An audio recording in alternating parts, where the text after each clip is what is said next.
Good morning. Good morning. Yes, that's it. We are here to for the seminar on Indian Water Works Mumbai Center seminar, which we are conducting almost after 5 years on a such mega scale, on the topic of continuous mode water supply and intermittent mode water supply. And I request now Mr. B.G. Sonawane to start the activities for this inauguration. Thanks, Ullas. Good morning and a warm welcome to all. May I request Dr. Jairaj Pathak, Director General, All India Institute of Local Self-Government, to come on the dais, please.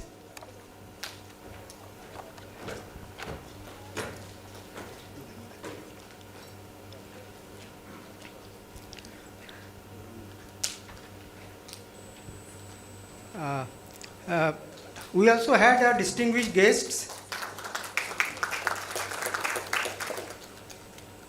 Sri P. Velarsu sir, AMC, Mumbai Municipal Corporation, and Sri Manoj Ranade, Director of Municipal Administration. Because of the high-level meetings at the government level, they could not join us today, but they had sent us the good wishes for our program. May I now request our chairperson, Engineer Manisha Madam, to please come on the dais.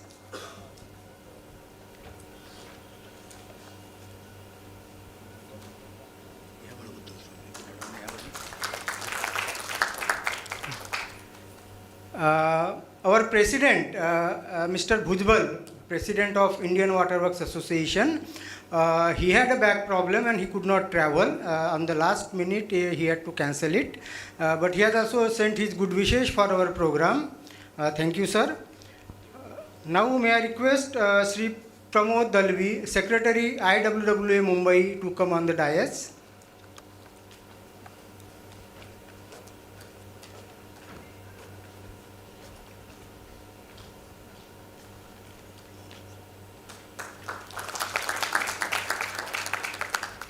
Now may I request Dr. Ulhas Naik, Event Coordinator, to come on the dais.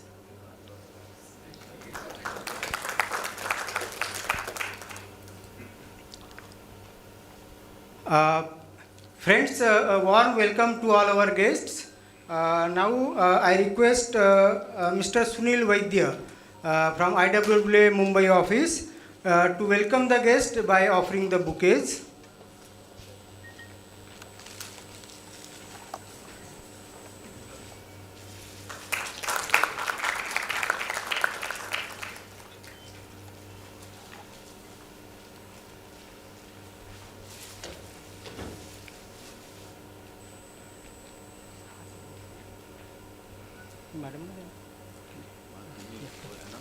Yeah, Mr. Vaidya, kindly offer bouquets to our chairperson, Engineer Manisha Palande ma'am.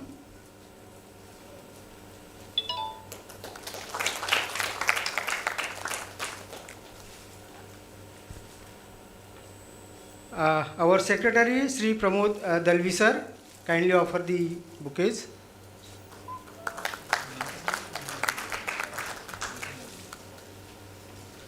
Dr. Ulhas Naik, event convener for this conference, kindly offer the bouquets.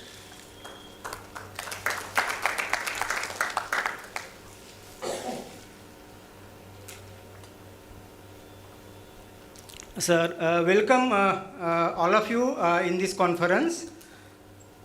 Now may I request Dr. Ulhas Naik for the introduction on the seminar.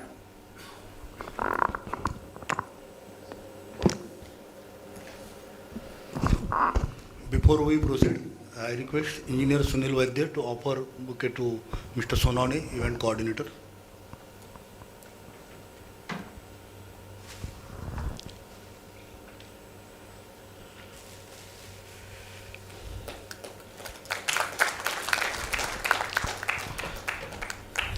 Friends, water supply. We cannot live without water, and as our urban towns are developed, we have to depend upon the tap water. I think nobody in the crowd and delegates will deny this fact. And everybody aim for water whenever he wish, means continuous mode water supply at his tap. And every designer, every bureaucrats, every politicians, policymakers aim for it. But there are inherent problems, there are constraint of various nature. While implementation of the scheme, and even if the scheme get implemented, thereafter there are another set of problems which cripple the water distribution system which has been designed the way it was. And we have to run the system in an intermittent water mode. So there is always a conflict between design which way to go, continuous mode water supply or intermittent mode water supply. As per the guidelines set in India, various CPHO is the main one which is referred as a Bible, and so many other references also. Everybody has given the guidelines in the form of peak factor, in the form of LPCD rate, which is aiming for continuous mode water supply. The kind of background you need, that means survey, nowadays GIS and so many other things. Technology has been developed for that. Whether you design for intermittent mode or for continuous mode, all these prerequisites are required and they are in place. Everybody is following it. I would like to refer you a case of Aurangabad city. Since 2006, that city is aiming for continuous mode water supply, or you can label it as 24/7 water supply. And the fact remains, today it is 2023. Citizens in that Aurangabad city, or now we have to call it Sambhajinagar city, once in a 5 days, so many experts, so many champs has designed that scheme and claim they have done it. They have done 24/7 design. But the fact remains, till it get implemented, the citizen has to face the trouble. And I'm pretty sure once it is implemented and that particular city grow in a different way than it is projected, if it is pick up the vertical growth, sudden population growth in certain pockets, crippling the networks or expansion of the network not happening properly, so many reasons. Again, somebody has to run the system in a intermittent mode. So the problem, the challenge in front of us, right in the first step, while we aim for a design, shall we still dream for 24/7 and design like that? Or we should learn from past lesson and think differently? Having a 24/7 water supply, especially by the doorstep of municipal limits, where the municipal water supply reach water to your doorstep, is a dream. There is nothing wrong in aiming for the dream. But living in the dream, living the reality is the troublesome. So this seminar is basically going to churn all pro and cons, all the problems of this subject. The prerequisites like smart metering, GIS, that will be also discussed. We have organized panel discussion where bureaucrats, technocrats, media, social activists, everybody will contribute their views. And maybe that will be useful for us to compile something great which can be referred here onward. When we put up this idea to Dr. Jairaj Phatak sir, he vehemently supported us. Not only that, this mayoral, he offered us free of cost. And that is the biggest boost for the Mumbai Center.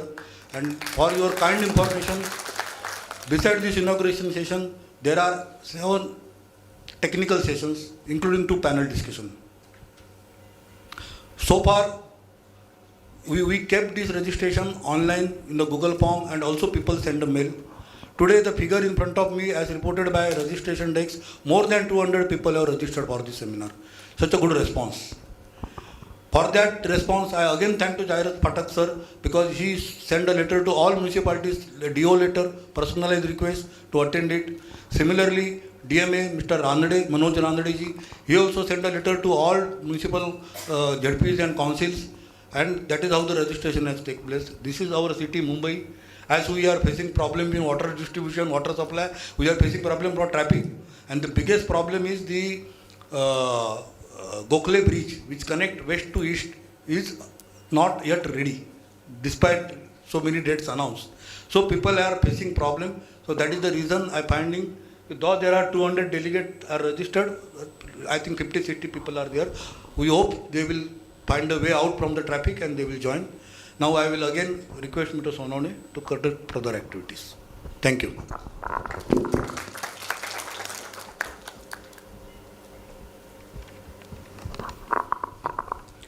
Thank you, Dr. Ullas.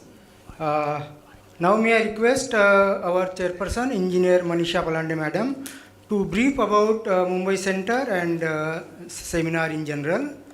Madam, please.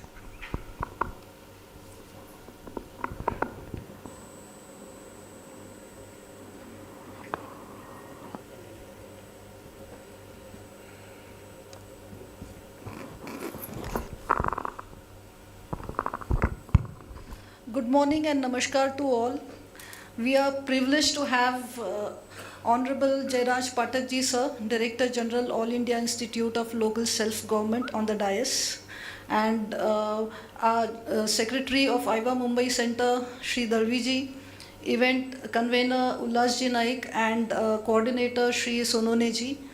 Also the delegates who are present here and also who are attending this seminar online, and distinguished guests and speakers. I take immense pleasure in welcoming you all for this 2 days national seminar on rationales of continuous and intermittent mode of water supply, being organized by IVA Mumbai Center in association with All India Institute of Local Self-Government and Directorate of Municipal Administration. I sincerely thank All India Institute of Local Self-Government for generously agreeing to support us for this seminar, and that is why we are able to organize this seminar. Sir, IVA Mumbai Center is a vibrant center which has a legacy of organizing number of national and international seminars, conventions, workshops and conferences, and has effectively used this platform to disseminate knowledge and experience. Mumbai Center has almost 1600 members, and we have also on board 3 colleges, that is Saraswati Engineering College, Datta Mega Engineering College and VJTI, wherein we conduct workshops, lectures and site visits even for the students. Since I took over as Chairman Mumbai Center in 2021, there was COVID pandemic, and because of the constraints we had to conduct all online webinars. So, and now gradually we are shifting to non-virtual mode, and this is the big event after 5 years which is being organized by IVA Mumbai Center. So in last 2 years, though it was online mode, but we could organize a number of seminars dealing with varied subjects besides water and wastewater, that is solid waste management, waste to health, soil and water conservation, wildlife conservation, rainwater harvesting, catch the rains, and we had invited distinguished speakers and experts from all government and private sectors such as Water Resource Department, Forest Department, Central Groundwater Board Department, corporations, officials from BMCs, then implementing agencies, NGOs, and also Bombay Natural History Department, and so on. So, and we had very good response. We also have signed MOUs with 2 NGOs, that is Jalvardhani and Vasundhara. Jalvardhani, primarily it works to propagate ferrocement tanks, and Vasundhara NGO that works for constructing check dams with participatory approach. So we just thought that we should spread our outreach even to the grassroots level. That's why we have signed MOUs with these 2 NGOs. And talking about the seminar, sir, I have experience of working on field for last 20 years in designing, sanctioning, implementing and maintaining water supply and sewerage schemes. What I have observed is that there are a lot of, because of ground situations, we pose a lot of challenges in implementing and maintaining water supply systems. So, we thought that it is high time that we all experts sit together and deliberate on the aspects, constraints, and challenges of water supply system in implementing and maintaining. And because, sir, as you know, we like government so far has put in crores of rupees in infrastructure development, but because of various reasons, all these schemes either do not run to the desired serviceable standards or they go defunct. So we thought that we all should come together and deliberate on the pros and cons of all these issues. And I think this 2 days national seminar will certainly will have a lot of churning and brainstorming in this seminar, and I think we can come up with few good solutions which will make the scheme implementable and sustainable. And here, and so after this seminar, we'll be compiling all the presentations and giving to all the water authorities for reference. So I'm expecting that we'll have a successful 2 days event, and there will be a lot of insight and enlightenment from this event. And I thank all the delegates who are present online and offline, and Honorable Jairaj Pathak ji sir for helping us organizing this event. Thank you.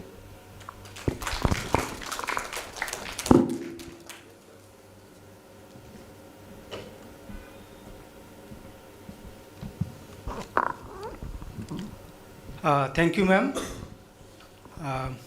Now may I request Dr. Jairaj Pathak sir, Director General, to deliver the keynote address.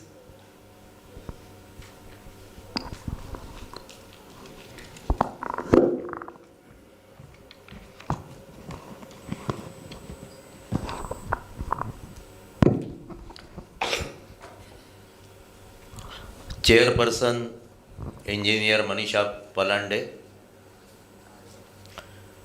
Shri Dalvi, Event Convener Shri Ullas Naik, Shri Dilip Sonone, and ladies and gentlemen. Well, as far as All India Institute of Local Self-Government Mumbai is concerned, we consider it our privilege that today we are hosting this national seminar on water supply, and one specific sector of water supply, that is continuous mode water supply versus intermittent mode water supply. The All India Institute of Local Self-Government was formed in 1926 by the municipalities in the then Bombay Presidency, because at that time Bombay Presidency had today's Maharashtra, today's Gujarat, and also Sindh. So one of our presidents from 1935 to 1937 was Mr. Shahnawaz Bhutto, the father of Zulfikar Ali and grandfather of Benazir Bhutto, because Sindh at that time was Bombay Presidency. At that time, even the district local boards, which were the predecessors of Jilla Parishads, were our members, because they were also local bodies. But after the creation of Panchayati Raj and a separate Panchayati Raj ministry, we did not have much interaction with them till recently, which I will explain later. After the 74th Amendment, 12th schedule was added to the Constitution, and the states may give some of the functions to the municipalities.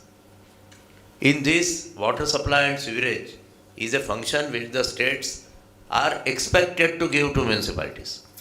However, as we see now, only in Maharashtra, Gujarat and Madhya Pradesh that water supply and sewerage has been handed over to the municipalities. At other places, in most other states, it is either called Public Health Engineering Department, or it is called Environmental Engineering Department, or it is called Jeevan Pradhikaran, like we call it in Maharashtra.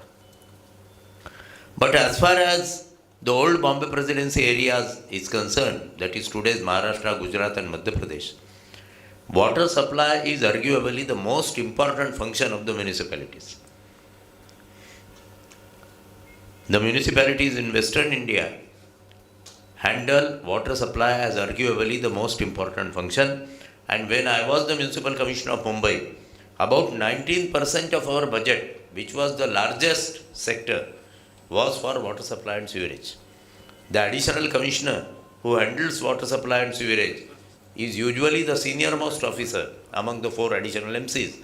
Although it may not always happen, because if he is transferred and a younger man comes, portfolios are not unnecessarily shuffled.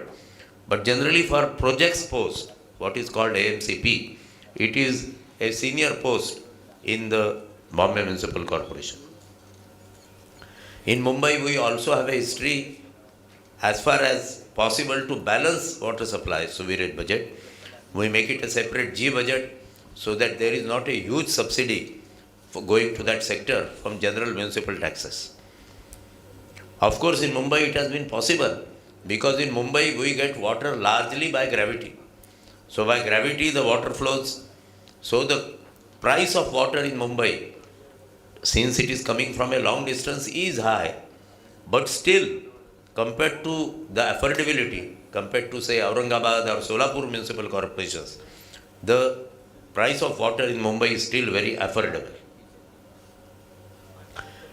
Any failure in water supply can cause massive riots, as it had happened in Mira Bhayandar about 20 years back.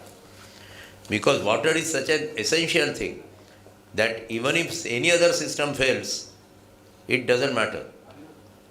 People can still manage. But if water fails, there is a big disturbance in the entire municipal life. But again, I was mentioning to Mrs. Palande that at least in Mumbai, because Mumbai we have a general transferable cadre, water is not a very sought after posting. Because in my time, since I found that engineers wanted to go only to certain sectors, I started a written exam of those who were eligible for transfers and gave them options of going as per their postings. So building permissions, because real estate is very, very valuable in Mumbai, building permissions and DP, they were the most sought after departments. Then lot of money came to roads, for roads. Road became the third most priority department. But at least between water supply and sewerage, I used to think that clean water should be better than dirty water, and people may prefer water supply to sewerage. But I found that no, it doesn't happen. People prefer sewerage operations to water supply. The reason I was told that in water supply you are continuously answerable to the people. If there is, particularly if you have a posting in wards, if there is a failure in water supply, people come and shout at you, corporators come and shout at you. Sometimes there are even physical assaults on water supply engineers or MSCB engineers, because same thing happens with MSCB distribution also. If power doesn't come, people become very violent, particularly in agricultural areas, because their water to agriculture becomes difficult and their crops may fade away. So the fact that water supply, at least in big corporations, is not all that sought after, the real reason is because there is continuous answerability to the public and continuous pressure that tomorrow if water doesn't come, what will happen? So midnight oil is to be burned to ensure that water comes. Again, wherever water comes from a long distance, the cost is more. Incidentally, the cost of water in Mumbai per person per year is the highest in India. That is 912 among the metro cities. And it is the lowest in Lucknow, 272 rupees per person per year. Because in Mumbai we have to get water from hundreds of kilometers away. So although we don't have to pump it against gravity like in Aurangabad and Solapur, still the expenditure of bringing water from a long distance is there. Lucknow is on Gomati river. So whenever there is snow melting in Himalaya, automatically the river gets water and you get water by canals and dams which have been constructed at a higher level than the city. Then again I have been finding in the last few years that although there are attempts for desalination and recycling of water, they remain, as far as I see, more expensive than our conventional sources of dam and transfer of water. In the previous government was not the particularly charitable towards cutting of trees. So that is why there was some fear of construction of new dams, because new dams means you have to cut trees, new pipelines means you have to cut trees. So Mumbai Corporation tried a desalination project. As far as I know, the desalination cost, at least for the next 2-3 decades, is going to be higher than the conventional water. But let us see, means maybe in due course, desalination may become cheaper. Like solar power has now become competitive with thermal power, desalinated water may also become cheaper. Even recycling has not really been found that necessary in Mumbai, because by gravity we get water supply. Now the main crux, which is today's seminar, is whether continuous water supply or not continuous. Here also my discussions with Mr. Vellarasu, who is additional MC water supply, that is additional MC projects in Mumbai, he says that as long as you are getting assured water in the river, whether it comes from a tank upstairs or a tank constructed at ground level, or it is through continuous pipes of water supply agency, it doesn't really matter for the individual. And particularly in Mumbai, which was originally 7 islands, and they are now 7 hills, and the areas in between have been reclaimed, it is very difficult to have pipelines going up the hill with continuous flow of water there. So he says in Mumbai it is not really the solution. But some states which have achieved pipe water supply in every household, they are Goa, Telangana, Andaman, Pondicherry, Dadra, Nagar Haveli and Haryana. And 24/7 is claimed by at least 4 cities, Thiruvananthapuram, Kota, Puri, and in Gandhinagar. I was told that Gandhinagar will be the first city which will start 24/7 for the entire city together, because the other cities started it piecemeal, and many times the attempts to extend it to the remaining parts of the city were not successful. But Gandhinagar, the mayor told me that they will be having 24/7 this year itself for the entire city. Again, Gandhinagar is a relatively small city. It is a new town set up as capital of Gujarat. It is a planned town. So perhaps it is easier to lay pipelines through all the sectors of the city.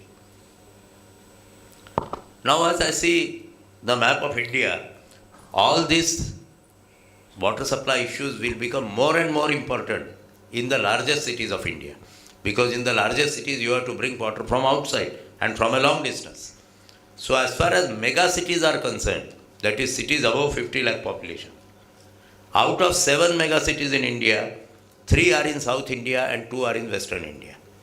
So 5 out of 7 mega cities are in South India, which doesn't get assured water from the Himalayan rivers. Only remaining 2, Delhi and Calcutta, they get assured water from Himalayan rivers. So at other places, it is the monsoon water which is to be stored, or maybe on the coastline, desalinated water which will have to be supplied. But the question will be, and which is now the theme for the entire seminar, that whether we should have water all the time in all the pipelines, or as long as water reaches the household with an assurance that when you put the tap on, water will come. Whether it comes from the tank or tank underground or above ground, it doesn't matter. So that is the theme for this conference. So I am very happy, because since all my municipal experience was in Maharashtra, I was municipal commissioner of 3 corporations, Pimpri Chinchwad 87 to 89, Navi Mumbai 95, 96, and Mumbai 2007, 2009, and also UD2 secretary. I have always seen water as a municipal issue. Now when I go out as DG of All India Institute of Local Self-Government, we find that it is not really treated as a municipal training issue. Largely because out of 36 states and union territories in India, only 3 have really transferred water supply completely to municipalities. Even fire brigade, which in Maharashtra we consider essentially municipal function, only 6 states, that is Maharashtra, Gujarat, Madhya Pradesh, Rajasthan, Punjab, Haryana, have handed it to the local bodies. At other places, it is an agency like Home Guard or Civil Defense reporting to the collector, and a function of Home Ministry at the central level. So I welcome all of you. I declare this today's seminar to have been opened, and I request the organizers to start the discussion. Thank you.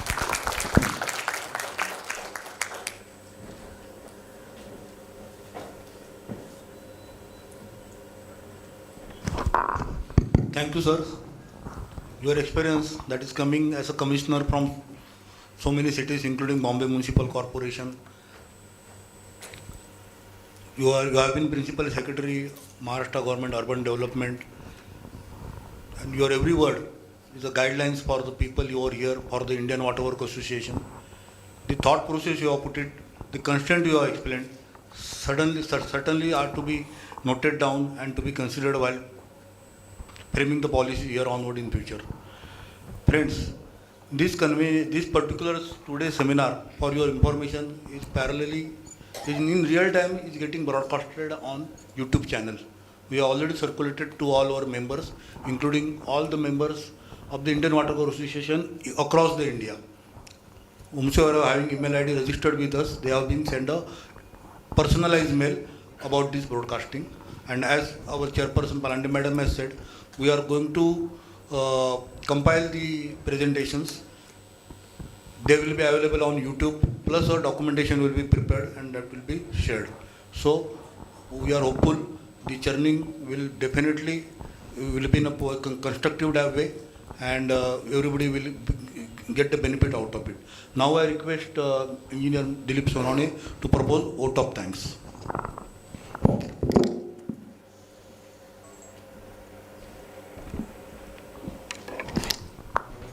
Thanks, Ullas. Colleagues, we have a good beginning today with keynote address by Dr. Pathak sir. He has shared so many insights about what is happening in major cities, even Mumbai, and particularly Mumbai. We get the gravity, water by gravity. At the same time, the water is costly, very costly. I've also seen the cities like Jodhpur, where water comes all the pumping, so their operating costs are very high. Some of the social issues also Pathak sir mentioned, and these are very important when we plan the systems. So with this beginning, let me say a few things about vote of thanks. We met Dr. Jairaj Pathak sir, and when we met him, myself and Dr. Naik, this idea of this seminar has been discussed, and he has immediately accepted, and he has encouraged us that we must go ahead for this.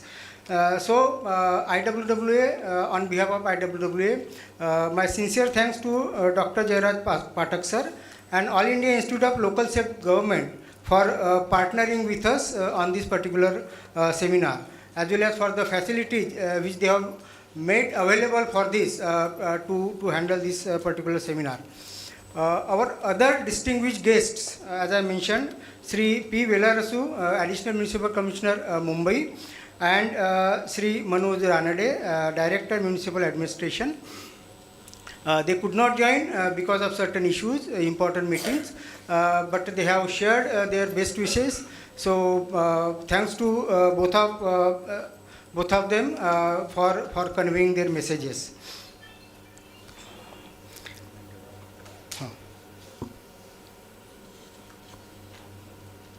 We have planned this particular seminar under the leadership of our chairperson, Engineer Manisha Palandi ma'am.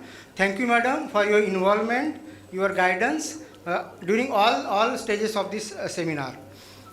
The idea of having discussions on continuous and intermittent water systems has been initiated by Dr. Ullas Naik, and he has further coordinated with managing committee, the government authorities for getting required support.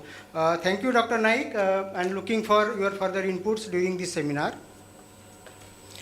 Sri Pramod Dalvi, Secretary, Mumbai Center, has fully supported this seminar and is continuously engaged with managing committee members and other stakeholders for all the inputs, for all the preparations. Thank you, sir, for your various inputs, and we are looking forward for further inputs. We also have Mr. Vinayak Walsinkar. Since last 15 days, he is continuously working on this to make this successful. So thank you, Vinayak, for your contributions, and we are looking for further inputs. Now, I request Mr. Sunil Vaidya to offer mementos to all our dignitaries.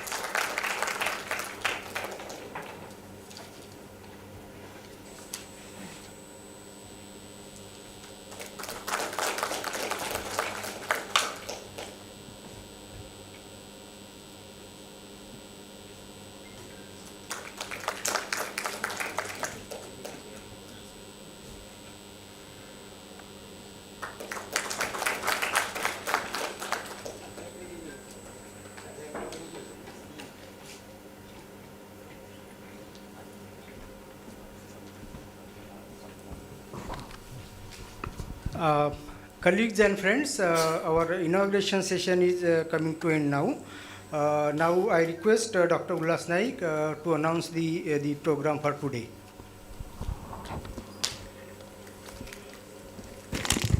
Friends, as per the schedule which is in your delegate kit, we were to start the next session by 12, and fortunately we are ending this session well in advance, almost 1 hour in advance. So instead of discontinuing now, you will give us 5-6 minutes only for the break while you are not leaving the seminar hall, and we will be starting with Dr. Pradeep Kalwar, eminent professor IIT Mumbai, his presentation, and after his presentation we will go for a tea break. So I conclude this inauguration program is over, and I will request Mr. Kalwar to come up and make arrangement of his presentation. Thank you, and request to all the delegates be in the seminar hall.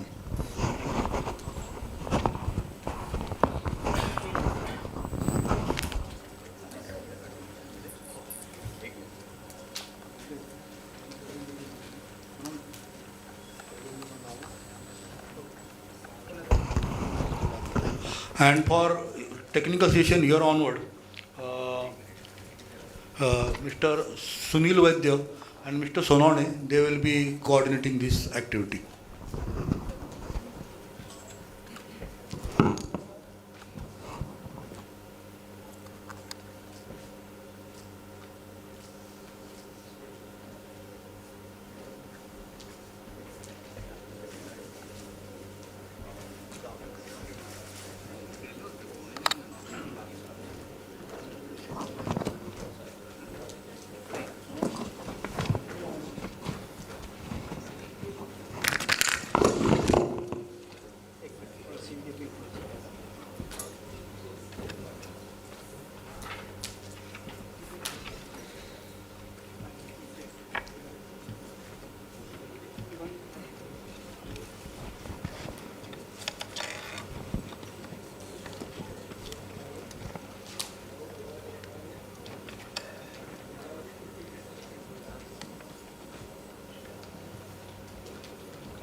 Hello या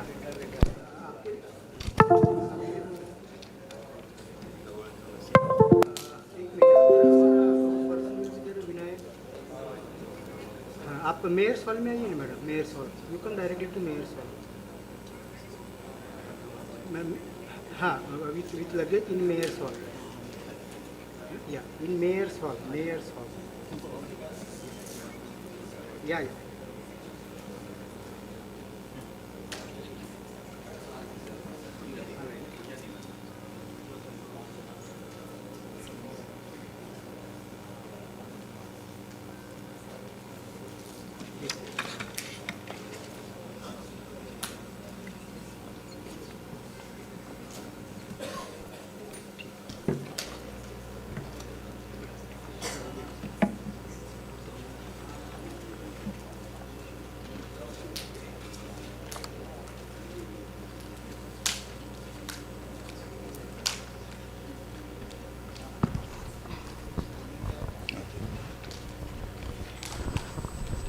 Good morning, delegates. Pathak sir, Palande madam. As it is, we have concluded early, so we are continuing for today's session 2. And in this session 2, session 1, in this session 1, the first lecture is on why we need alternate water supply models in India than 24/7 water supply, will be by Dr. Pradeep Kalbar. I will give introduction of the sir. And after this lecture, there will be 3 more lectures, but this tea break was coming at that time. So after first lecture, we will have a tea break, and then again we will proceed session 1. So friends, session 1 begins now, and for session 1, moderator is our chairman, Engineer Manisha Palande madam. But since this is presentation, you may. So about today's first lecturer, Dr. Pradeep Kalbar. He is working as associate professor at the Center of Urban Science and Engineering (CUSE) at IIT Bombay. He has received prestigious awards such as Excellence in PhD Thesis Award 2014 from IIT Bombay, Young Faculty Award 2016 IIT Bombay, Early Research Achiever Award in 2019 from IIT Bombay, and Prisma Award, Sustainability Assessment and Policy Award in 2020.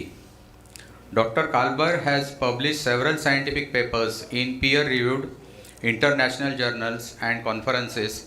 Recently, interventions based on his work for improving water supply in India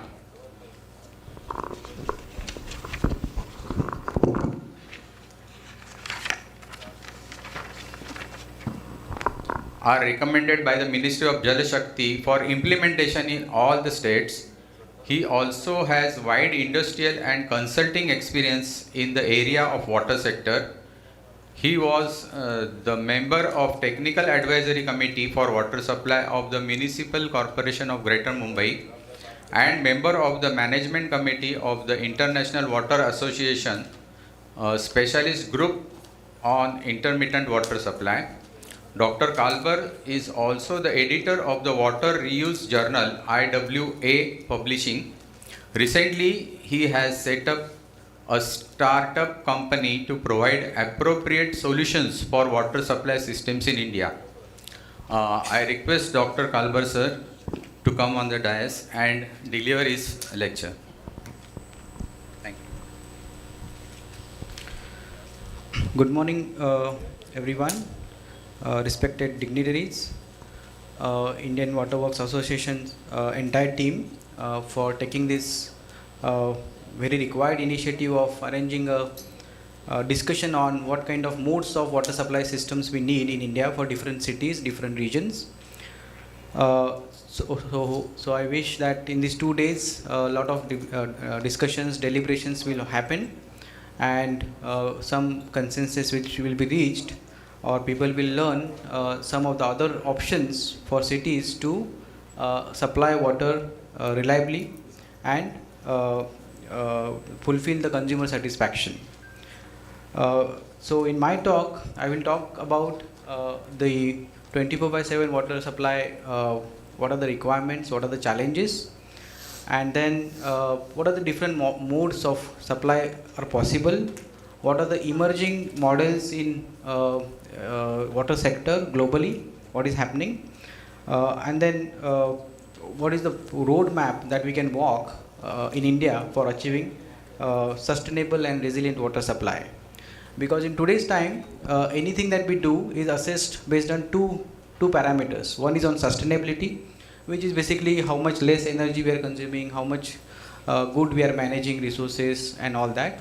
Plus climate change is causing a lot of stress, such as we are getting frequent floods, we are getting droughts.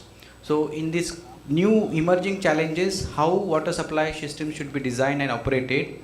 And in today's time, water supply, sewerage, flood, everything is related because of integration of these sectors. So how holistically we can look at this particular problem of entire water supply systems in India, that we have to understand. So first, let us understand water supply regimes, because always in our manual or any other textbooks, we have always been taught about continuous water supply. But there are other regimes also possible, which needs to be also discussed, evaluated and implemented. So typically 24/7 water supply is a continuous 24 hours, 7 days a week, entire year. The household is expected to receive water from the utility or municipal corporation. That we are receiving continuously water every day and every hour, and there is no break. So there are advantages of this system, that because pipes remain pressurized, contamination chances are less. But for achieving that, there are a number of factors and scenarios needed on the ground to make this happen, to make this possible. And whether those conditions, those situations are available in Indian cities, that needs to be assessed and understand. And then we can have this very fantastic idea of 24/7, which is very valid. Nobody can deny that people should get 24/7 water. Definitely people should get it. There is no doubt about it. But at what cost, what feasibility, and then why we are failing as an entire, there are no good examples of replicable models of achieving 24/7 continuous water supply. So why we are trapped in this particular situation, let us understand. So in between supply regions, that we have 24/7 as a very ultimate goal and very nice goal. But what are the intermediate other regimes? So we have continuous supply, continuous delivery. That means we can supply water from source to water treatment plant to master balancing reservoir to the tanks. All are in one, everyone is in sync. Up to household, everyone is charged 24/7. That is continuous supply, continuous delivery. Then we have intermittent supply and continuous delivery. That means the source to WTP and WTP to MBR is intermittent. That means 18 hours, 16 hours we are pumping and we are stopping or taking the water, and we are stopping the flow. So that is intermittent supply, but continuous delivery. Your tanks are always full, ESRs, GSRs are always full, and they are supplying to the consumers continually. Then there is a continuous supply and intermittent delivery, which is a reality in most of our cities, that we supply from source to WTP to master balancing reservoir continually. Our pipelines may be charged for 24 hours or almost 20 to 24 hours. But from the tanks, distribution tanks, to the consumers, we have intermittency. And why that intermittency happens, we will discuss. And then we have intermittent supply and intermittent delivery.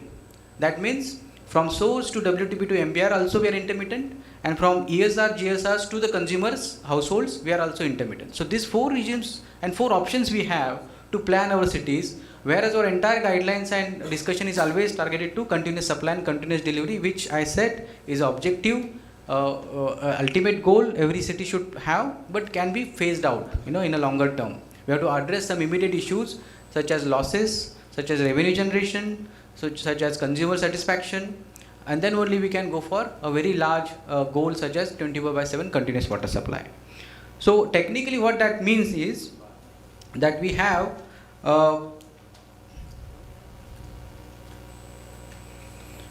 supply patterns at the source to MBR, from MBR to ESRs and GSRs, and then we have the demand pattern exerted by the household, which is maybe on the screen it is not visible, but typically in the morning we get very high demand from the consumers, and from the in the evening also we get some demand, but the peak factor, which is given in currently the old manual, CPHEO manual 1999, dictates this kind of peak factors, which is basically assuming that consumers are taking water directly from the municipality 24/7 fashion. That is assumed in the design, that is envisaged in the design, but what is implemented in the ground is very different situation or a scenario.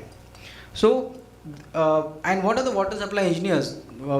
The challenge that Pathak sir has said, that water supply engineers is a very challenging job in cities, because they are expected to supply water at a quantity of 135 or 150 LPCD.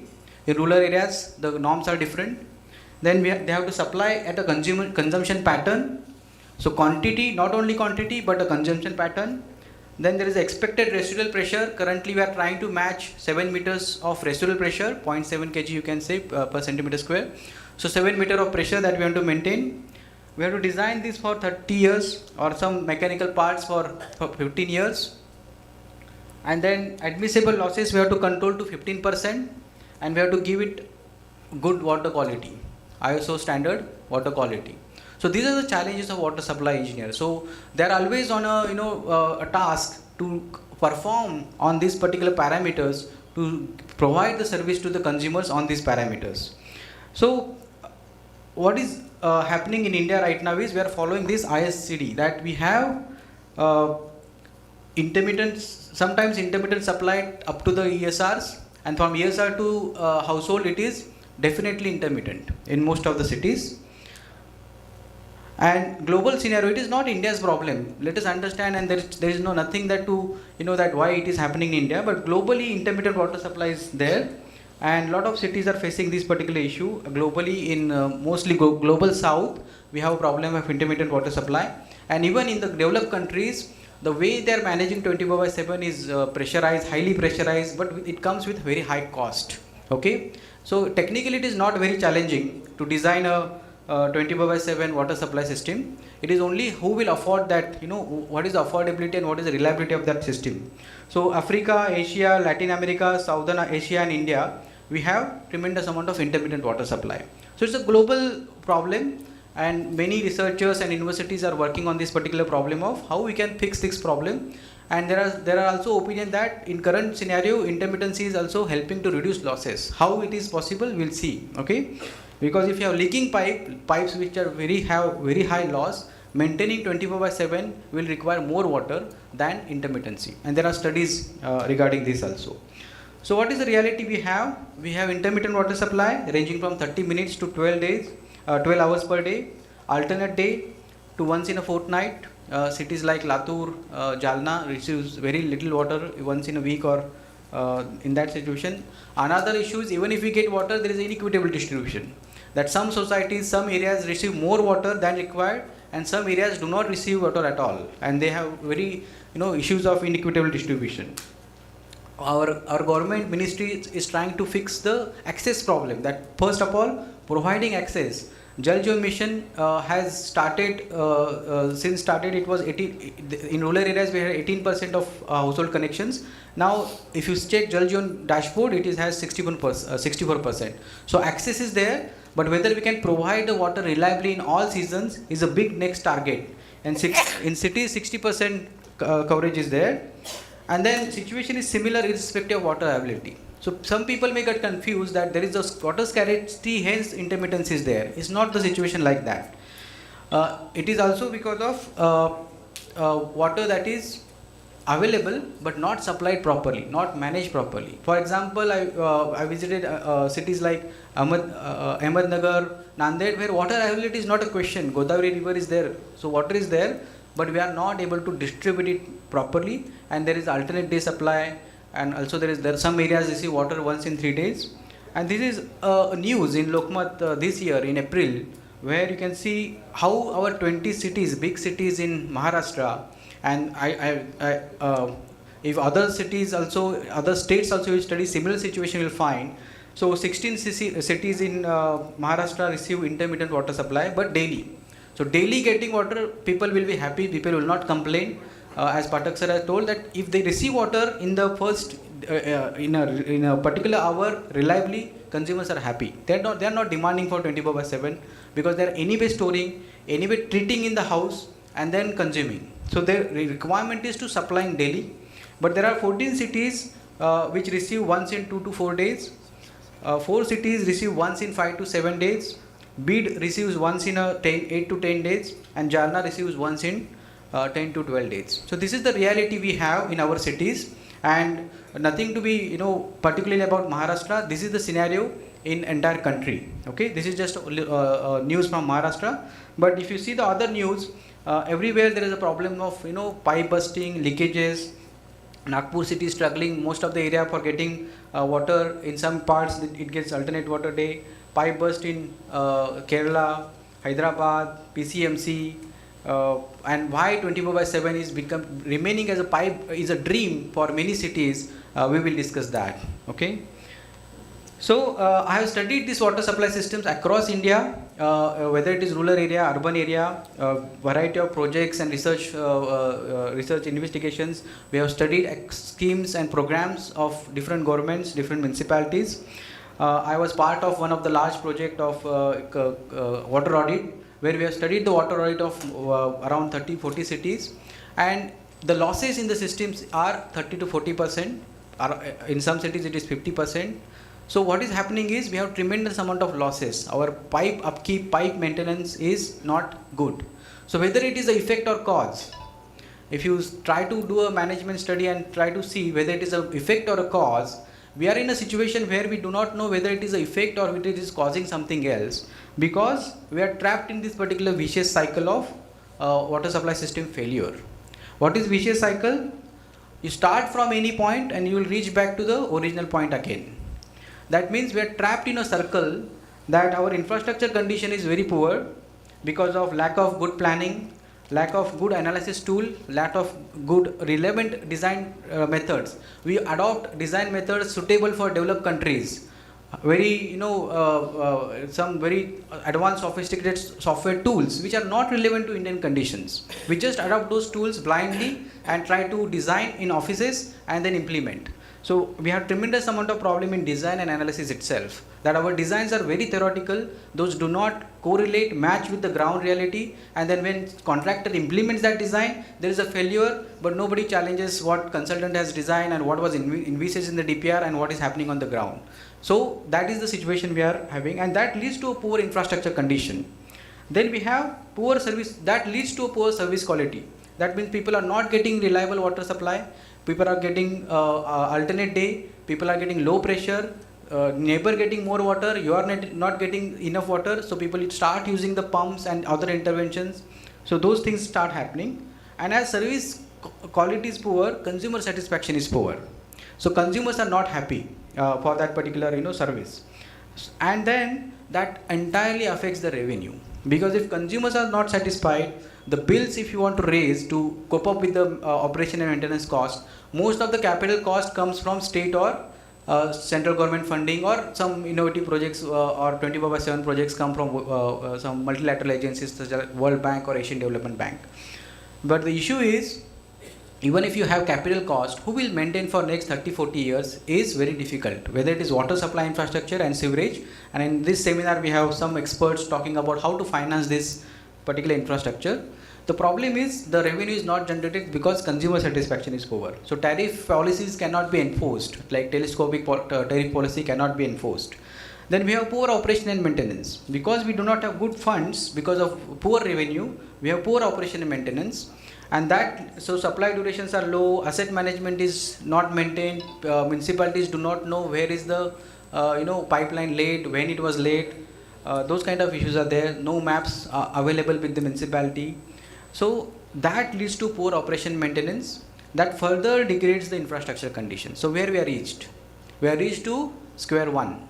So this is called vicious cycle of water supply, and it will not break by just putting a new infrastructure again and again. So what is the approach in all our projects and missions is that lay new pipeline, construct new tanks, lay new pipelines, construct new tanks. That has been the DPRs I have seen in many cities, and there is no retrofitting, no theoretical, no thorough understanding of the ground reality. That is the problem. So we have documented this in our research projects, the entire vicious water cycle of intermittent water supply in India. So let us understand why we are then not getting 24/7. What are the technical challenges? Is it such a technically difficult issue?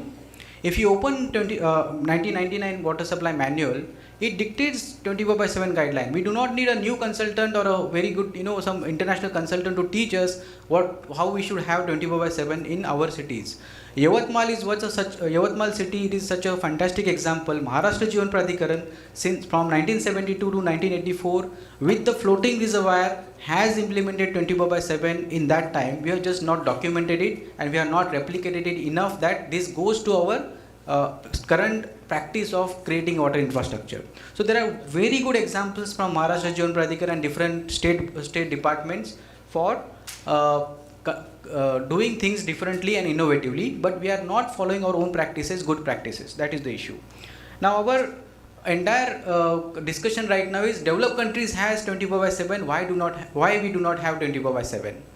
The reason we do not have 24/7 is not technical, but there are many other socio-economic conditions.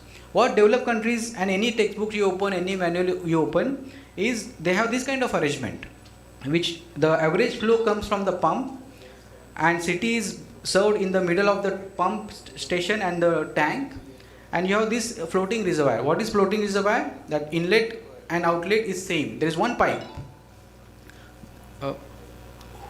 So what is happening is that one inlet and the same pipe will function as an outlet. So during the non-peak hours, water will come down from this tank, and during the peak hours, water will come from this tank and also from the pump, and during non-peak hours, water will rise to this tank.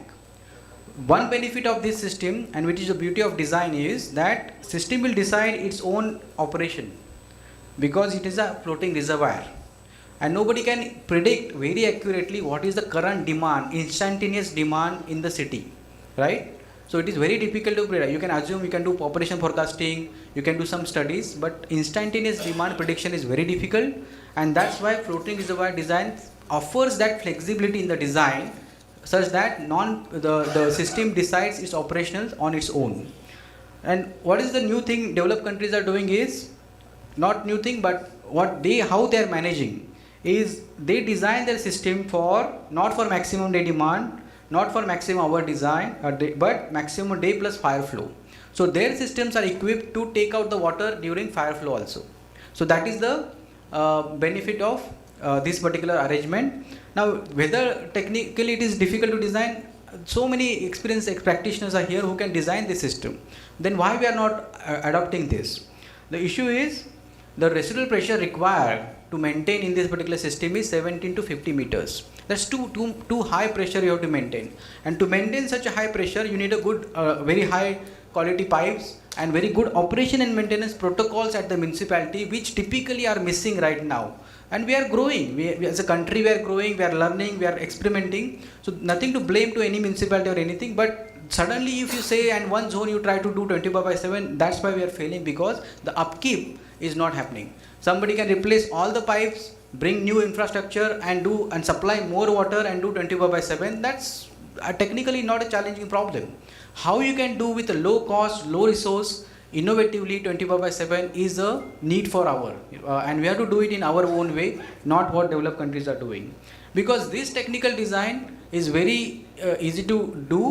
The socio-economic concern is who will bear the cost. If I do, currently there is no demand because people have invested in the storages, household storages. Everybody stores in the sump or overhead tanks, which is not assumed in the current design. So our design guidelines do not match with the ground reality. And how we are managing then? We are managing that whether by gravity or pump, we raise the water to the ESR or GSR, and then we supply to water, supply to cities. Now the pressure that we are trying to match is 7 meter, 12 meter or 17 meter. Typically I have not seen the average zonal pressure reaching more than 7 meters in cities. So we have not achieved 7 meter as a benchmark yet. We are still struggling to achieve good pressure everywhere. So the hydraulic model that we use is assume that the water level is at the lowest level of the tank. That you start your level from the lowest point in the tank, that is the worst condition, and we design the entire system from here. But what happens is the withdrawal capacity. What is withdrawal capacity? Consumers fetching water because they have not received water for last 23 hours. As soon as supply occurs, they try to fetch all the water in one moment. So the withdrawal capacity is too high than the supply. That gets the tank empty. So our tanks get immediately empty, and then the further HGL drops and the standing column situation occurs. In many municipalities, I have observed tanks are bypassed. Many cities are bypassing the tanks. The transmission lines or the bulk transfer lines are attached to the distribution. That is the scenario we are operating with. And this is the operating level which have to understand that what operating level then actually your tank is performing. These kind of measurements we are doing in variety of cities, and this is one video in our lab which shows that if the withdrawal is very high, you have the water level going down. So water level is somewhere. So water level is somewhere here. Okay, tanks are always running at low, whereas if they are not at that level, air entrapment happens from the tank itself. And we have air water mixture in the network, which is very difficult to predict how it will behave in the entire water network. So we have air entrapment issues in the system. Our tanks are having issues with of filling at the full level, operating at the full level, and also intermittent water supply, which adds air in the system. And talk to people who operate, and they will tell you what are the difficulties they are facing to take out air from the system. So our hydraulic models do not take into account such kind of scenarios, and in a routine design of DPR preparation. So our operating levels are somewhere in between. So based on this, we have developed some new methods of hydraulic modeling. So with this particular confirmation after lab test, we have gone to many places, studied. This is one city where they had a overhead reservoir, and 16 meter staging height was there. And what we observed, after 40 minutes, tanks get empty because too much of withdrawal. So this kind of ground validation I don't see in the DPRs. That kind of ground studies are not happening, and we are just assuming that some theoretical design of 24/7, and I think that we will achieve 24/7, which will not happen. Then what is happening then? Then on ground, our field engineers are facing tremendous amount of challenge to supply water, because the design is talking something else, ground reality is something else. What they are doing then? So what they are doing is, typically the land is allocated only at one place. That's the municipal planning issue. That tanks need to be distributed across the city equally. Then only the hydraulics will work. and that's the hydraulic engineers we have to communicate with the municipality. All the lands are allocated only at one location, and there are no DMS district metering areas, and it is impossible to implement these district metering areas because of too much of segregation needed. And in India, a lot of political interference happens on ground. So you may do DMA in the design, but after 1 or 2 years, people will fall out of the DMA and interconnections will be there. No control on withdrawal. Even if you consider 10 liter per minute as a flow from the tap, 10 liter per minute, multiply by number of consumers, you will estimate how much withdrawal capacity, which will be much more higher than the supply. So your tanks will ultimately get empty. So what the resort they have, the operators or the field level engineers, is to create small zones like this, 2 small zones, put the wall, another wall, operate one wall for 30 minutes. Sorry, the screen is not showing the animation, but one zone they will supply for 30-40 minutes, they will close the one wall, open another wall and supply next zone. So in the city, one zone has many operational walls, that is increasing the wear and tear, that is reinforcing the vicious cycle. That's what I told in the initial slide, that we are stuck with this particular operation which is reinforcing the poor performance of the system. So the big challenge is whether the current hydraulic modeling is relevant. The current hydraulic modeling is demand driven. That means it assumes that consumer is wise, they will close the tap when the water is not required, they have meters, but that's not the scenario. So our hydraulic model, and they do not have storage, but that's not the reality. Every household has storage. So our hydraulic models in the practice is not relevant in the current time.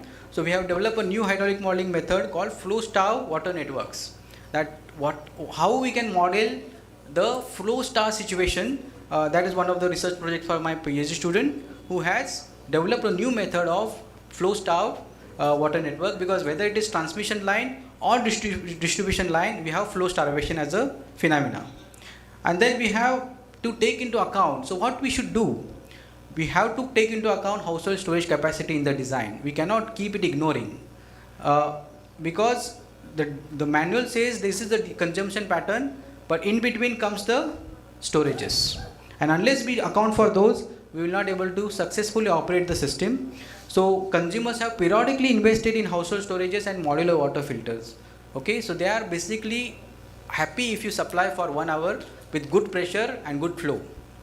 So, and this is from village scenario. Go to any village, so many drums and plastic containers they have to store water for 2 to 3 days. And you go to housing societies, they have big sums, 2 to 3 days storage in the housing societies. So whether rural or urban, we have same scenario, and hydraulic design models have many data gaps. So if somebody is saying that I do a hydraulic model and everything will be solved, this is not the situation. The ground reality is very different. We have air entrapment, we have tremendous data gaps, we do not know what are the pipe situation on the ground. So we have to take hydraulic models as a decision support and not the final decision that because hydraulic model says this, everything will function properly. That's not going to happen. So what is the quest for 24/7 water supply in India? Where this quest is coming from?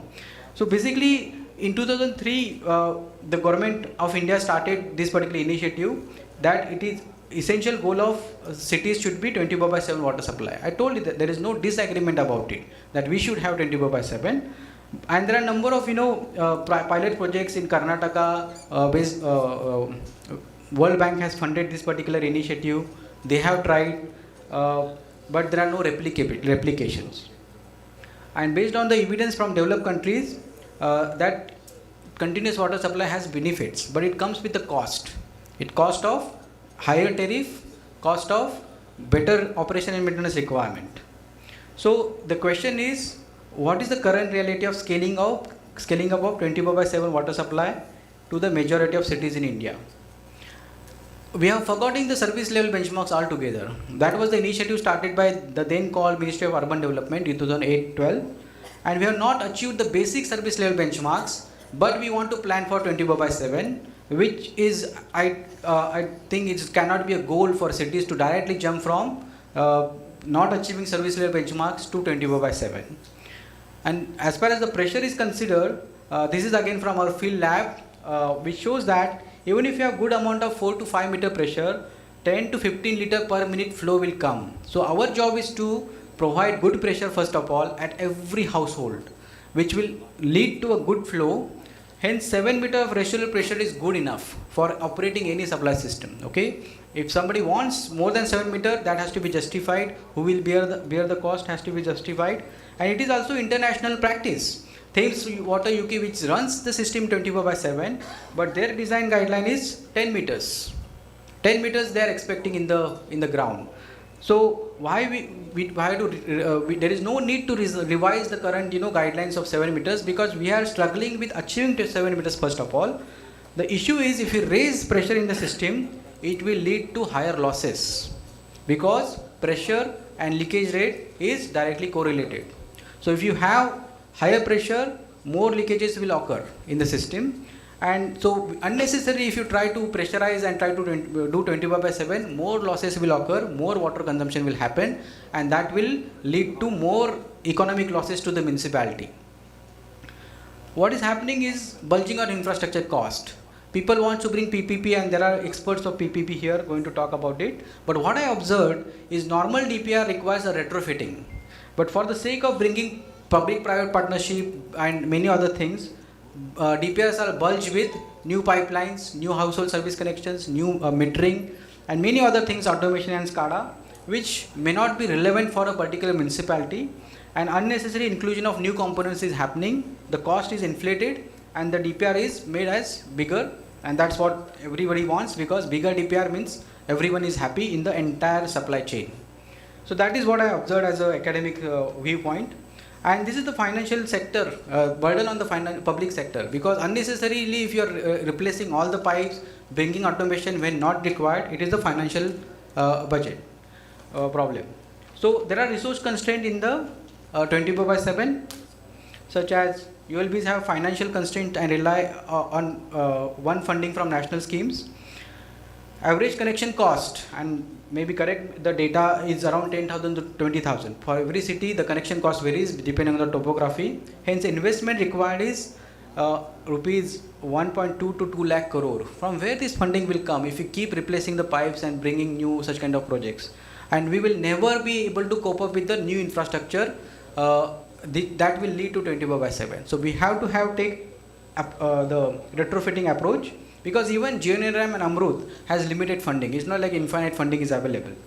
Hence, there will be no sufficient funds available anytime. Let us understand this. People are saying, oh no, we have fund, but you have fund for 5 years now. What will be the upkeep of the system after another 5 years? So we have to do the things differently. So the cost of connections we have to declare in each project. And at the same time, increasing tariff is extremely difficult. So you will not in the financial statement, DPR may have a assumed tariff system, which when the operator or municipality goes for implementation, there are tremendous amount of oppositions. So again, we are back to the square one, no funds for maintenance.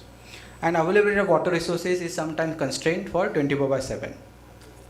And what's wrong with the 24/7 model then? Assumptions and flaws. The models of 24/7 that have implemented in India that assume that there will be good engineering and management practice, which is missing in the country. Even if you operate a private operator, the upkeep remains poor. Lack of understanding of drivers for intermittency, that why our systems which are converted to 24 by again shift back to intermittent mode. Supplying more water. So one zone you can supply more water 2 times, 3 times and declare it as 24/7. Is it wise? Is it a 24/7 strategy? That one zone you can replace all the connections, new pipelines, supply more water and declare 24/7. I don't think that is a true 24/7 in any sense. Bias in the pilot selection. The peripheral zone will be selected as a 24/7, the easiest, not the core hardcore city. And the selected projects, pilot projects have low cost. So anywhere you go, they have low cost than the other city zones.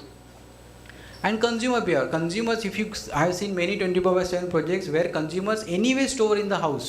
They will not give up their storages. So they will anyway store, filter, and they then drink. So what? And then there is a floating wall in the tank. floating wall will be closed because tank is, whenever tank gets full, floating wall is closed.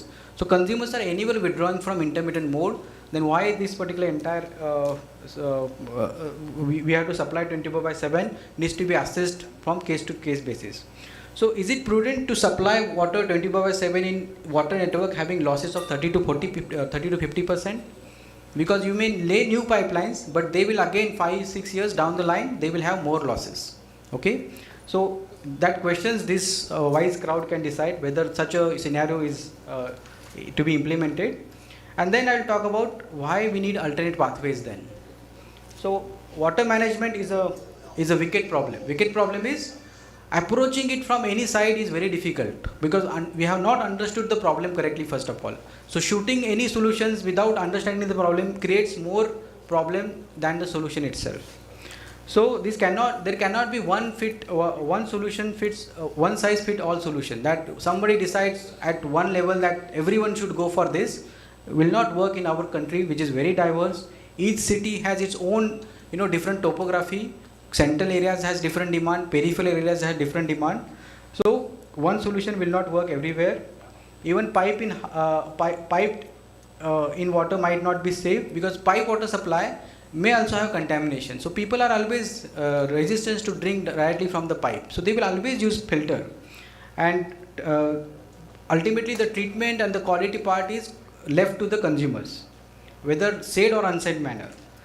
Household product models are not scaling up. Then we have household product water filters, but we are also spending on water treatment at the main distribution system level. So people's ability to take personal responsibility is shaped by their circumstances. They will observe, if I am getting 1 hour water, if I am getting contaminated water, they will install the filters, and that has happened historically now in India. Even the slums and communities have community drinking water arrangements, jar systems that they get from filtration systems.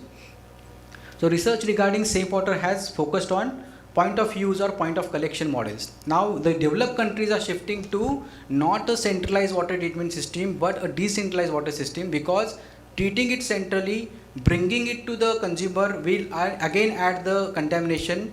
So people in developed countries, the research is going on how we can supply treat at the point of use, whether at the household level or at the community level. So safe drinking water is often conveyed as a short-term measure with no discussion of when long-term measures will be implemented. So only the short-term some initiatives will be taken. So why we need alternate pathways? As I said, it is a wicked problem, and a 24/7 system is financially unsustainable, very high operational and maintenance cost, and more data other speakers may show. Safe water quality is not ensured even in 24/7. No replicable and sustainable model exists in India. Emerging contaminants is a big issue. Fortunately, Mumbai has surface water sources, but many cities rely on river water or groundwater, and those are getting contaminated. So even if you have the treatment, that treatment will not remove emerging contaminants such as microplastics, pesticides, residual pharmaceuticals, and very toxic pollutants that are available in the river system nowadays. So we need to rethink this entire problem. Hence, need and feasibility of 24/7 has to be taken into account, and focusing on treating the required quantity of human consumption, because we need 3 to 5 liters of water for drinking, and treating the entire volume of 135 to the highest quality, we have to think now that can there be any other alternative model, and those kind of experimentation needs to be done. So diverse and distributed water systems with provisions of circular economy, because circular economy is needed in today's time. That means we have to recycle, reuse, reclaim the water in our systems, and then segregate the drinking water quality from other quality of water, so that effectively we will bring sustainability and resilience to the system.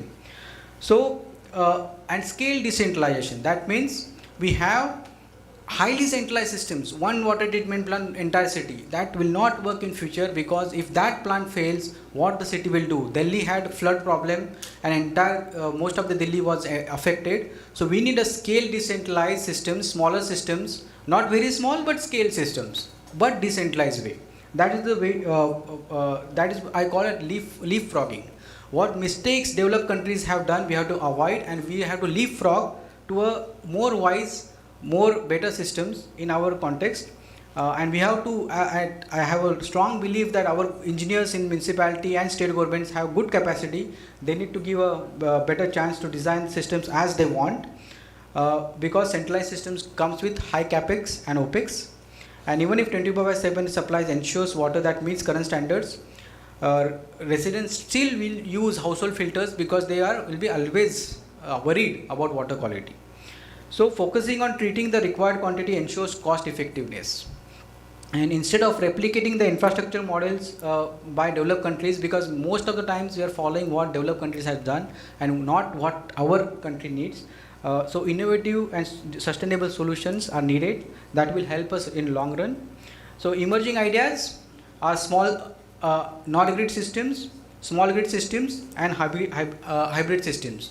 These kind of three systems we need to follow and experiment, and not the 24/7 kind of system always.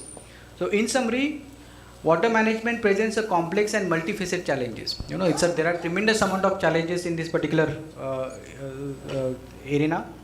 Solutions to water management problems may have unintended consequences and require adaptive strategies, because if you do not keep flexibility for next 20-30 years, we will be stuck in the system for a very long time.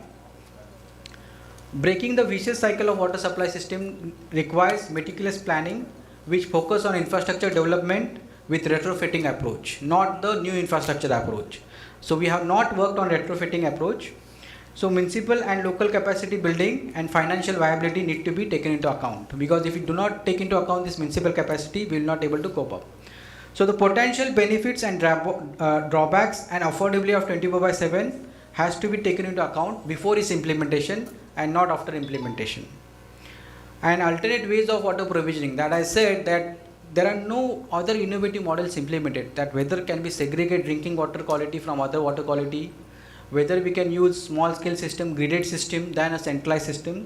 Those programs and missions or innovations are not happening. So I think we have to walk on that path than only just replicating 24/7 as a one and only solution for our water supply systems. Thank you.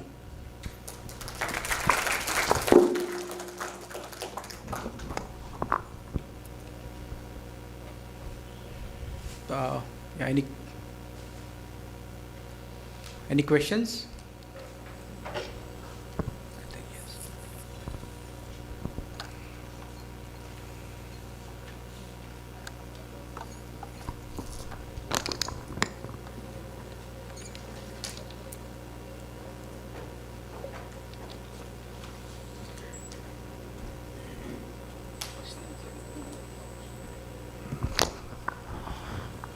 Thank you, sir.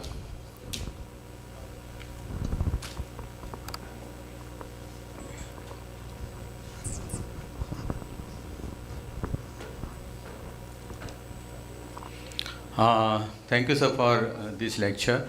I will take 2 or 3 questions if anybody want to. Yeah.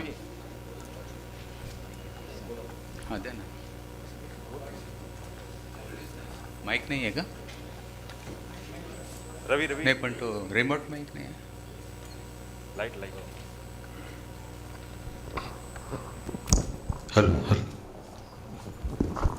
Hello. I am Pandit. I work as water engineer last 40 years.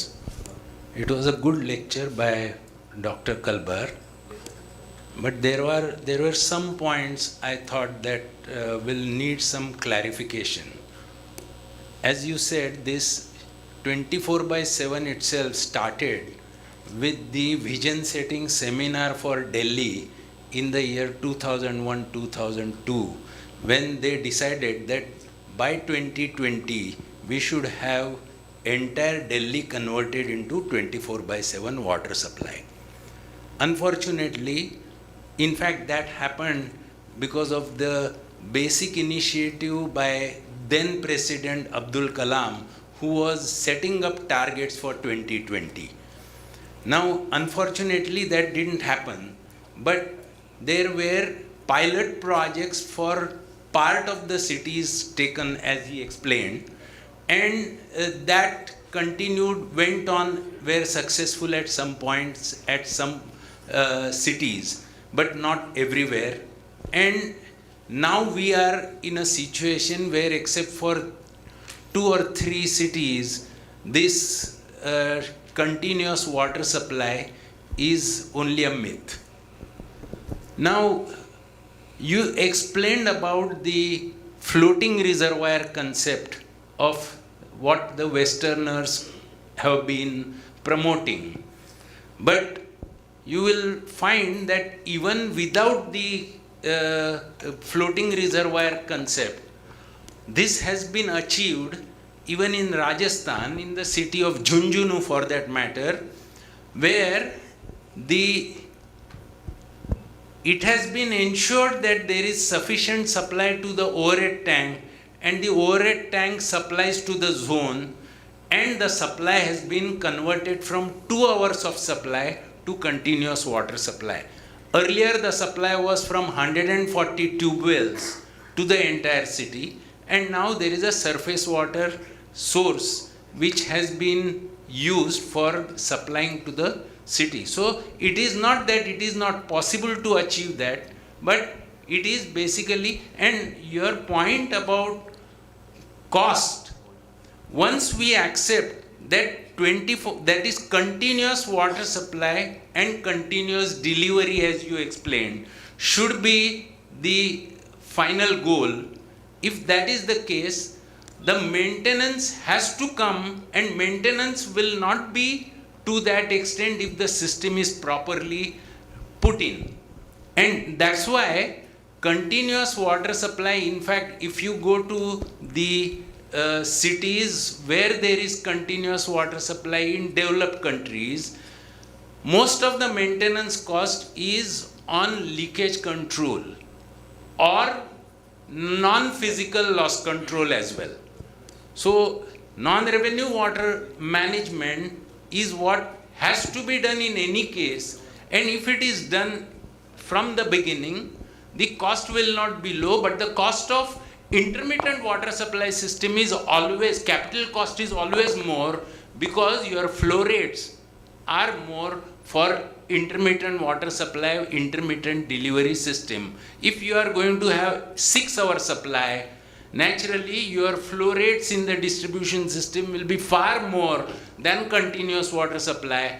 And then the question comes, how this 20, 25%, 30% extra cost, that cost has to be borne for intermittent water supply and not for continuous water supply.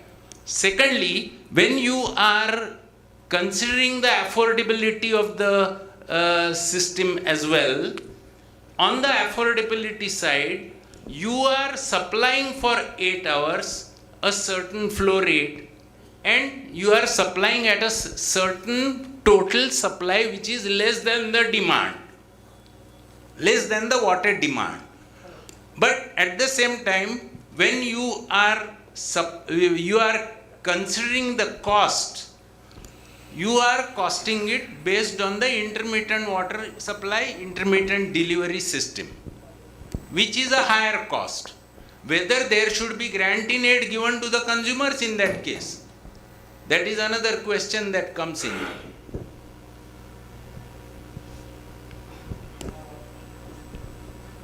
I am just putting these things. Yeah.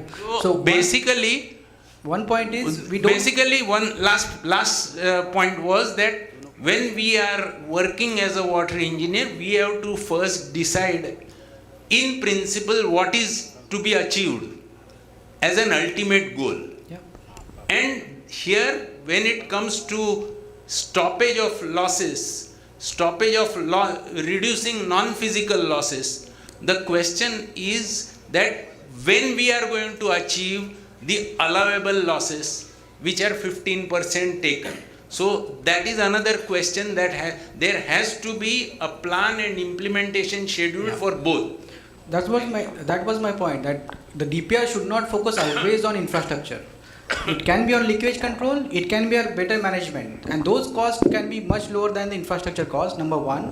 Number two, we will never be able to design for intermittency, because intermittent design will be costlier. But no guidelines, that's why exist for intermittent design.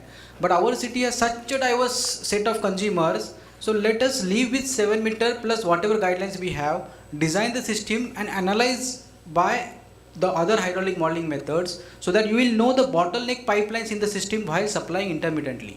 So while supplying intermittently, there will be some pipe patch which may be handling very high hydraulic loss per meter per kilometer, the unit head loss. Those pipes can be replaced only, not the entire pipeline. And that approach is missing. That was my point. Thank you. Loss, when I meant loss, I was talking of physical loss and not friction loss. No, both ways. The physical loss also, that budget also has to be there in the DPR, and a good amount of budget. The physical loss and how to cope up with frictional losses in the bottleneck pipelines, that also need to be accounted. That's the DPR needed for Indian condition, or not the always a new altogether new design.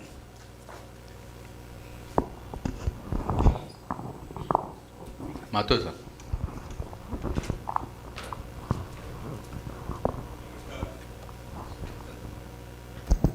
Namaskar. We had a very good presentation of Mr. Kalbar. I am Vinay Kumar Mathur. I have come all the way from Jaipur, Rajasthan. I am having experience of about 50 years or more. And I have worked for a number of urban towns in rural areas of Rajasthan and other parts of the countries. सबसे बढ़िया काम है हर घर में जल वाला जो काम हुआ है, जल जीवन mission, it is doing wonderful work. और हमने राजस्थान में बहुत पानी की दिक्कत देखी है. हमारे लिए तो बहुत बढ़िया काम हो रहा है. हमने 24/7 का काम भी किया है, और महाराष्ट्र जीवन प्राधिकरण के कुछ लोग मलेशिया भी हमारे साथ गए थे. 24/7 का काम हमने राजस्थान में लगभग हर डिस्ट्रिक्ट में किया, and it was more or less partially successful.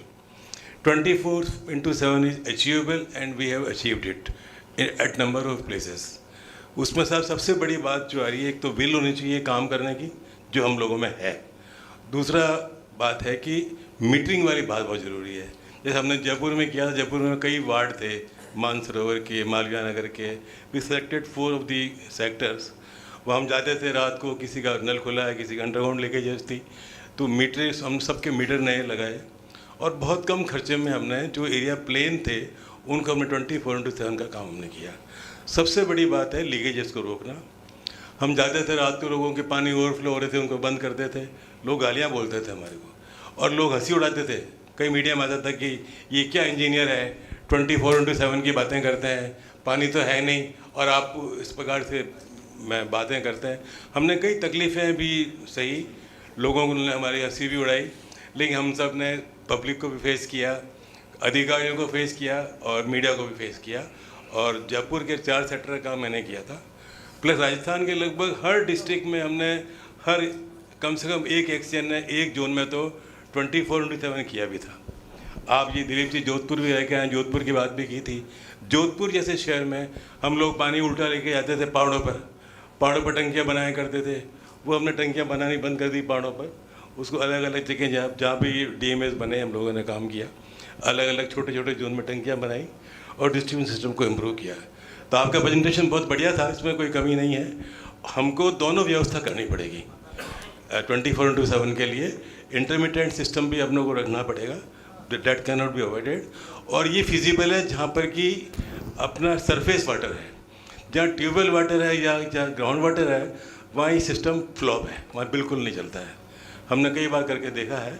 तो सबसे बड़ी बात है मीटरिंग की और पानी के लीकेजेस को रोकना. बाकी डिज़ाइन में कोई कमी नहीं है. प्लस हमने राजस्थान में साहब जो डिस्ट्रीब्यूशन सिस्टम डिज़ाइन कर रहे हैं रूरल सेक्टर में, उसमें पीक फैक्टर हम 6 ले रहे हैं आजकल. अब कई जगह 3 में, कहीं ज़्यादा भी है, but we have taken a decision and we are implementing each and every projects of Jal Jeevan missions by taking peak factor in rural areas as 6. Mathur sir. हाँ, Question मेरा ये है कि मीटरिंग की तरफ आपने काफ़ी कम जोर दिया, उसका आप ज़्यादा जोर दें. प्लस आपने कहा कि जब पीक डिमांड बढ़ती है, जब उठती है, वो फ्लोटिंग वाली जो बात बताना, फ्लोटिंग जो अपना वो चलते हैं और वो जैसा, उसके बारे में ज़रा बढ़िया बताएं, because that is not feasible in India. नहीं, मतलब फिजिबल है सर, और किया है, ऐसा नहीं कि किया नहीं है. इश्यू क्या है ना, for every setting, for Jaipur और Rajasthan kind of setting, you make able to do it with whatever designs that we are following, that is feasible. For a very complicated cities where a very variety of consumers are there, variety of commercial, institutional and residential areas are there, there you need a very different kind of design settings. Mumbai we have connection size based design. That connections are designed based on the demand, which many other municipalities do not do. So my point is, आप situation के हिसाब से you design the system, not as a generic one guideline. That's my whole point is, metering, loss control has to be there in terms of wherever required.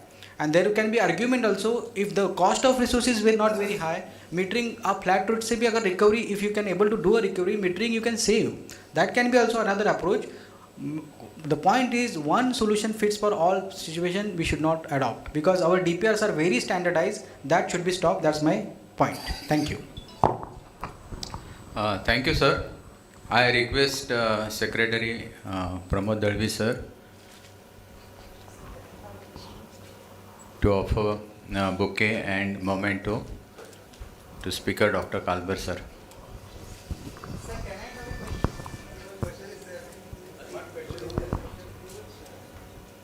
There are many, but we have to go by schedule.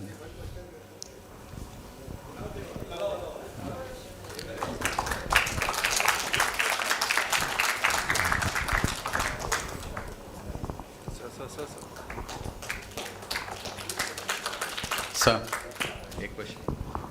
Please, sir. Where is, who is asking?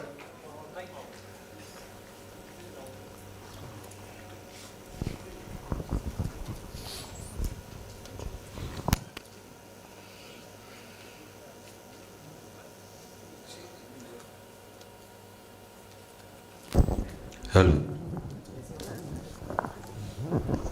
Hi, this is Shanipan Chaudhuri. I am having one question.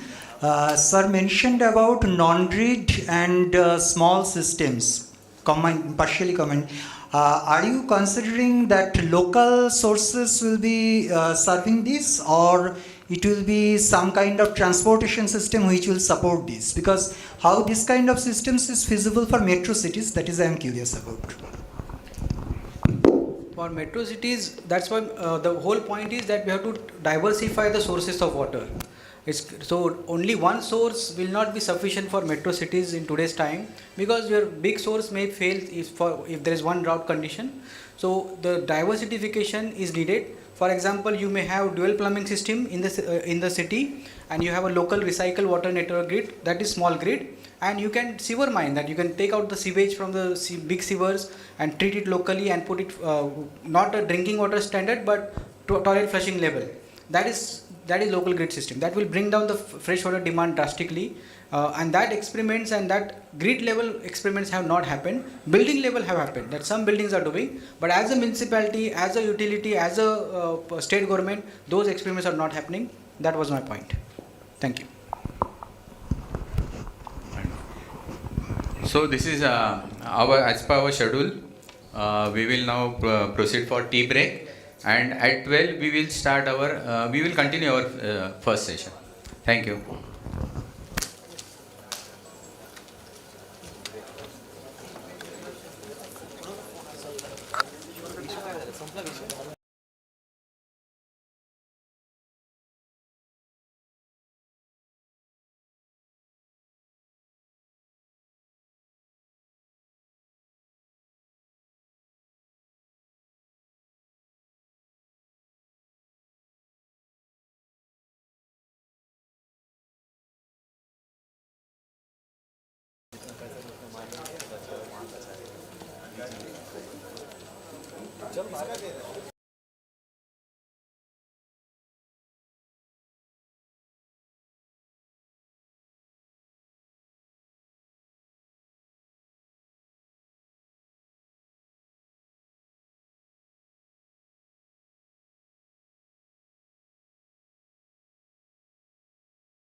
Engineers and friends, have your seats. We will start within 5 minutes.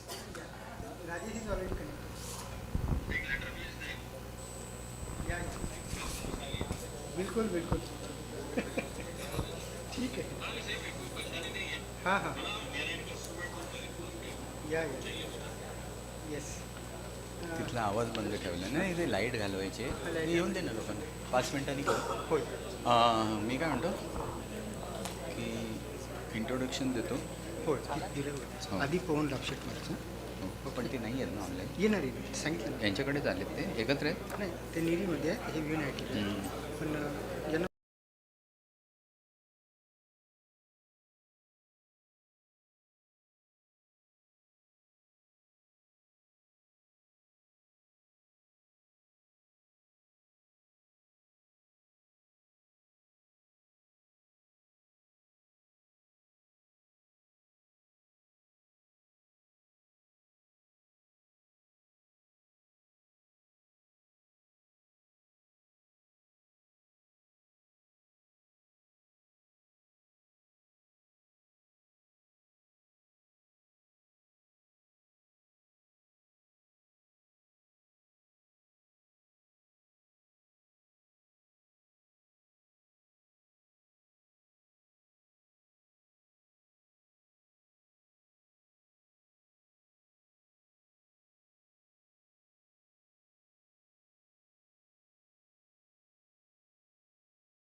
Pawan sir.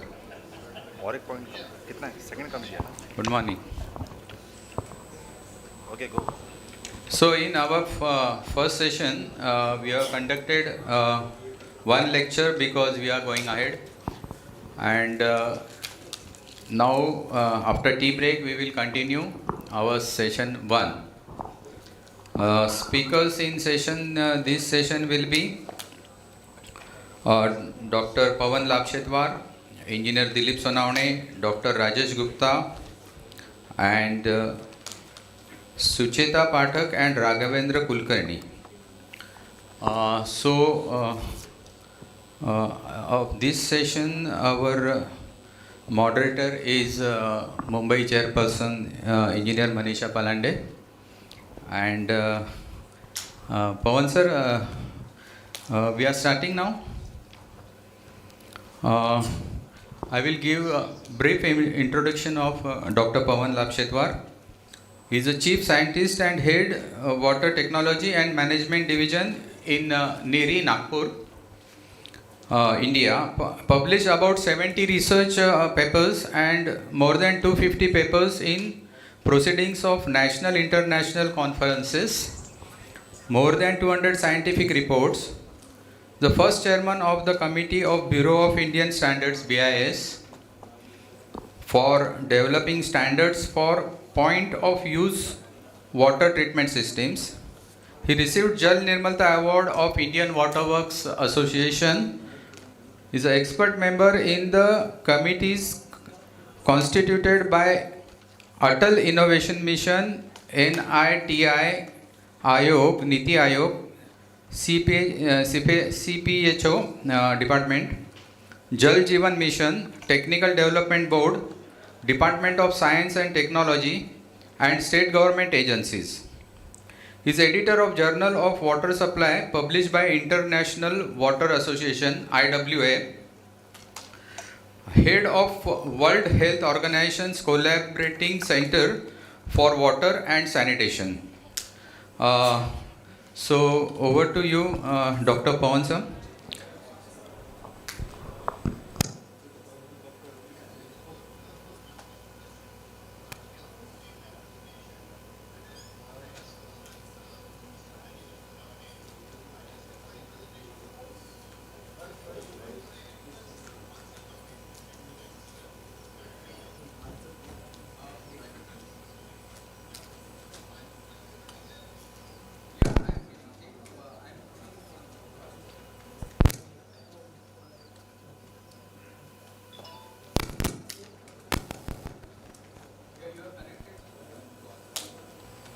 Okay, so good morning everyone and thanks for kind introduction. So I'll be covering my presentation in 15 to 17 minutes. I request Dilip Sonane, you sir, to give me a nod once I finish say 13-14 minutes so that I can complete my presentation in the allocated time.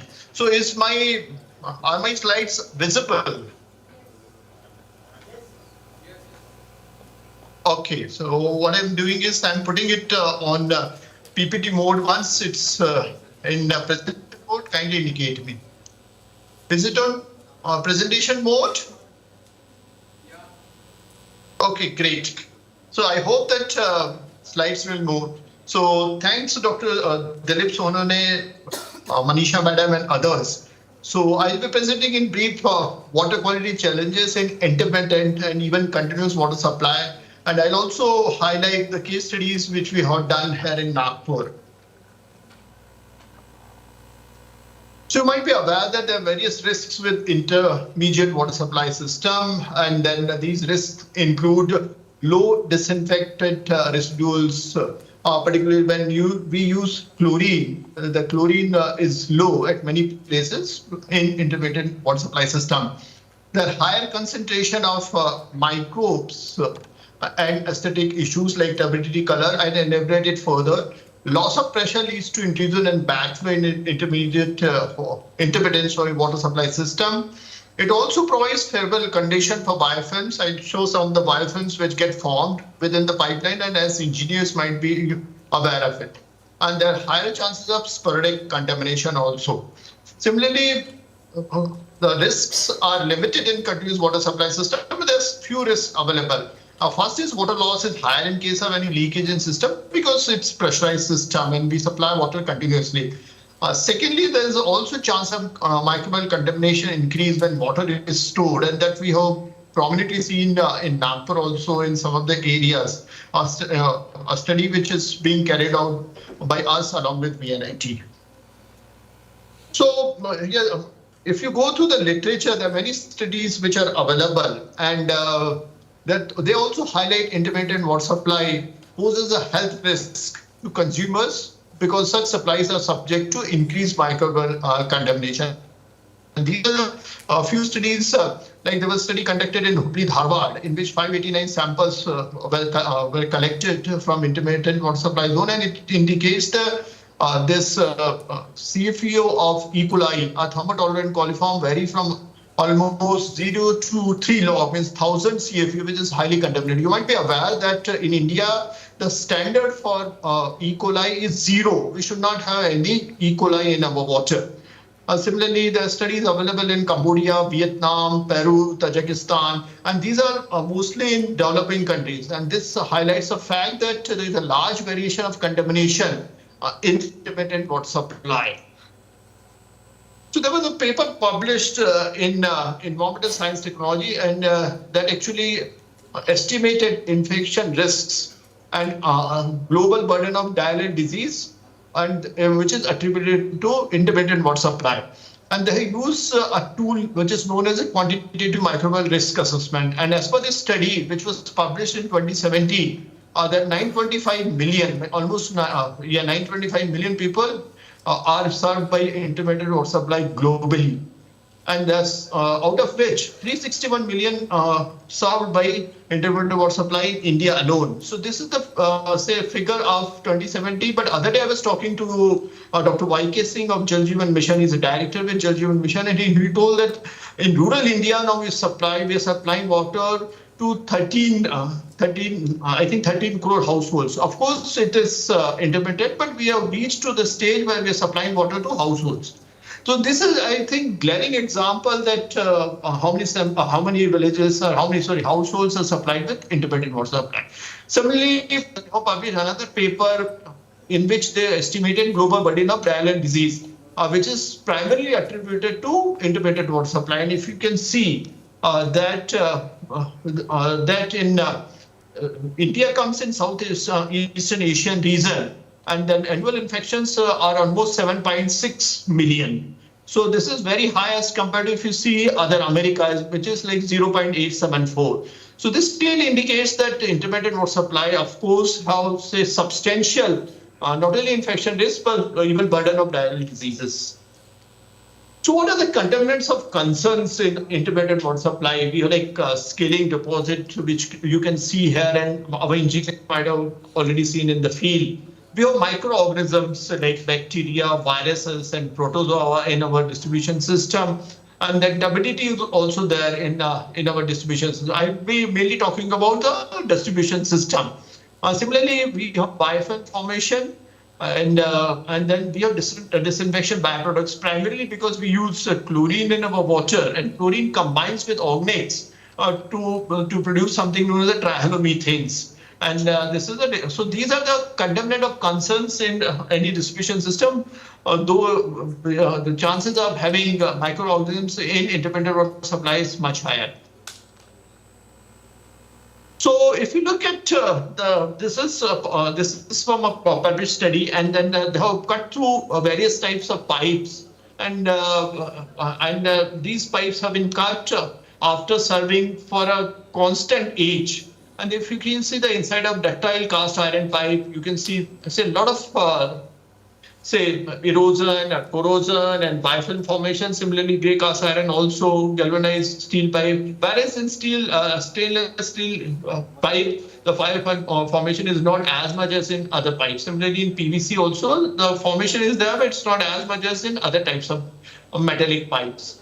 So what actually happens? Let us understand how these microorganisms are harbored within the pipeline. So as water flows, a bulk of water microbes, of course, move through, but there's some which cling to the surface of the pipe, and then biofilms can get formed. And then if you cut through the biofilm, you'll see that it has like suspended particle, and it also has many types of microorganisms within it.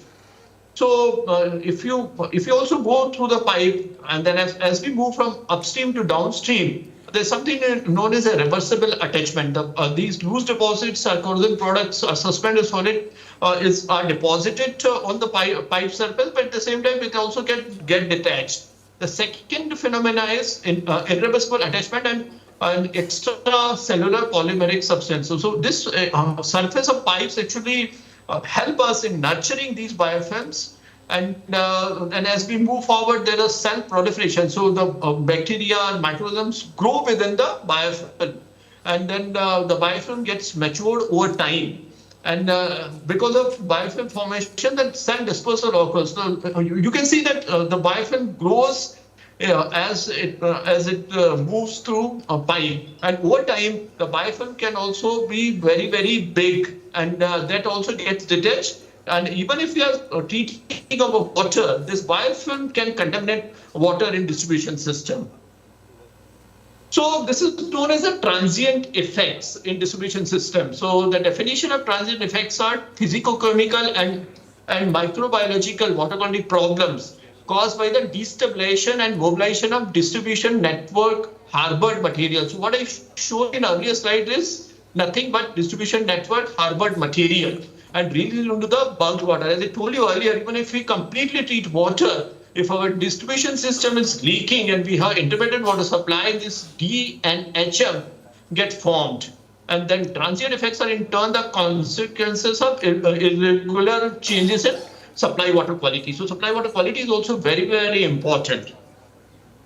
So we did a study in Nagpur and then we leveraged this ongoing 24/7 transition to conduct a natural experiment to compare water quality in intermittent water versus continuous 24/7 supply chain. So you might be aware that we started a pilot around 2007 and 8, and then from 2012 onwards, Nagpur started having this conversion from intermittent to continuous water supply. So I think we did a study in around 2017, 2018. So just to give a brief about it, we are like 2,100 kilometer of pipeline, 10 water distribution zones, 68 command areas. I'm talking about when we did the study, 315 DMAs and AutoCAD maps were available and 1.25 lakhs house service connections. And at that time, 24/7 water supply was available in 40% of DMS. So we have chosen two areas to find out what is the water quality in intermittent and continuous water supply system. So Nalanda Nagar was intermittent water supply, and demo zone was demo zone where we have converted to continuous water supply in Ramnagar was taken as a pilot for continuous water supply water quality monitoring. And we have chosen another zone, Pratap Nagar, assuming that after starting this work in 2017, in 1 year time, this will get converted to continuous from intermittent. But unfortunately, that didn't happen. So yeah, these are some of the data about these three pilot zones of Nalanda Nagar, Ramnagar, and Pratap Nagar. So only in Pratap Nagar there was a continuous water supply, whereas in other two zones it was intermittent water supply. So we did the this water quality analysis. We did some on-site monitoring. We monitored chlorine, total chlorine and free chlorine. We also did some survey along with water quality monitoring. And these are the physical parameters we monitor: pH, electrical conductivity, and turbidity, and then microbiological parameters. As per our Indian water quality standards, we monitor total coliforms and fecal coliforms. So we have found out that there were total 27%. So we monitor almost 50 locations in each pilot zones, and we found out that total 27% of the samples, almost we collected 150 samples, 27% had contamination, whereas 73%. And out of this 27%, the continuous water supply zone, that is Ramnagar, contributed only 4%. Whereas Pratap Nagar contributed 14% and Nalanda Nagar contributed 9%. And this actually gives the distribution. These are the sampling locations in this particular Nalanda Nagar, and the red dot indicate. So the contamination was say widespread. So I'll just go back. Similarly, this gives the idea about the Ramnagar, Pratap Nagar, and Nalanda in one shot. So as I told you, 14% out of the 50 samples, 7 were contaminated, means 14% were contaminated. And similarly, in Pratap Nagar, 44% were contaminated, whereas in Nalanda Nagar, 36. So you can now find out yourself that almost 3 times of samples in intermittent water supply were contaminated as compared to continuous water supply. Similarly, free chlorine were also monitored in 15 samples, and then 2 samples were having chlorine less than 0.2 mg per liter in Ramnagar, and whereas 58% samples indicated less than 0.2 mg per liter of chlorine. And 47% samples in Nalanda Nagar had chlorine less than 0.2. So this also indicates that this contaminated samples of free chlorine having 0.2 mg per liter concentration was much higher in intermittent water supply zone, that is Pratap Nagar and Nalanda Nagar. At the same time, we did sampling in slum areas also, and this clearly indicates that out of 16 samples, only 2 were contaminated for this E. coli and total coliform. And in Pratap Nagar, out of 8 samples we collected in slum area, 7 were contaminated. Means 88% in slum area. And then I have shown this slum area in red blocks. And here in Nalanda Nagar, 50% of samples were contaminated in slum area. So this clearly indicates the slum area in intermittent zone are much polluted than in continuous water supply zone.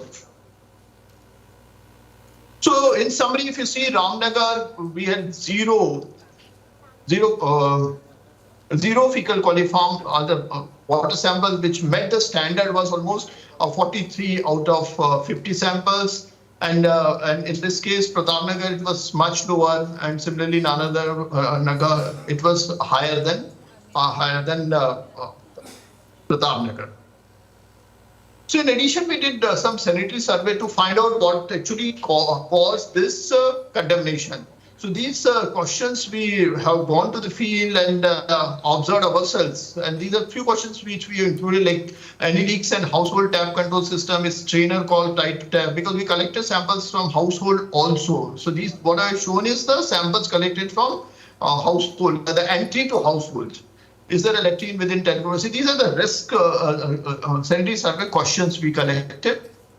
And the significant finding is that in case of Ramnagar, there is a significant association between risk of contamination score and presence of fecal foul. So what I mean is that if we can identify the risks which are there in each household, the contamination can be considerably reduced. So though Nagpur Municipal Corporation supplies safe water to these consumers, because of the risk which I have shown earlier, the water in the household get contaminated.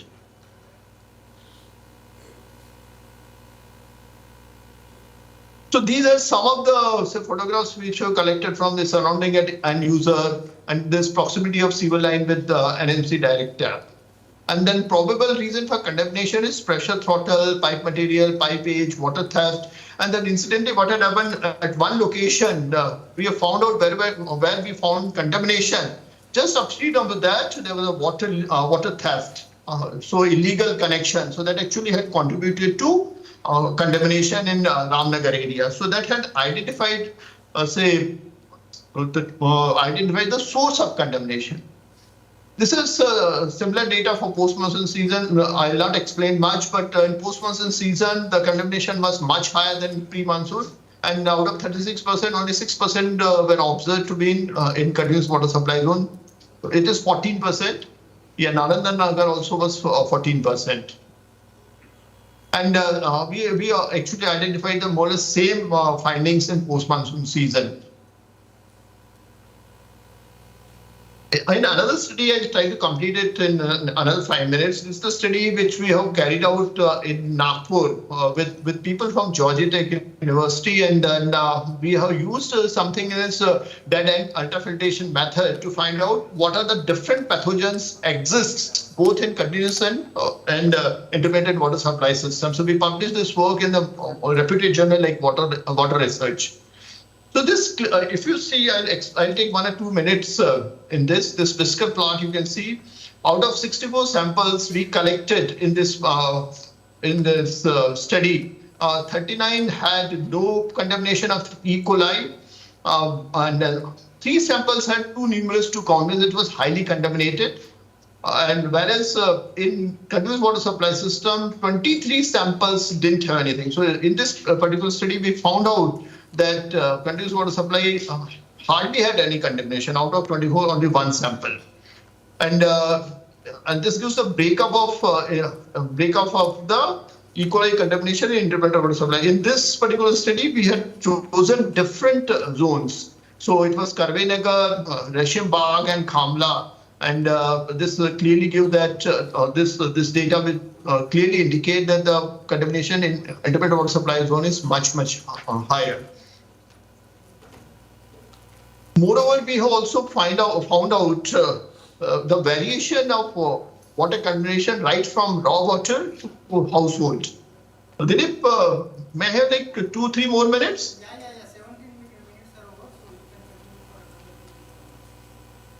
Oh, great. See, so fine, yeah. So Panch, the raw water, this is the sample we collected from Panch water treatment plant. Raw water obviously will have contamination. So out of 7 samples we collected in this particular study, we found out all samples were contaminated. Obviously, when we disinfected by chlorination, there was there's nothing, no contamination was there. But at ESR, we had found out almost 4 out of 9 samples were contaminated, and and then intermittent supply ESR, we found out almost 2 samples were contaminated. Whereas intermittent water supply household tap, all 9 samples were contaminated. This clearly indicates that we very poorly handle our water. So whatever investment we do in treating our water, because the water is stored in some and then again pumped to our tank, and then we even store at that household level. Despite treating water at water centrally, we contaminate water again. And if you also see this continuous water supply tap, household tap, we did not get any 9 sample out of 9 didn't have any E. coli. And IWC said, of course, 8 didn't have any, but household 5 ND. But this indicates that we had very high concentration or levels of E. coli, means almost 150 CFU per 100 ml. So this indicates that the contamination level of contamination is also very high in intermittent water supply system. Interestingly, if you see what actually in this study we did,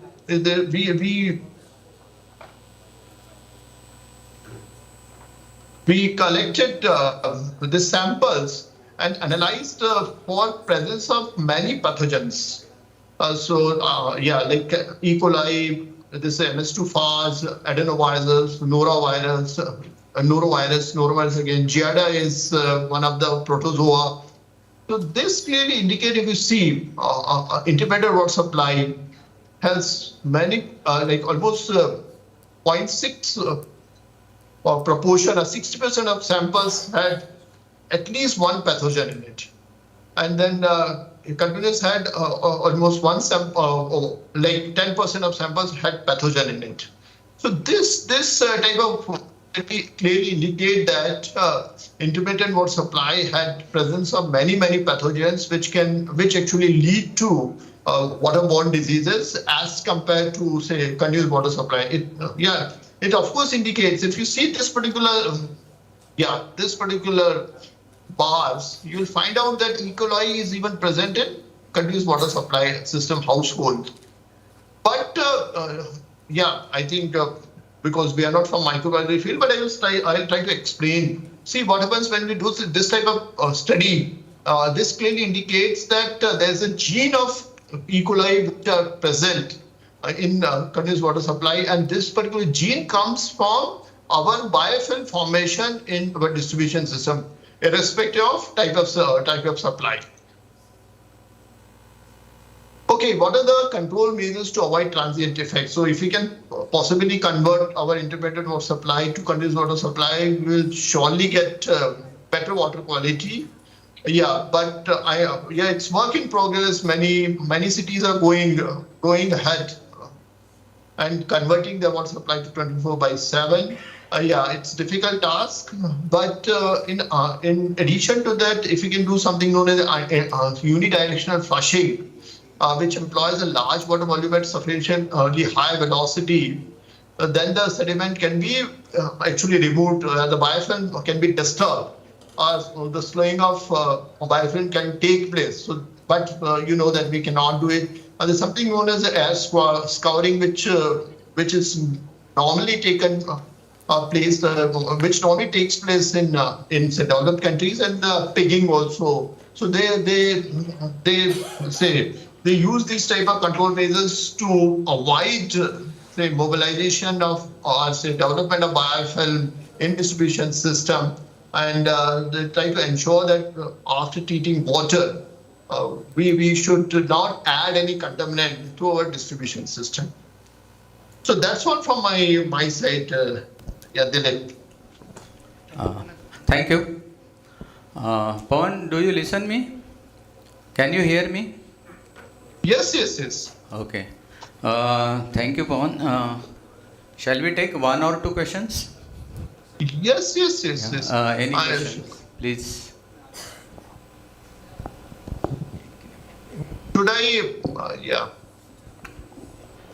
Should I stop sharing? No, it's fine. Pawan sir, this is Manisha Palande, Chief Engineer WSSD. Like you have Yes, made a madam. good presentation and a good case study. It is substantiated from your case study that intermittent water supply system does have more contamination. I just wanted to understand, can we decrease the extent of contamination in intermittent water supply system with rechlorination? This is my first question. And secondly, does biofilms also form in continuous water supply system, and why do they? Yeah, madam, thanks for a very good questions. Yeah, of course we do chlorination, but as you know, chlorine is highly oxidizing agent, and that gets consumed as the water flows through distribution system. And once the chlorine gets consumed, there's hardly anything available unless we do blue booster chlorination to take care of say microorganisms or pathogens. Yeah, of course, by adding slightly higher chlorination, we can ensure that the free chlorine is available. But in our case study also, you've seen at some of the locations, the free chlorine was less than 0.2 mg per liter. That's why there was a possibility of contamination. Yeah. But see, if you go to the details of type of pathogens, we have like 4 different types of pathogens we try to remove. One is like virus, bacteria, and protozoa. So bacteria and viruses are not as resistant as protozoa. So protozoa can be literally killed by or inactivated by chlorine. So even if we have chlorination, it's very difficult to inactivate or kill a protozoa.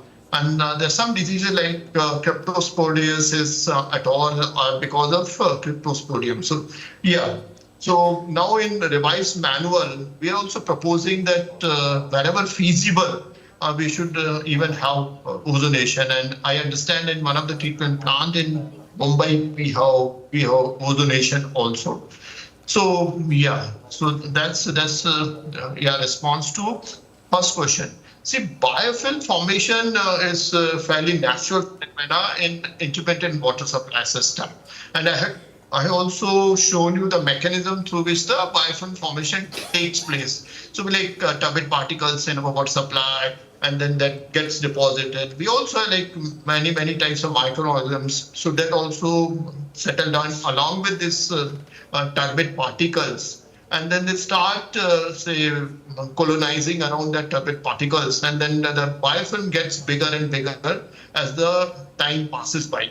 So say unless we say clean it, the biofilm formation will continue to take place.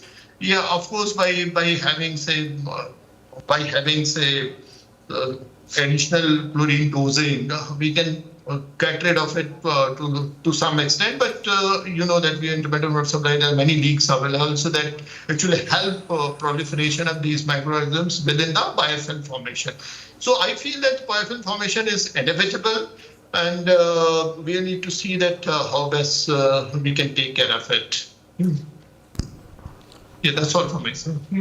Thank you, Pawan sir. This is on quality aspects of water supply system, that is contaminants concerns in distribution system. Nice lecture, sir. Thank you very much. Thank you. Thanks a lot. Thank you very much. Yeah. Now we will proceed to our second lecturer, who is also from Nagpur online, Dr. Rajesh Gupta. He will talk on subject coping cost of intermittent water supply system to enjoy the benefits of continuous mode of water supply system. I will give a brief about Dr. Rajesh Gupta. He is presently Professor of Civil Engineering at VNIT, Nagpur. He is graduated from Government Engineering College, Jabalpur in 1987. He was head of Civil Engineering Department and Dean Planning and Development at VNIT Nagpur.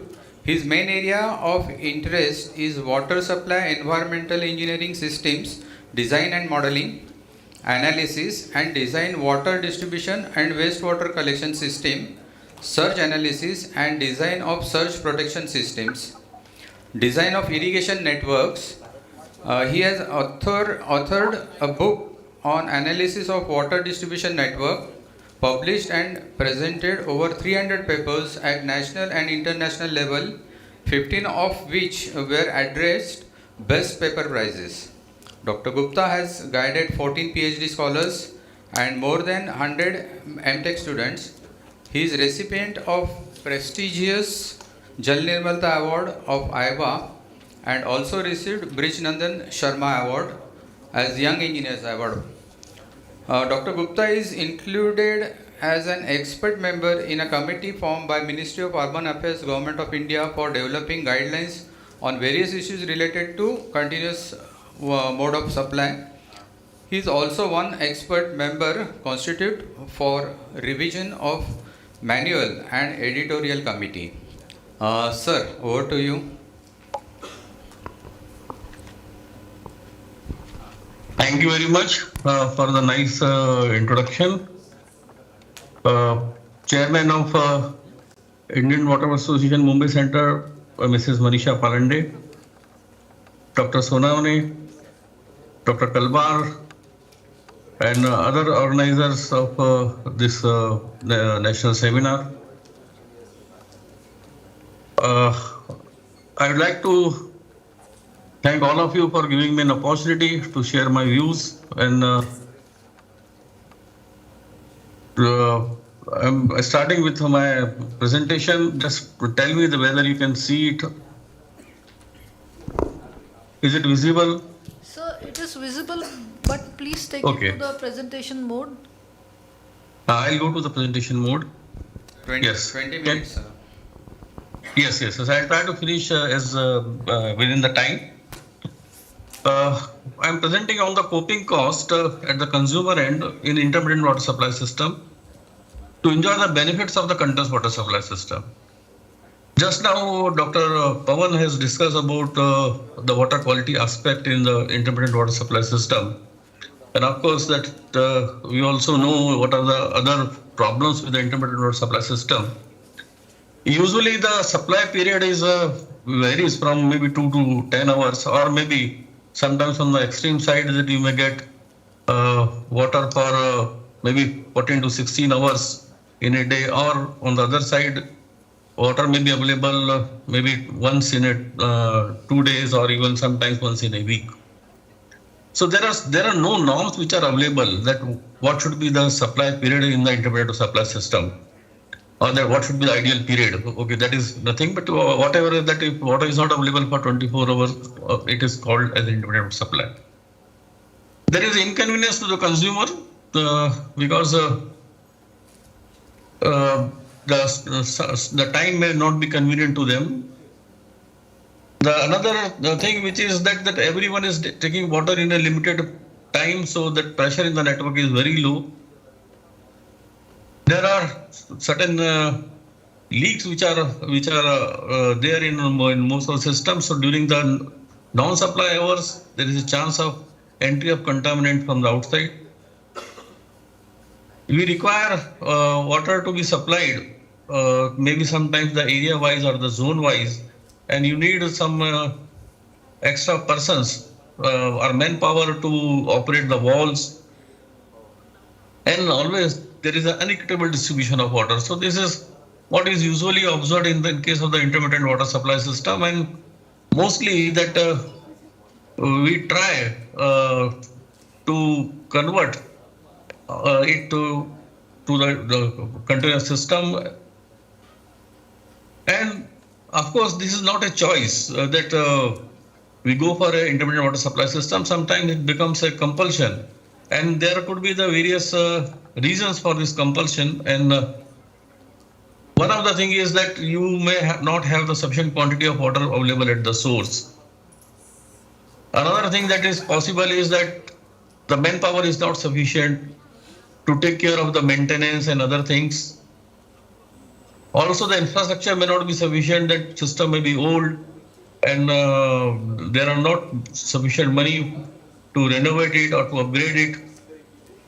Also, because of the poor maintenance, there are very heavy leakages. As in India, it is found that in most of the cases, the losses may be something around 40 to 50%. Some studies have shown. So half of the quantity that is treated is going as waste through these leakages. Then there is another reason which causes the intermittency is the very high demand which may be there, because sometimes it is not a volumetric type of billing. So if it is at the flat charge, nobody bothers to control the wastages which are there, or sometimes water tariff may not be pinching them to reduce the consumption. And also sometimes the efficiency of collection of bill is not there. So all these things together, when it is there, then it causes any control system to be operated in the intermittent mode. Now there is that people are realizing this aspect and finding the ways and means that how we can upgrade the system to supply water for the 24 hours.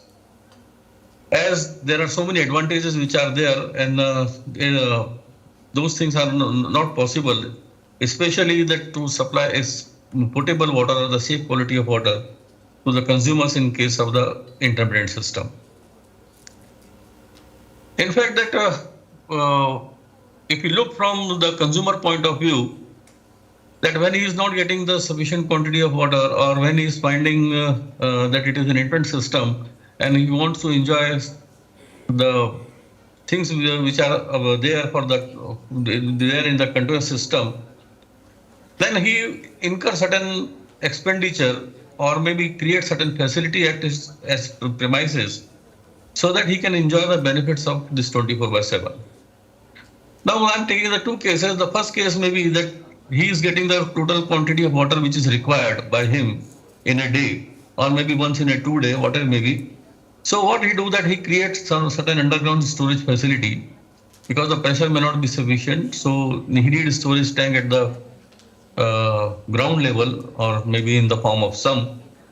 Then water is lifted to the overhead tank, and sometimes again then he provides some level sensor so the pumps can be operated. Once the water level goes down in the overhead tank, the pump operates. Then he needs the pipeline from sump to overhead tank. Of course, this is a very small expenditure. Then the construction of overhead tank that is required. And because now he is not assured about the quality, then he will go for some household treatment system like water filters or AquaGuard or UV or any other system. So this is maybe the first case, that when he's not getting the water in sufficient, when he's getting the water in sufficient quantity and he wants to enjoy the benefits. The second case would be that he's meeting the requirement partially. Then in that case, to meet again his requirement, then he usually go for some secondary source, maybe the well or bore. And then again that he'll have to have another pump in the well or bore. Maybe then sometimes if the quality is good in the well water, the bore water, the supply can be mixed. Otherwise, then he'll have to go for a dual type of system. And maybe then this will be incurring some extra costs, that separate tanks are required to keep these two waters separately. And of course, as because we are getting limited quantity, so we'll have to have all other things which I just mentioned for the case one. So it increases again the cost of the system. In fact, that we were doing certain study for some other purpose in Nagpur, and then we got the data for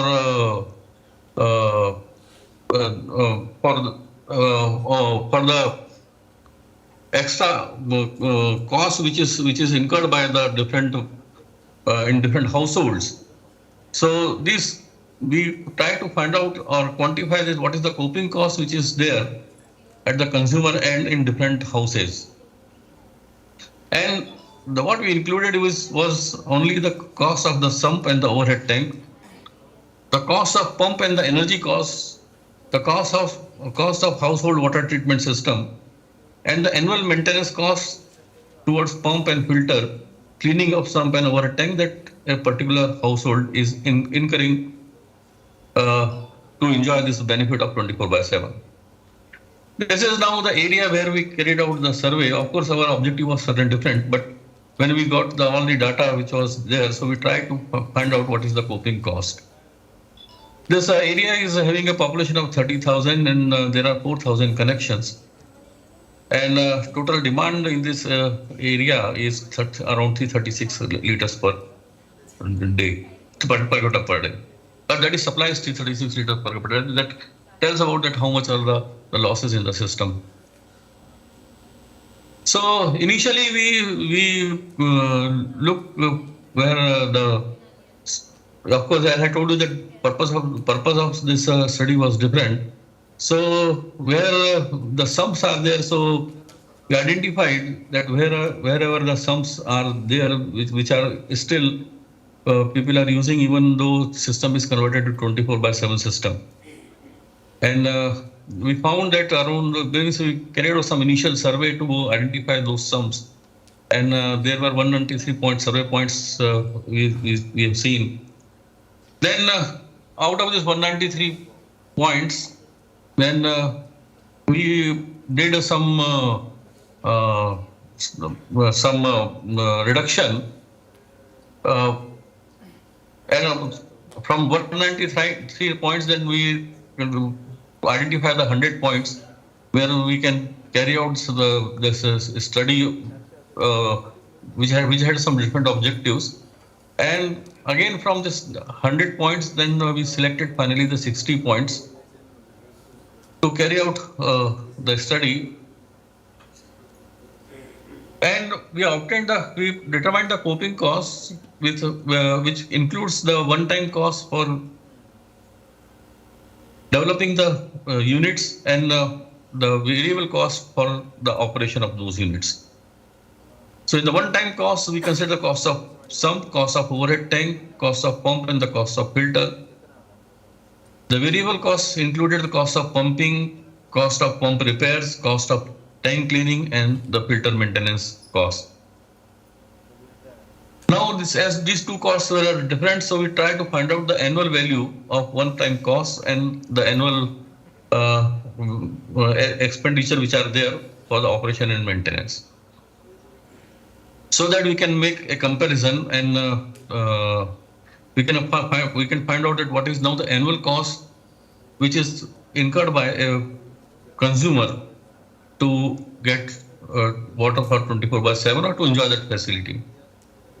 The interest rate to convert it was considered as 8%, and this is the life which we presume for the sump and overhead tank, which will be of the cement concrete type and PVC pipe, and the filter and facility considered as 10 years, and for the pumps it was 15 years life. And then we analyze the capital cost which was incurring for that period.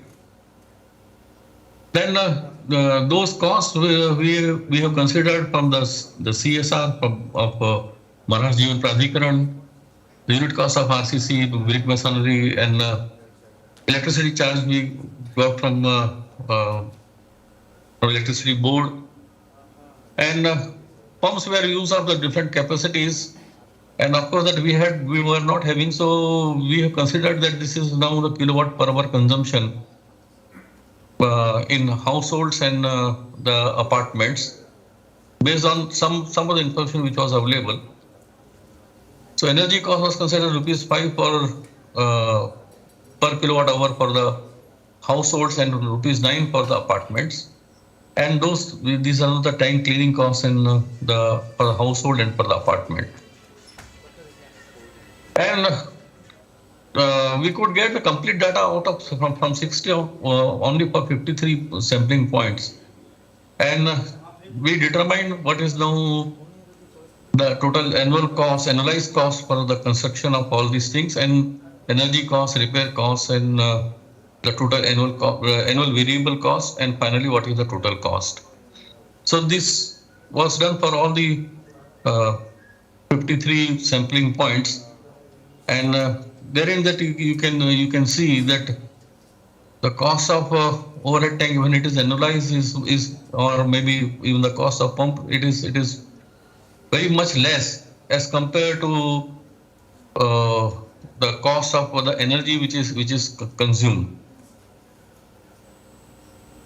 So these are now the values for 53 points, and then finally we got an average value just to know that how much an individual is incurring annually. So it was observed that around 12,000 rupees is incurred by a household towards developing this facility, and for the flat owner it was lesser because the main cost is divided into several households, so it was around 7,500. And this cost is of course over and above the water bill the consumer has to pay. And if you consider this total cost which a consumer is incurring, and maybe somewhere the pressure is available, so they may not be there, and if you consider 4,000 connections which are there in that area, so it may be something around 40 lakh rupees which will be incurred monthly. And if I consider that if we can generate some extra pressure in the network through the booster pumps, which could be installed very near to the ESR, then our cost could be very less for the extra pumping cost. Of course, we need something more to see that water is not lost or it is properly leakages are properly controlled and other things. But this is showing that an individual has to incur some extra cost just to maintain that, to enjoy that facility. And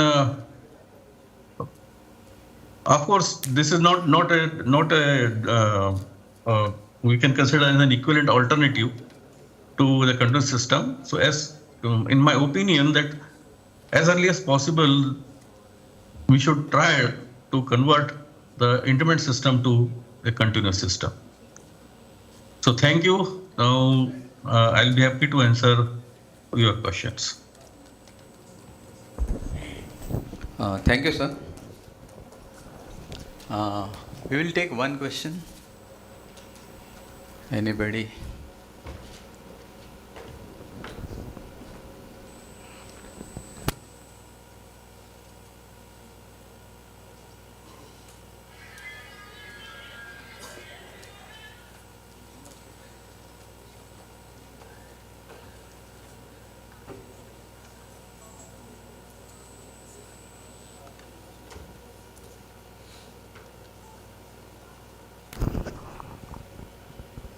Any question? One question is there.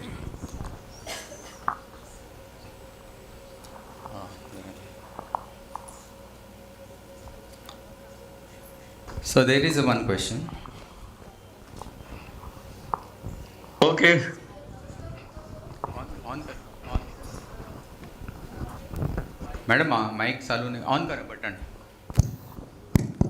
Namaskar Gupta sir, this is Palande. I have one question. Sir, in the last slide you have shown that the coping cost per household is 12,450 per annum, and if he is a flat owner then it is 7,700. Yes, So, madam. yeah, so but what will be the case if we have to maintain the pressurized system in suppose suburbs of Mumbai or even in Mumbai, because we have more high-rise buildings here. So don't you think that pressurized system will cost more than the coping cost in such scenarios? Madam, I could not understand. I mean, can you repeat the question? Yeah, I will repeat the question. Sir, in the last slide, you have shown that the coping cost per household is 12,450 per annum. Yes. And if it is for the flat owner, it is 7,700. And Yes, madam, yes. sir, like you have mentioned that cost of generation of pressure in the system is much lesser than the this coping cost. But Yes. I just want to I wanted to ask what will be the scenario in Mumbai, in cities like Mumbai or suburbs of Mumbai, wherein we have high-rise buildings, because I think that in such cities the cost of maintaining the pressure in the system will be little higher than the coping cost, or what does your study indicate? Yeah, good question, madam. And what you say is very correct that normally that we are maintaining a pressure of, if I go to CPC manual, they are saying that 17 meters. So with that pressure that you cannot supply water to the multi-story building, then you have to have your own arrangement of pumping and other things. So in that case, of course, because we cannot have that much of pressure, but wherever it is possible that we can have a pressure of maybe 17 meters, and maybe that will be sufficient at least for supply water to the 3-story buildings without any extra cost to the consumer.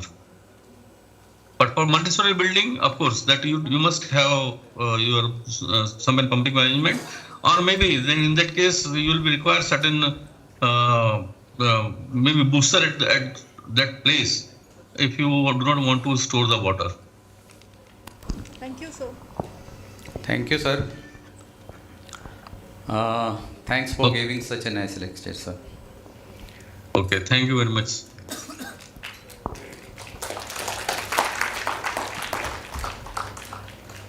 Proceeding to further. Ask them to stay online till the end. Sir, if you can be online. Okay, no problem. So our next lecture will be Mr.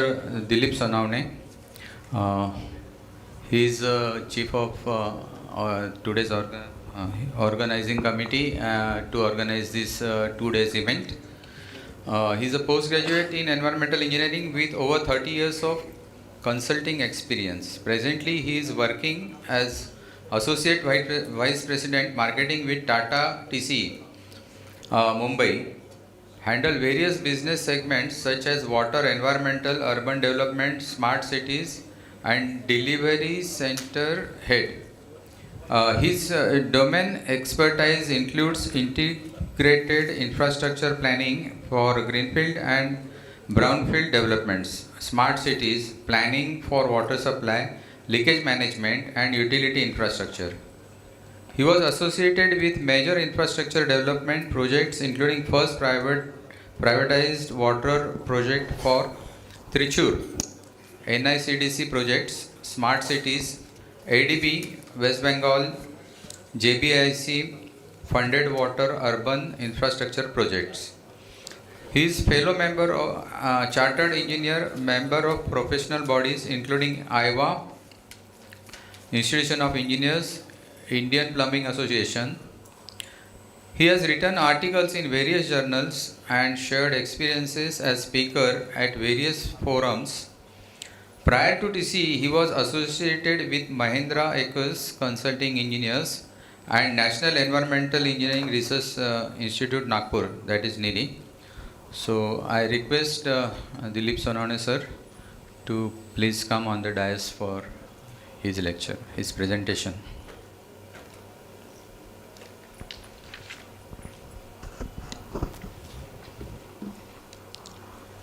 Thanks, Mr. Vaidya.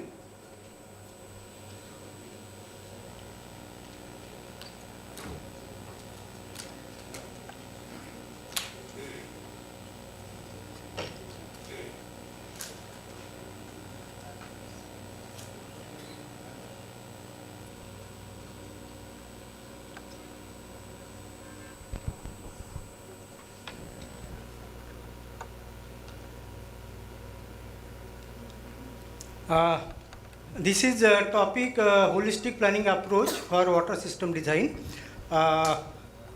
This mainly includes what all components a system includes as a water supply, and what are the various parameters which impacts the design of all the components and its interdependencies at various stages in the project cycle.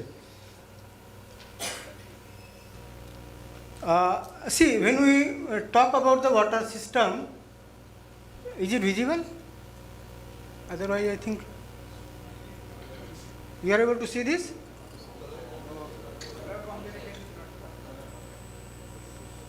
Okay, because there is a light.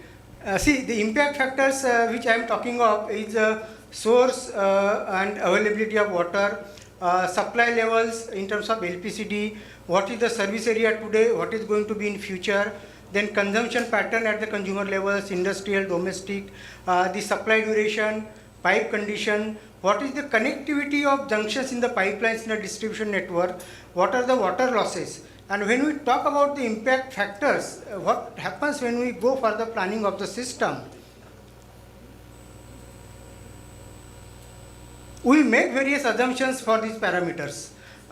We make assumptions, we do the study, we adopt based on the available norms in the various codes, and we go ahead for the planning of the entire system. But these are the key parameters which impacts during the design stage as well as in the later stages. This project is for the city of Hyderabad. This is a quite old project, maybe about 30 years back. But when we are talking about the design parameters during that time and whatever has happened in last 30 years and today, the things are more or less same. And most of the things we discussed during that time are applicable even today. And probably some of things are actually coming out in a more focused way. Hyderabad, if we talk about, it has 4 sources of water with overall storage of 525, but distribution storage, which actually supplies to the consumers, was only 220 MLD. The storage was 10 to 30% and 30 to 50% for 13 zones out of 20. And for 7 zones, it was more than 50%. The operations of 18 zones was converted into 500 sub-zones. So you can understand how many walls the operators were operating to supply the water at that time. And supply hour, it was 1 to 2 hours, very less supply hours. So we have diagnosed, which we are diagnosing today also, too many sub-zones, inadequate water, inadequate storage, inequitable supply, low pressures, and numerous wall operations. This is what we have concluded when we started our study. The sources for Hyderabad, 3 rivers, Musi, Isi, and Manjira rivers, and the sources were 8.6 kilometer to 80 kilometers. So they were far away from the city. And if we talk about today, the sources are 150 plus kilometers. So again, we are going further and further, incurring huge capital costs in the investment. In the planning approach, what we have considered, actually nothing is readable. Whether can we switch off this?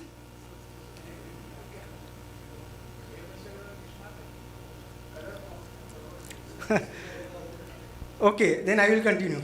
Planning approach, we have given the considerations to what the service area should be, what is the consumer profile, then survey and mapping, the digital preparation, what are the available sources, leakage level, what is the satisfaction level in terms of the demand and available water, what design scenarios are coming out of it, and what hydraulic models one has to prepare to design the networks.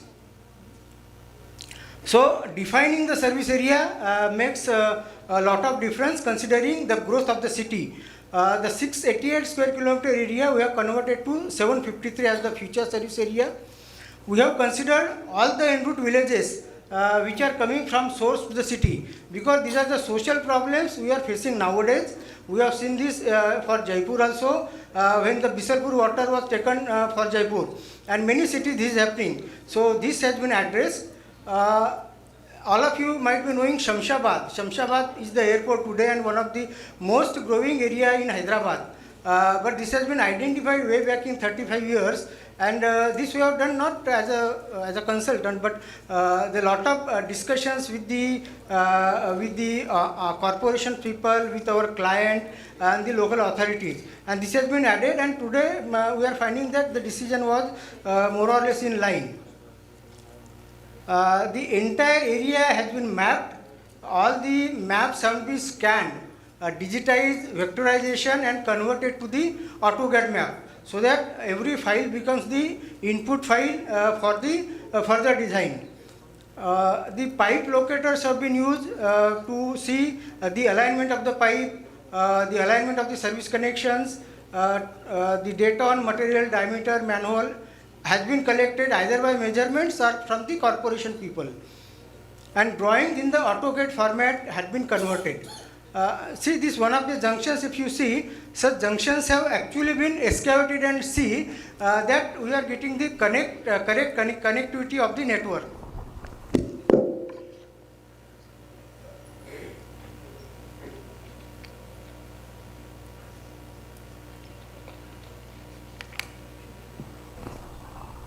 The population projections by various methods, including the involvement of the development authority for the city. So for Hyderabad, we have taken 30 lakhs populations to double in 30 years, and for the overall service area, 43 lakhs becoming more or less 2.5 times more than 1 crore, because surrounding areas had much higher growth rates compared to the city.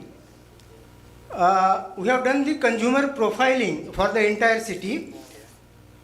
Like for domestic consumers, we have formed the categories like bungalows with gardens, bungalows, traditional houses, flats and slums. For non-domestic, hospitals, hotels, schools, and bulk consumer industrial. Consumer surveys we have done in the form of actual measurements of the meters at the premises. Then measurements of public supplies for the stand posts. Commercial establishment actual data has been collected, as well as data on industries has been collected by visiting various offices and getting the data for the city.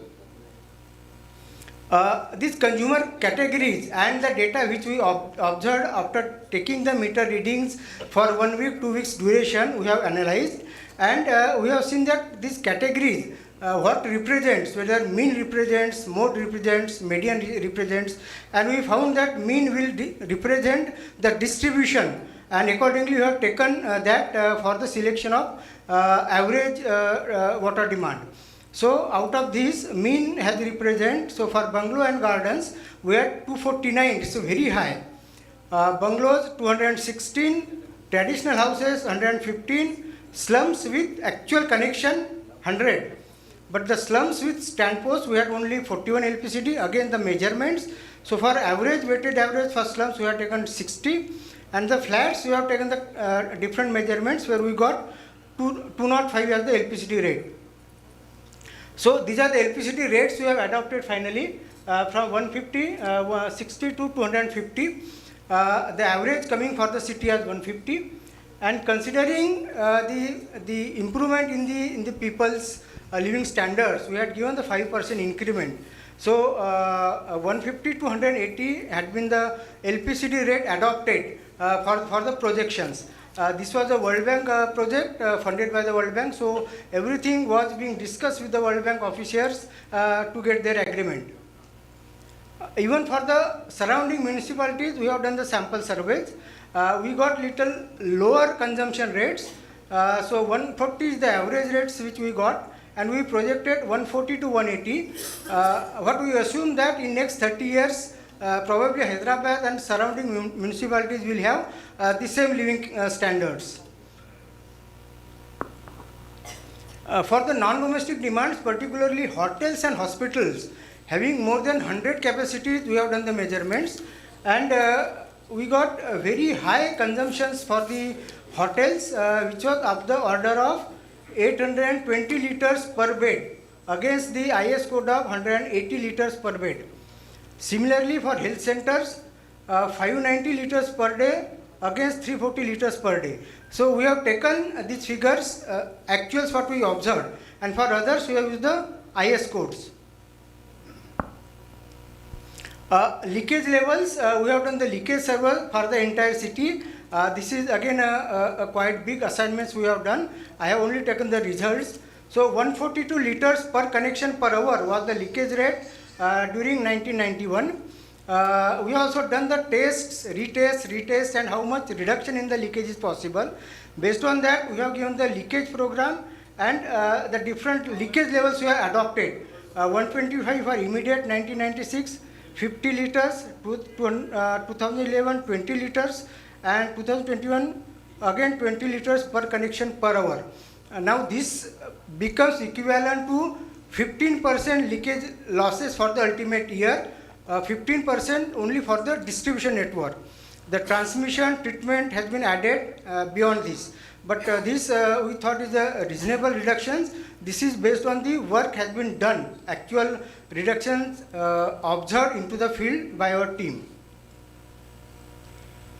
So in the morning also we were discussing, like Dr. Kalbar also said, that if we don't do the leakage assessment, then what could be the leakage losses?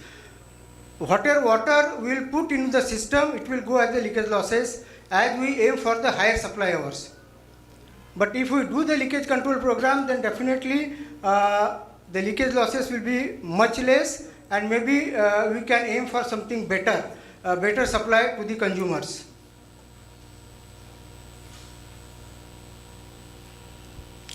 So considering that the leakage losses will be reduced based on the program given to the corporation, the total water demand has been projected at 2852 million liters per day for the entire service area.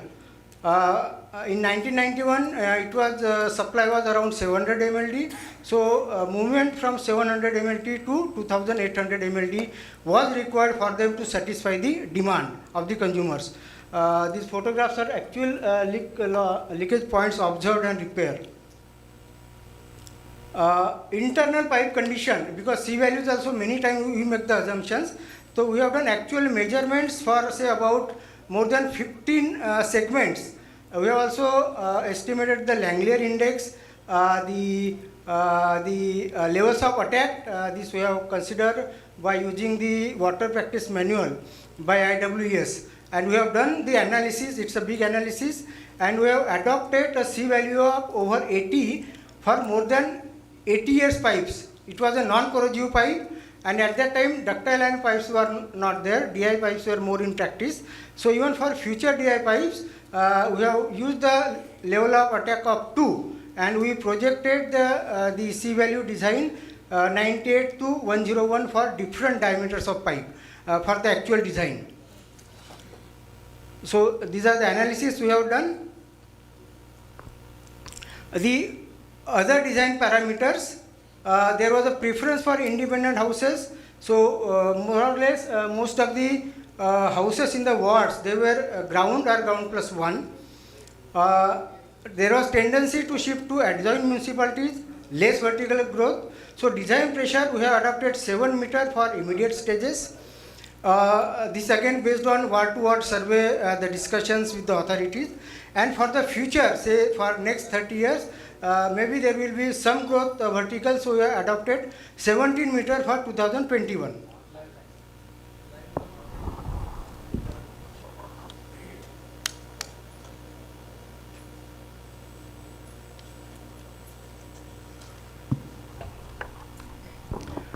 So how to meet the water demand, because the gap was huge, and we had a discussions with the authorities, and some of the sources were in discussions. So based on the discussions, Manjira phase 4 was expected to be get added, Krishna 1, Krishna 2 and Krishna 3 in different phases, and Godavari. This has been planned in discussions with the authorities, and with this addition of the sources and the drawal of the 150 MLD, 410 MLD and 874 MLD at the last stage, entire water demand was expected to be handled so that there will be 100% supply, and 2850 will be made by bringing all this water to the city. But when the water is coming to the city by 2021, there are various stages, intermediate stages. How to handle these intermediate stages? Because these are the stages which are actually making the things more critical. This is the graph which you have assumed, the graph of demand satisfaction versus hours of supply. Now this graph is based on the surveys done in some other countries. No such data is available for our country. So we have taken this as an assumption. But yes, definitely some work need to be carried out in these aspects in our country to either validate it or maybe to get something different. Or maybe we have got the IIT Bombay or maybe VNIT, our professors also, they can share if something is available.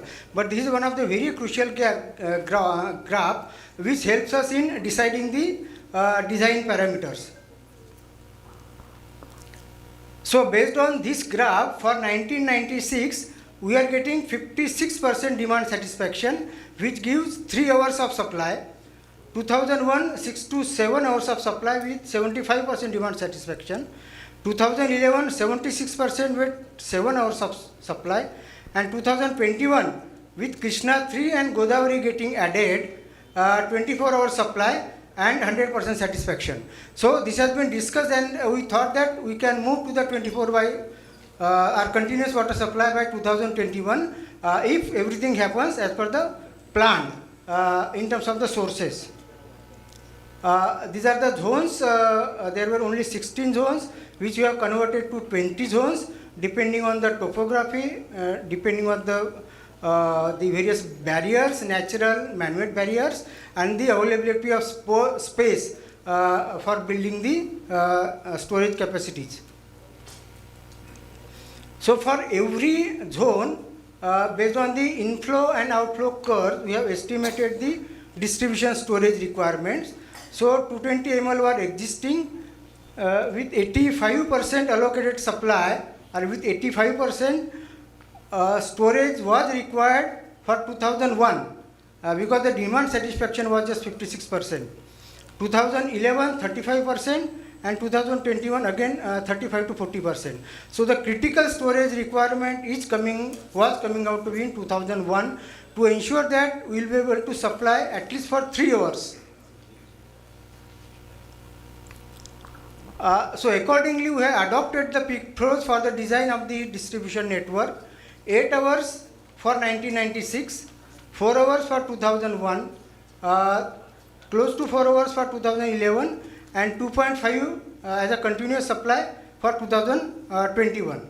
This we have done for the distribution system. So what design scenarios have been emerged? Flow condition considering ultimate saturation population.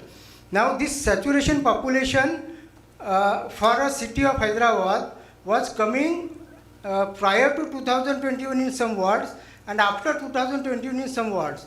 We have done the sensitivity analysis and we said that let us adopt 2021 saturation density for the distribution network because the repeatedly changing of the pipelines is not possible. So this has become the one critical condition. Flow condition in the 2001 because there is a 8 peak factor, so that is another condition. Peak factor as per the supply of hours which is coming as 8. And the distribution storage again as per the source addition and peak flows. So these are the design scenarios which you have considered for the network analysis. All the digitized map have been prepared and everything has been through the system. Like we had a software of Kause.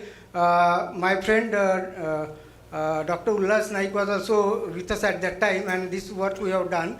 So it was a complete computerized system. And that was, the network analysis has been checked with the loop to see that our results are matching. And this is the digitized output which we have got from our analysis, which has been further taken up for the detail engineering stage. So all the data on pipe diameter, velocities, everything has been coming out on their digitized platform, digital platform. Transmission system has been quite long. So in terms of conclusions, what is coming? See, micro level studies it helps in better design norms, like we have seen the per capita demand, we have seen the C value test. Source availability has been major impact because there was a movement from 700 MLT to 2850 MLT. This was a big capital investment. So this need to be planned and do it accordingly. Intermittent and immediate is critical. So here intermittent is 2001 and it is intermittent, which has the highest peak flow. So that has become the most critical in terms of the hydraulics. Studies are required on demand satisfaction versus supply of hours for Indian conditions. I think this is still no such data is available. So this will help in actually designing our system well, because reaching to 24/7 may not happen immediately, but handling this intermittent situation is very, very important. These are the conclusions, but let us see what is happening in Hyderabad. Some data I got it. This is the current status which I have downloaded from their website. See, they had planned 2346 MLD against 2852. They had gone as per our planning, what we have discussed at that time. So this normal drawers 2346 against 2856 is about 88%. So there was only 12% deficit. But actual drawers, because of various reasons, is only 1759. So this is about 60%. So deficit in storage still continues even after 30 years. There is also water supply timings on their website. Probably this is for the people to understand and to take the water. That is what I am presuming. This is for an area like Banjara Hills, which is well developed. They are supplying over 10 hours, but on alternate days. Okay, the reason I am not able to understand why they are giving alternate days, but this is all IT hub, probably they have got the storages, that could be one reason. So over 10 hours, but alternate days. These are domestic areas where the water is going. They are giving daily water supply, but only 1 hour supply. So whatever the situation in 1996, probably it is remaining more or less same today. Anyone from Hyderabad, if they are there, they can throw more light on this.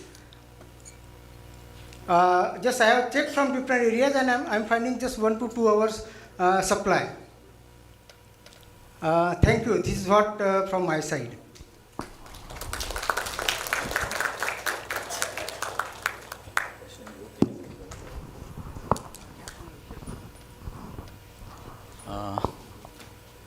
One question, if any. Yeah, please.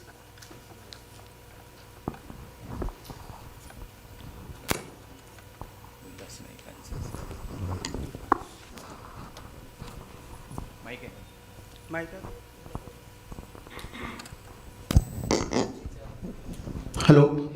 Thank you, sir. It was a nice presentation. Thank you, Dr. Sir Navlas Naik, Palande Madam. Myself, Sumit.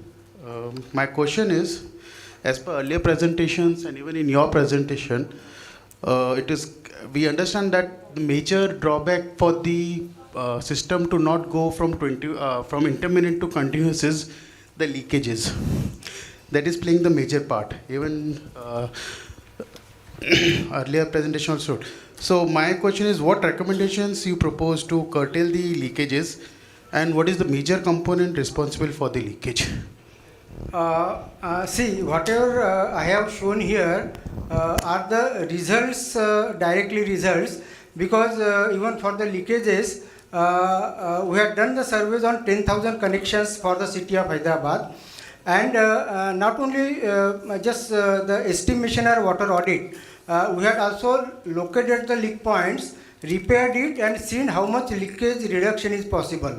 So we had done 2-3 cycles of leakage reductions, and from that cycles we had given the recommendations and full leakage control program to the city of Hyderabad, and it was to be implemented in 10 to 15 years. Based on that only those leakage norms have been adopted. So they have to, or every corporation has to do it to see that it is controlled. And if you are talking of what type of leakages are coming, we found 60%, over 60% were on service pipe connections, and at the junction of service pipe and main pipe. Many leakages which were actually visible, even one is repairing those leakages regularly as a part of maintenance, you will be able to achieve at least 15 to 20% reduction. But yes, it is very, very crucial handling the leakage losses, and adding the sources at time to time plays another important role in this. Thank you. I hope I have answered your questions.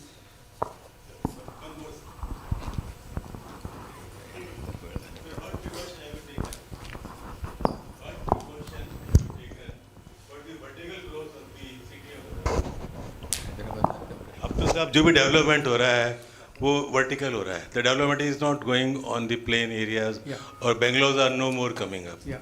What precaution and measures you have taken for the vertical growth of the city of Hyderabad? And what are your findings? What is the actual result? What were you planned? And what is the status today? As I said, this is a 35 years old project. So at that time, we were not expecting much vertical growth. That is one thing. But we said that from 7 meter up to 17 meter, we have to give the network. And the network was designed for 17 meter for 2021 condition. Beyond 17 meter, we said the water will go into the ground level sump, and every high story building will have their own arrangement. That has been very clearly spelled out in our reports as the recommendations. Sir, not even a single place is getting the water as per design in Hyderabad. Not even a single scheme is running as per design in most of the part of the state of Telangana and Andhra. I am also working for Jal Bhagirathi program of Telangana. I have seen and observed that there are number of faults in the design. So you see, your point is design. There is a lot of flow in designing the whole system, mainly distribution system.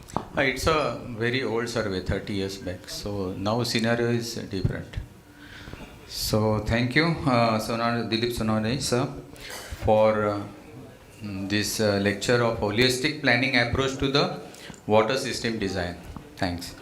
Now I call next lecturer Engineer Sucheta Pathak and Engineer Raghavendra Kulkarni of DRA, and Executive Engineer Sanjay Tupsakre of Pimpri Chinchwad Municipal Corporation to give a small introduction of speakers.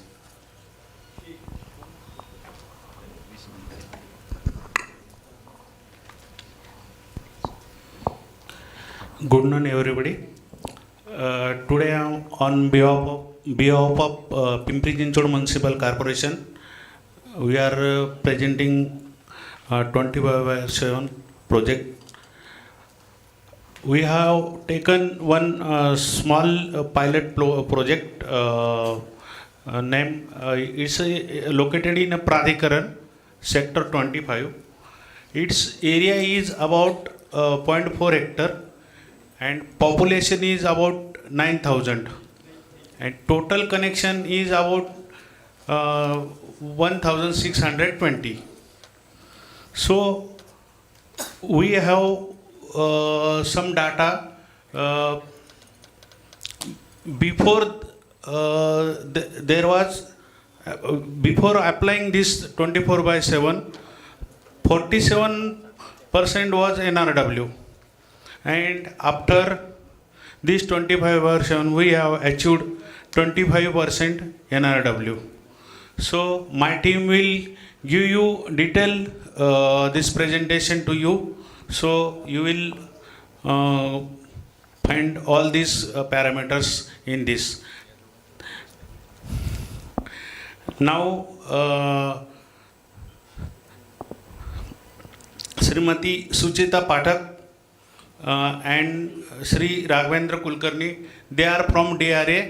DRA is a consultant for our Pimpri Chinchwad Corporation for this 24/7 project. They have studied all those parameters. They will give you a small presentation regarding this. Thank you. Over to Sucheta and Raghavendra Kulkarni.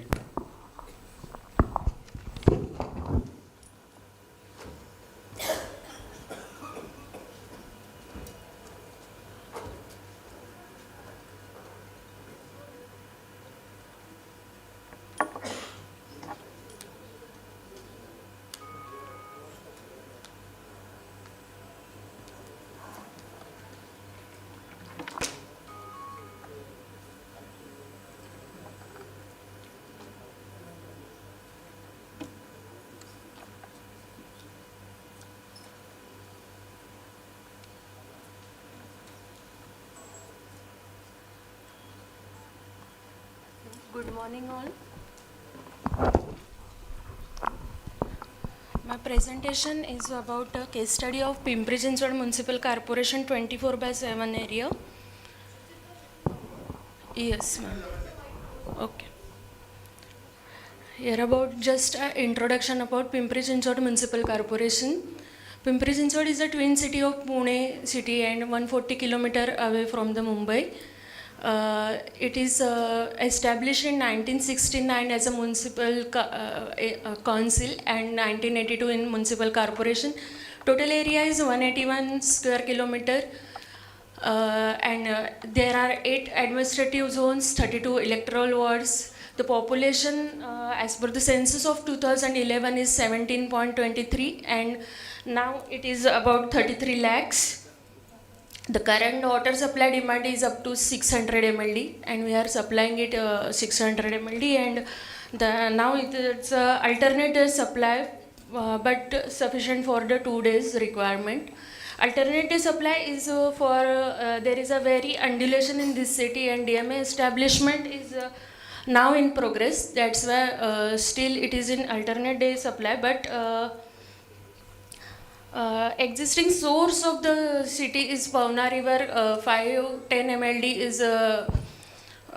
reservation for from Pavna River, 100 MLD from Andhra, and we are taking 10 MLD from MIDC.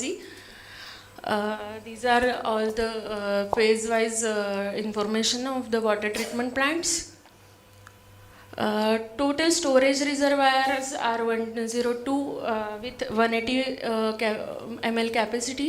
23 numbers of sumps are there and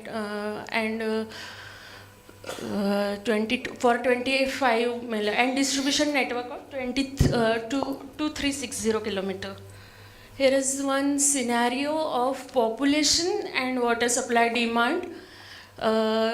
Here we can see that the LPCD rate is going down and down year-wise because the water availability for the PCMC. If we see that in 2008 we are supplying 228 MLD with the 214 LPCD and now we are supplying only 151 LPCD. This is a very huge growing city with 70% growth rate. Some digital management technologies are used in PCMC. All network is GIS mapped, ESR and pumping are geotag. All data is with consumer connections, are geotag, contouring and digital elevation model is prepared, SCADA system is there, and bulk SCADA meter are also introduced. For citizen interference, there is a Sarthi portal जहाँ सब लोग अपना complaints दे सकते हैं. Dedicated helpline center is also for 24/7. Payment gateways for water bills are also online.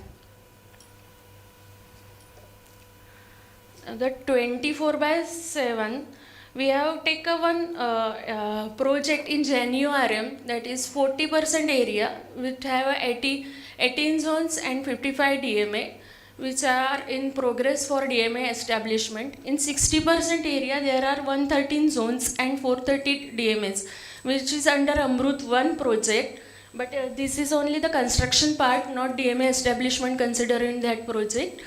So for 40% we are at an implement stage of 24/7.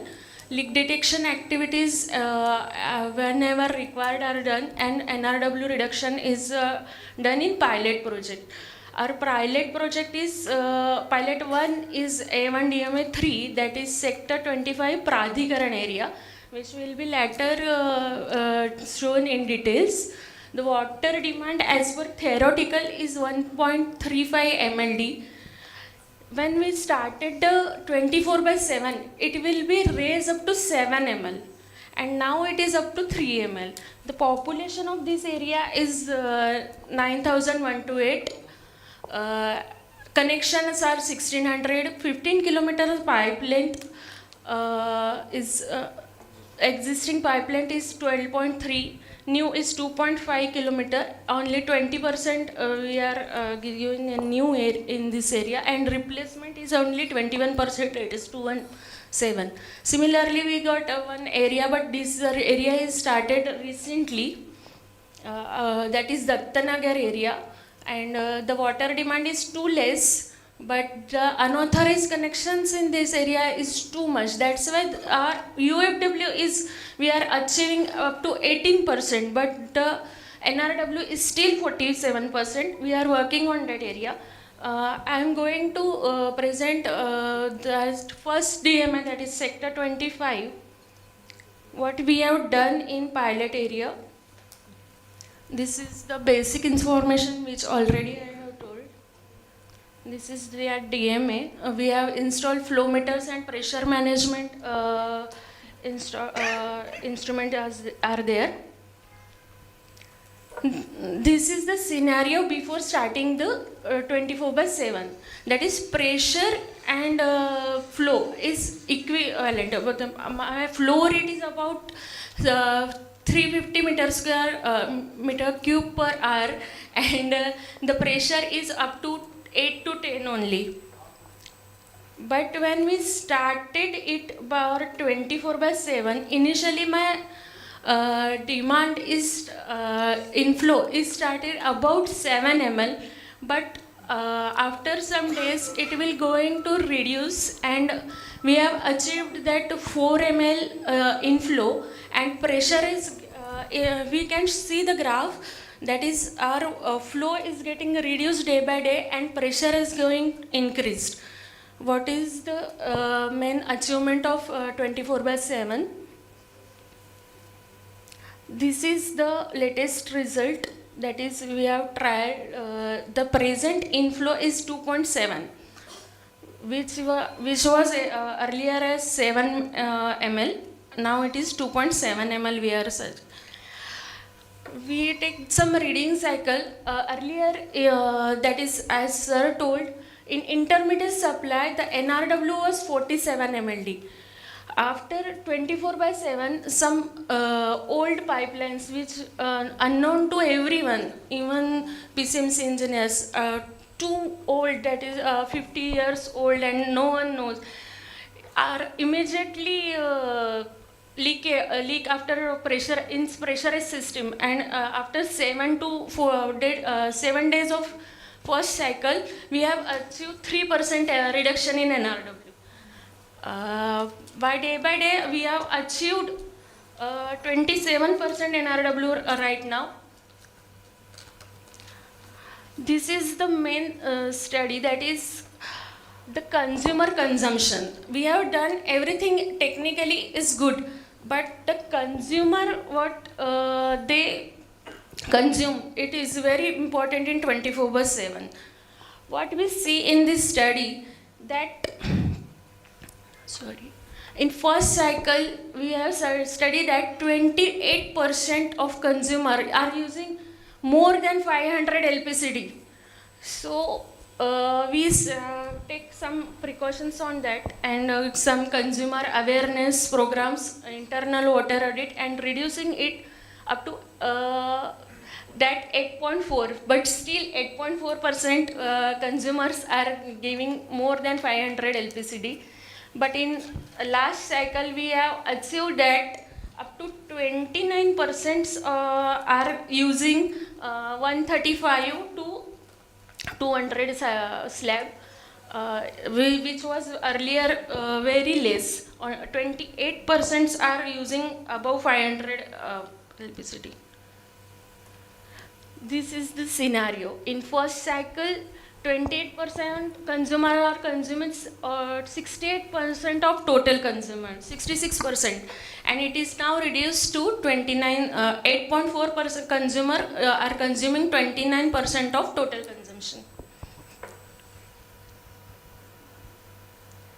We have done all the replacement of CI pipeline, which are very old and wrong, with HDP non-corrosive pipe, convert all connection of GI pipe to MDP non-corrosive pipe, metering all connection, convert all into DMA, convert DMA into 20, and leak detections are done with the listening stick and ground microphone. These are the photographs of internal water audit and consumer awareness program. These are some consumers which are shown too many consumption. The LPCD rate of that first consumer is 1180. After the internal audit, it will reduce to 358. Still, it is too much, but we are trying our best. These are the consumer awareness program. These are like Mohalla meeting. We are supposed to educate the peoples. The challenges are undefined lines are present in system leading to NRW. Local people are always opposing to cut down their old connection because they get illegal connections and they get the water free of cost. So they are too much opposing about that. Consumers are not ready to repair their leakages. After even the internal water audit, no one ready to leakage their internal leak detection because the cost of water is too much less as about to replace of internal water. हम कभी भी किसी के घर में जाके उनको बताते हैं कि आपका जो बिल आ रहा है वो इस वजह से आ रहा है कि आपका जो इंटरनल पाइप है वो लीक है. कोई सुनने को रेडी नहीं है उस चीज़ के लिए. वो बोले कि हमारा घर अभी बन गया है, मेरे को 30-35 हज़ार रुपये उसके लिए खर्चा आएगा. They are ready to give the money of because उनको जो बिल आता है वो कुछ 500-600 रुपये आता है और उसके लिए वो इंटरनल पाइपलाइन जो है वो चेंज करने के लिए रेडी नहीं है. एंड कंजम्पशन इफ़ हम आपको पैसे दे रहे हैं तो हम तो कंज्यूम करेंगे, हमको जितना चाहिए उतना, ये मेंटेलिटी है. सो ये हमारे सबसे बड़े चैलेंजेस है. If we have a time, I have a one video of consumer. So या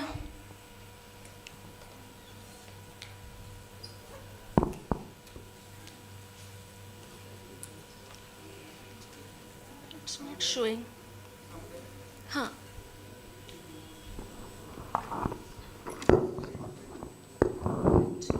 the pen drive is not.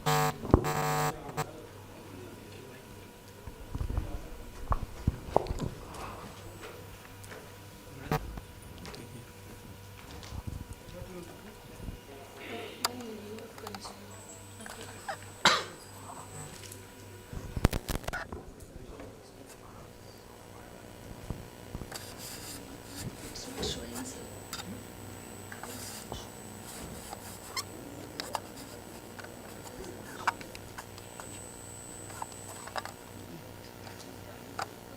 External device का ये करके रखना है.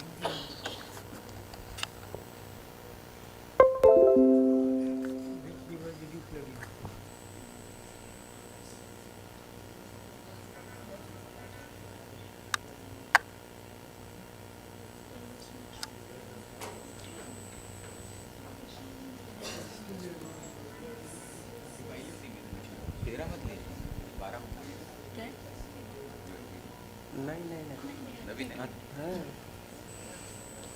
नाही लागत आहे. ते हे नाही करत, ते शो नाही करत ते. त्याच्यातच आहे ना.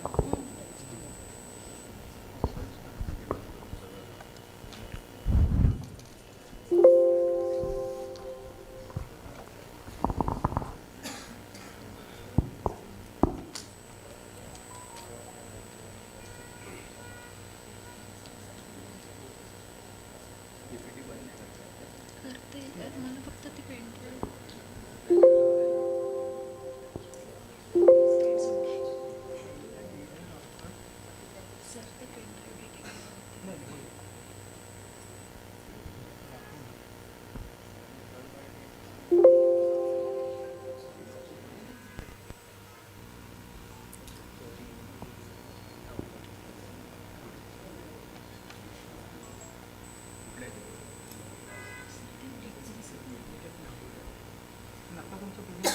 यामध्येच आहे.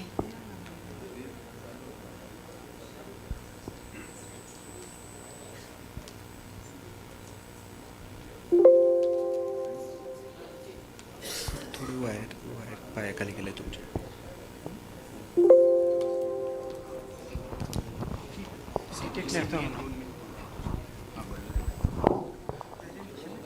हेलो, हम 24/7 के बारे में जब बात करते हैं तो ज़्यादा करके अपन लीकेज के बारे में अपने दिमाग में आता है, और अपन क्या करते हैं, जो भी उसमें एग्जीक्यूट कर रहा है वो मीटर तक की बात करता है कि लीकेज हमको मीटर तक जाके करना है, मेन पाइपलाइन का लीकेज करना है रिपेयर, ESR का लीकेज रिपेयर करना है, फीड बूस्टर लाइन का करना है, मीटर के आजू बाजू में करना है. लेकिन ये तो हो गया 50%. सबसे ज़्यादा इम्पोर्टेंट ये है कि मीटर के अंदर जो प्रीमाइसेस में लीकेजेस है, पानी की टंकी जो है, पानी की टंकी के बाजू में एक पेड़ रहता है, वो टंकी को ये कर देता है, पूरा रप्चर कर देता है, तो उसका रिपेयर करना होता है. और ये अपन 24/7 जब करते हैं ना, अपन तो प्रिपेयर रहते हैं मेंटली, लेकिन जो पानी जिसको मिल रहा है वो इसके बारे में उसको कुछ पता नहीं रहता कि हमको भी इसमें कंट्रीब्यूट करना है, और वो इस चीज़ से बिल्कुल अवेयर नहीं रहता. और जब अपन पानी सिस्टम में छोड़ना चालू करते हैं, DMA को पूरा फ्रीज करके अपन जब पानी देते हैं उनको, पहले 3 महीने तो उसकी साइकिल आती है बिलिंग साइकिल, तो उसमें जब बिल आता है फिर भी वो मानने के लिए तैयार नहीं होता कि इतना पानी मैंने यूज़ किया है. उसका अगर 1000 लीटर का अगर रिक्वायरमेंट है, पहले 3 महीने में उसका रोज़ का यूनिट का कंजम्पशन होता है 4 यूनिट, मतलब 4000-5000 लीटर पानी यूज हो जाता है उसका. लेकिन वो इस चीज़ को मानने के लिए तैयार नहीं होता कि ये मेरे घर के पाइपलाइन का प्रॉब्लम है. वो सीधे आपको बोलेगा कि मेरे घर में अगर इतना पानी रोज़ अगर समझो टैंकर पर पानी जा रहा है तो कहीं से तो बाहर आना चाहिए था, कहीं से तो बाहर वो सुनने के लिए तैयार नहीं होता. ओवरफ्लो हो जाता है उसका पानी और फिर सीधे नाले में मिल जाता है. ऊपर से सिंटेक्स टंकी लगाई होती है, ओवरफ्लो होता है सरफेस से उससे, और फ्लोर पे अच्छा वो पाइप लगा के पूरे ड्रेनेज में कनेक्ट होता है. उसको पता नहीं चलता कि उसका हज़ारों लीटर पानी जा रहा है, उसको पता नहीं रहता. वो ब्लेम करेगा आपके मीटर को ब्लेम करेगा और बोलेगा कि मीटर ख़राब है. तो हम लोगों ने इतने जगह पे वाटर ऑडिट किया और उनको सीधे समझाया उसमें कि जब भी किसी ने अगर ब्लेम कर दिया तो मीटर निकाल के वहीं पे उसको कैलिब्रेट करके हमने दिखा दिया कि आपका इस टाइप से बिल जनरेट होता है, इतना इतना पानी है. 1 लीटर की बिस्लरी की बोतल से लेके हमने 200 लीटर का ड्रम तक उनको भर के दिखाया और उनको कन्विंस कर दिया. तो उसमें से कुछ लोग हैं जो समझ जाते हैं, उनके इंटरनल पाइपलाइन रिपेयर करते हैं, अंडरग्राउंड सम्प रिपेयर करते हैं, फ्लोट वॉल रिपेयर करते हैं. लेकिन ऐसे भी बहुत से लोग रहते हैं जो मानने के लिए तैयार नहीं रहते, क्योंकि पहले तो उनके बिल पे बड़ा अमाउंट आया रहता है. वो मानेंगे तो भी बिल भरना पड़ेगा. तो हम उनको ऐसे कन्विंस करते हैं कि आपका जो बिल है अगले 3 साइकिल का बिल चेक करके अगर रिडक्शन होता है, आपने अच्छे से कर लिया तो उसका एवरेज निकाल के करने के लिए वैसे एग्जीक्यूटिव इंजीनियर के पास पावर है. तो इस हिसाब से उनको कन्विंस करके उनके इंटरनल पाइप नेटवर्क को हम रिपेयर करवाते हैं. लेकिन इसमें सबसे ज़्यादा इम्पोर्टेंट चीज़ ऐसी है कि अगर किसी ने ऐसा करके लिया है तो उसमें उसने अगर पड़ोसी को बोल दिया कि भाई मेरा भी इतना ही बिल आता था, आज मैंने किया है तो मेरा बिल अभी रिड्यूस हो चुका है, तो तुम भी अगर ऐसा करो, उनकी हेल्प लो.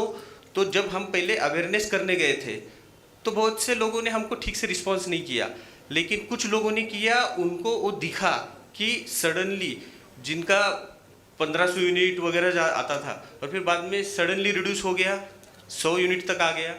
तो फिर उन्होंने आजू बाजू के लोगों को बता दिया. फिर वो फ़ोन करके हमारा नंबर ढूंढ के फ़ोन करके आना चालू कर दिए उन लोगों ने. तब जाके बहुत से लोगों का कम आ गया. अभी जैसे मैडम ने यहाँ पे दिखाया कि 28% लोग 500 LPCD से ज़्यादा यूज़ किया करते थे शुरू में. आज वो परसेंटेज आ गया 8.4 पे, और आने वाले साइकिल में एक्सपेक्टेड है कि ये 7% तक भी आ जाए. वैसे कैलकुलेशंस दिख रहे हैं वैसे. तो ये होने में बहुत टाइम लग जाता है. तो इस कारण से हम लोग मोहल्ला मीटिंग्स वगैरह लेते हैं, उनको समझाते हैं. तो हम लोग प्रोजेक्ट पे जहाँ पर भी काम कर रहे हैं 50% काम कर रहे हैं. हम लोग मीटर तक ही काम करते हैं, क्योंकि उसके इंटरनल जो पाइप नेटवर्क है, GI है, सम्प है, उस पर अपना कुछ कंट्रोल नहीं रहता, क्योंकि अपने प्रोजेक्ट में वो कुछ है नहीं. और okay, that's all. Nagar sector 25 LIG colony आणि मी सामाजिक कार्यकर्ते आहे. आता हे जे तुम्ही 24 तास पाणी चालू ठेवलेलं आहे, ते 24 तास पाणी ठेवलेल्याचा एक तुम्हाला म्हणजे माझं म्हणजे जे काही रिप्लाय आहे ते मी व्यक्त करते. पहिले आम्हाला जो 10-15 सेकंड फ्लोर आहे, सेकंड फ्लोअरला पाणी बिलकुल येत नव्हतं. आम्ही इथून खाली नळ लावून भरायचो.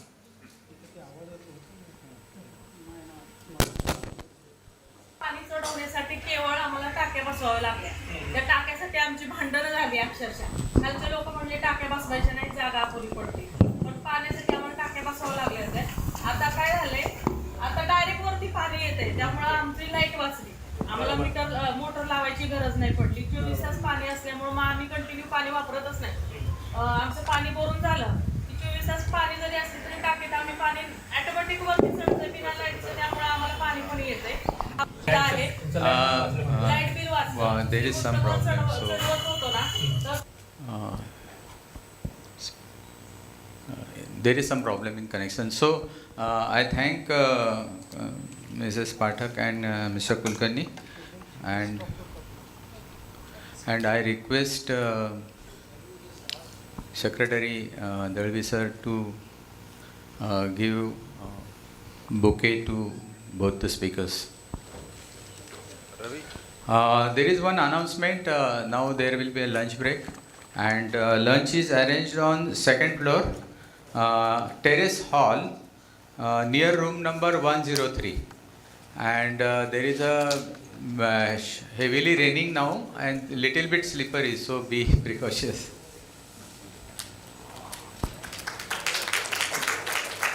Moment of नंतर परत यायची.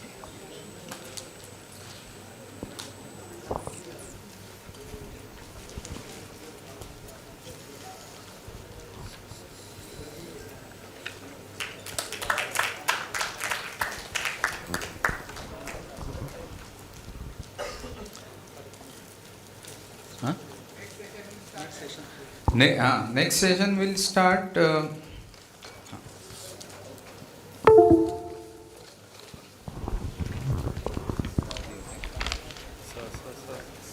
after lunch break. Next session will start at 2:15.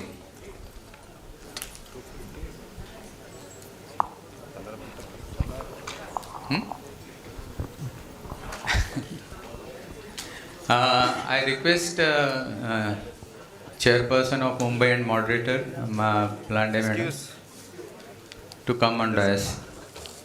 Excuse sir. तुम्हाला सांगतो. Come. I think Vaidya just forgot that I was Yes, the moderator for Vaidya. this session, but like it was really a very interesting and enriching session. We had very good experts and experienced speakers from all the sectors. Like we had speakers from IIT, then NIRI, then VNIT, and also the consultant. It was a good mix of all sorts of speakers. So, like our first presentation was given by Dr. Kalbar. So, I have a few points on his presentation. Like he explained the pros and cons of continuous and intermittent water supply system in a very simplified manner. So, and the vicious cycle which he showed was really the harsh truth of the present water supply system in India. The takeaways from his presentation are like we cannot have one solution for all the water supply systems. We'll have to think which is the best fit for in the given conditions. Then we'll have to scale down the decentralized system, and also we'll have to understand the consumer behavior before deciding what kind of system will be applicable there. The second speaker was Pavan sir from NIRI. He presented a very good case study of water risks in intermittent and continuous water supply system of Nagpur city, wherein we saw that of course intermittent water supply system has more contamination than continuous water supply system. But what I think that if we go for rechlorination, we can decrease the contamination of intermittent water supply system to an extent. And one thing which was very obvious from his study, that continuous water supply system does have more NRW because it is pressurized system. Third speaker was respected Gupta sir from VNIT, wherein I would appreciate that he did try to find a optimized solution like to convert intermittent system to continuous water supply system. As per his study, we saw that if we have to convert intermittent system to continuous, we'll have to incur cost of around 12,450 per household, and if it is a flat owner, it is 7,700. But this continuous water supply system or pressurized system is not possible where we have high-rise buildings more than 3 stories. It is possible only where we have bungalows or buildings less than 3 stories. The fourth presentation was by Sonone. He had presented the case study of Hyderabad water supply system, wherein we saw that lot of groundwork goes into converting or to stabilize the intermittent water supply system. Like we'll have to go for survey, mapping, digitizing, reducing the leakages, understanding the consumption pattern, and then we can stabilize the consumption demand and leakages.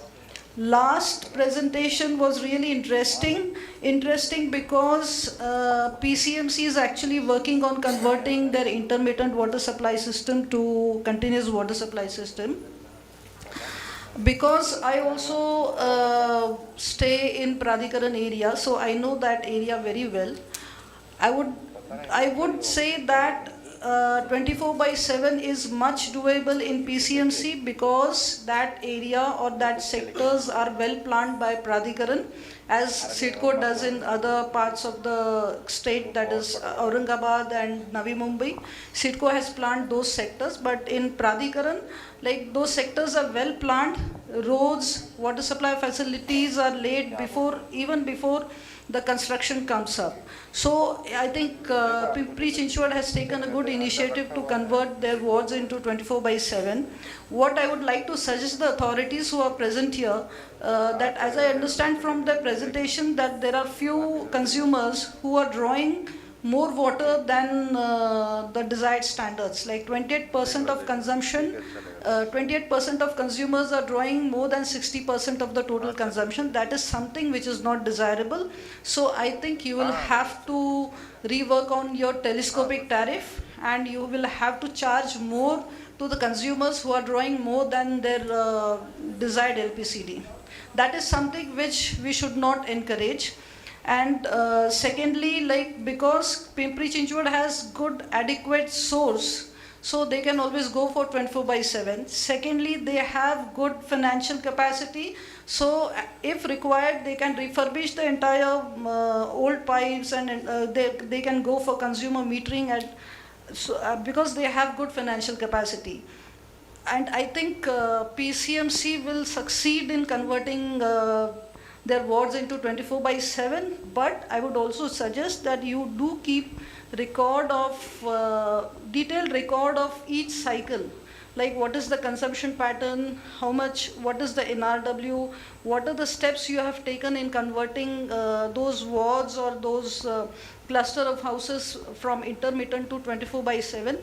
If you keep the detailed record, I think that will be a good case study in future. And best of luck to Pimpri-Chinchwad Corporation, and I also thank you, the officials of Pimpri-Chinchwad, for coming here and presenting this case. Thank you. Yeah. Thank you. A small thing, Madam, please. We will felicitate our moderator as well as Sonone sir. Please come here.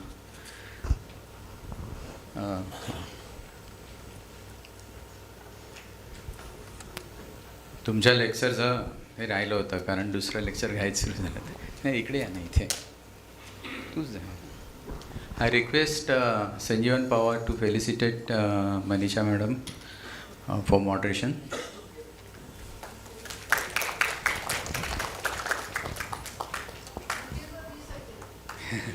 No, these are here.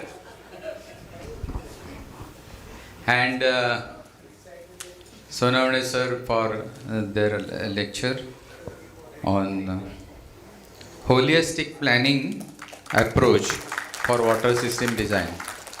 Thank you. So we have our lunch now.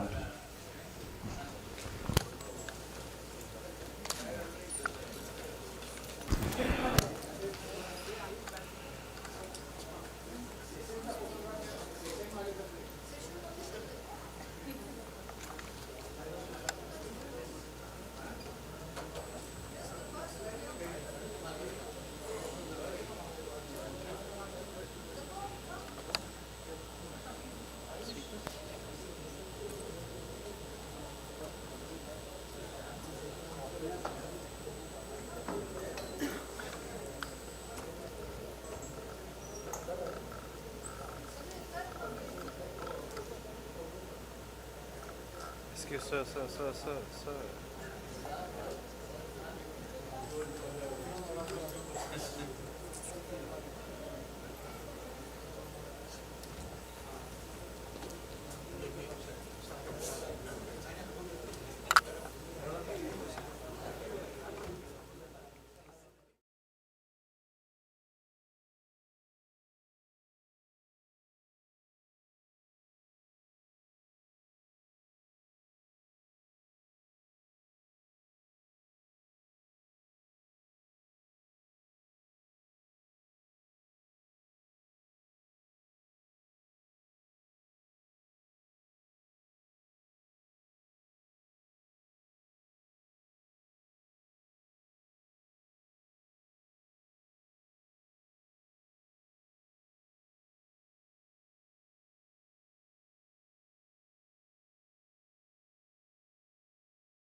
Sonavane to come on dais, and speaker Dr. Pranjal Dikshit.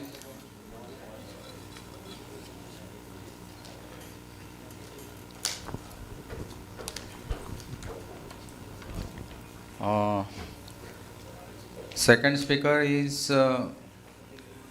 Engineer Santosh Benkhale. He is coming, he is on the way. And third will be Dr. P.N. Ravindra, who is our IVA editor. He will be online. So to start with, Sonavane sir, चालू कर. Pen drive वगैरह है का? PPT है.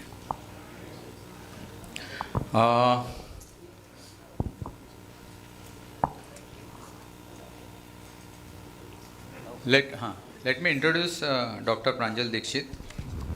Dr. Pranjal Dikshit is an assistant professor at the Center for Water Policy Regulation and Governance, Tata Institute of Social Sciences, TIS, Mumbai. He is also chairperson of the center. His research interests include urban and rural drinking water reforms, private sector participation in state services with a focus on public-private partnership in water. Dr. Dikshit has led and substantially contributed to designing and curriculum for the master's program in water policy and governance in TIS.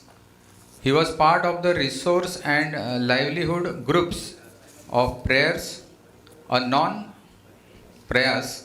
non-governmental organizations based in Pune, India. So I request him to start his lecture.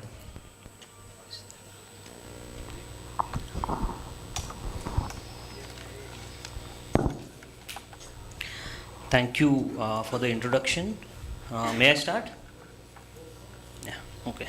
First of all, thank you to Ullas Naik sir and Sonavane sir and all organizers for calling me here.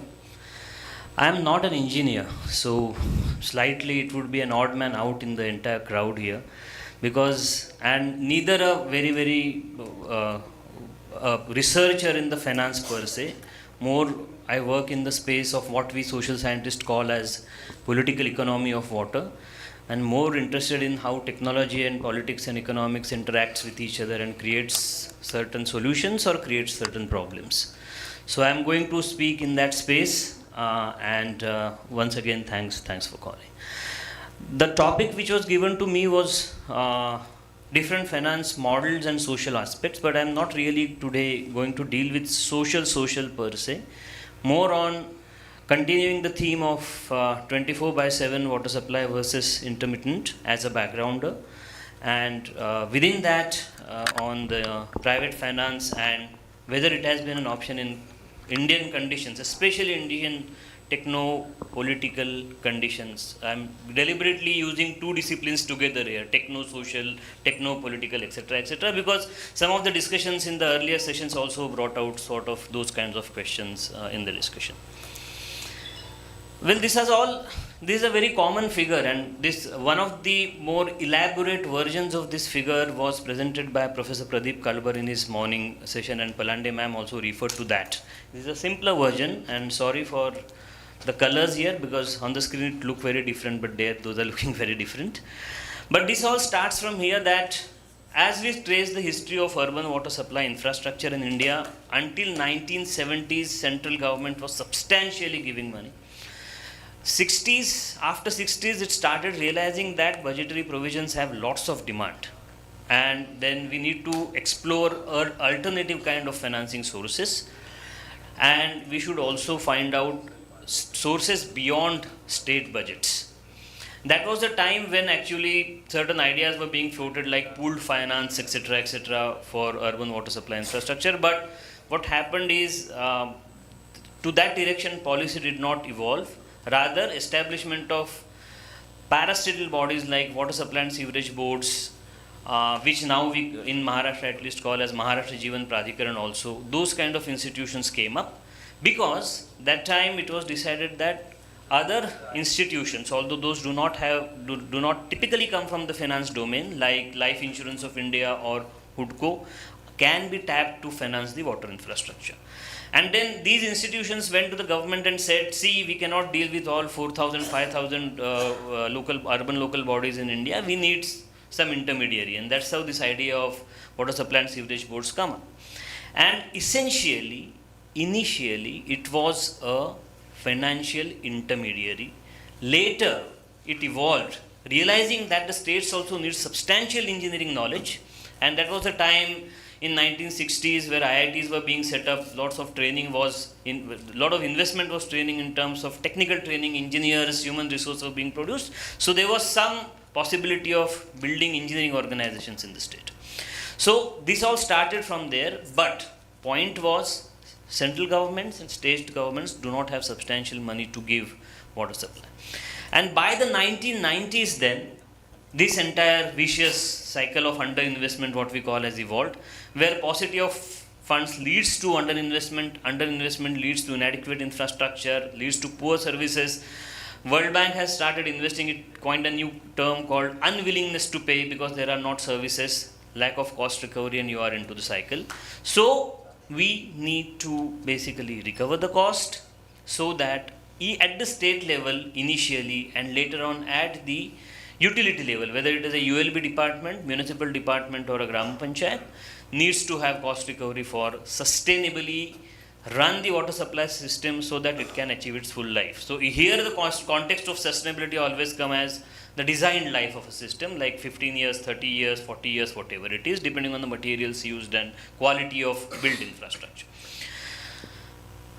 Why this financial crisis come? The bigger box I am not reading, but one of the benchmarking efforts in 2007 by ADB and Ministry of Drinking Water Supply and the central government brought out certain indicators about what are the working ratios of various water utilities in terms of cost recovery. So generally, if one is the working ratio, that means for those who don't have a finance background, that means your revenues and expenditures are matching, and you are at least balancing out your expenses, and you're not dependent on any external aid, grant in aid or loan or anything, even to operate the water supply systems. And look at some of the figures they have floated there. Kolkata around 4 for 4, so lot of losses. We don't use losses as term when we talk about public utilities, but yes, gaps if you want to say so. Delhi was 2.13. Chennai, Mumbai was much better because they were recovering much more than what they were spending. Now, I am not really here saying that spending is an indicator of an efficient water supply system, or expenditure as an indicator of an efficient water supply system.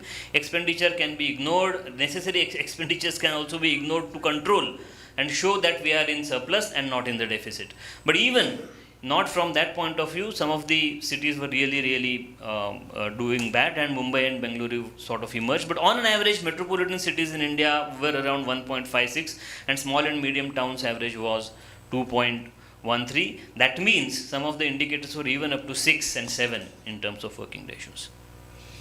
So, typical diagnosis, like I have been interacting with MJP engineers for last 15 years in different ways, and one of the major blame comes from MJP engineers on the 74th constitutional amendment, where the Water Supply and Sewerage Board is made responsible for delivery of the infrastructure and maintenance of the infrastructure, whereas the decentralization drive in constitutional amendments gave certain powers to ULBs to recover the taxes. So you are making one institution responsible to sustain, whereas you are not giving it the authority to recover the funds, and that's how the deterioration of water supply systems in Maharashtra at least started, as per the one of the diagnosis which comes from the field.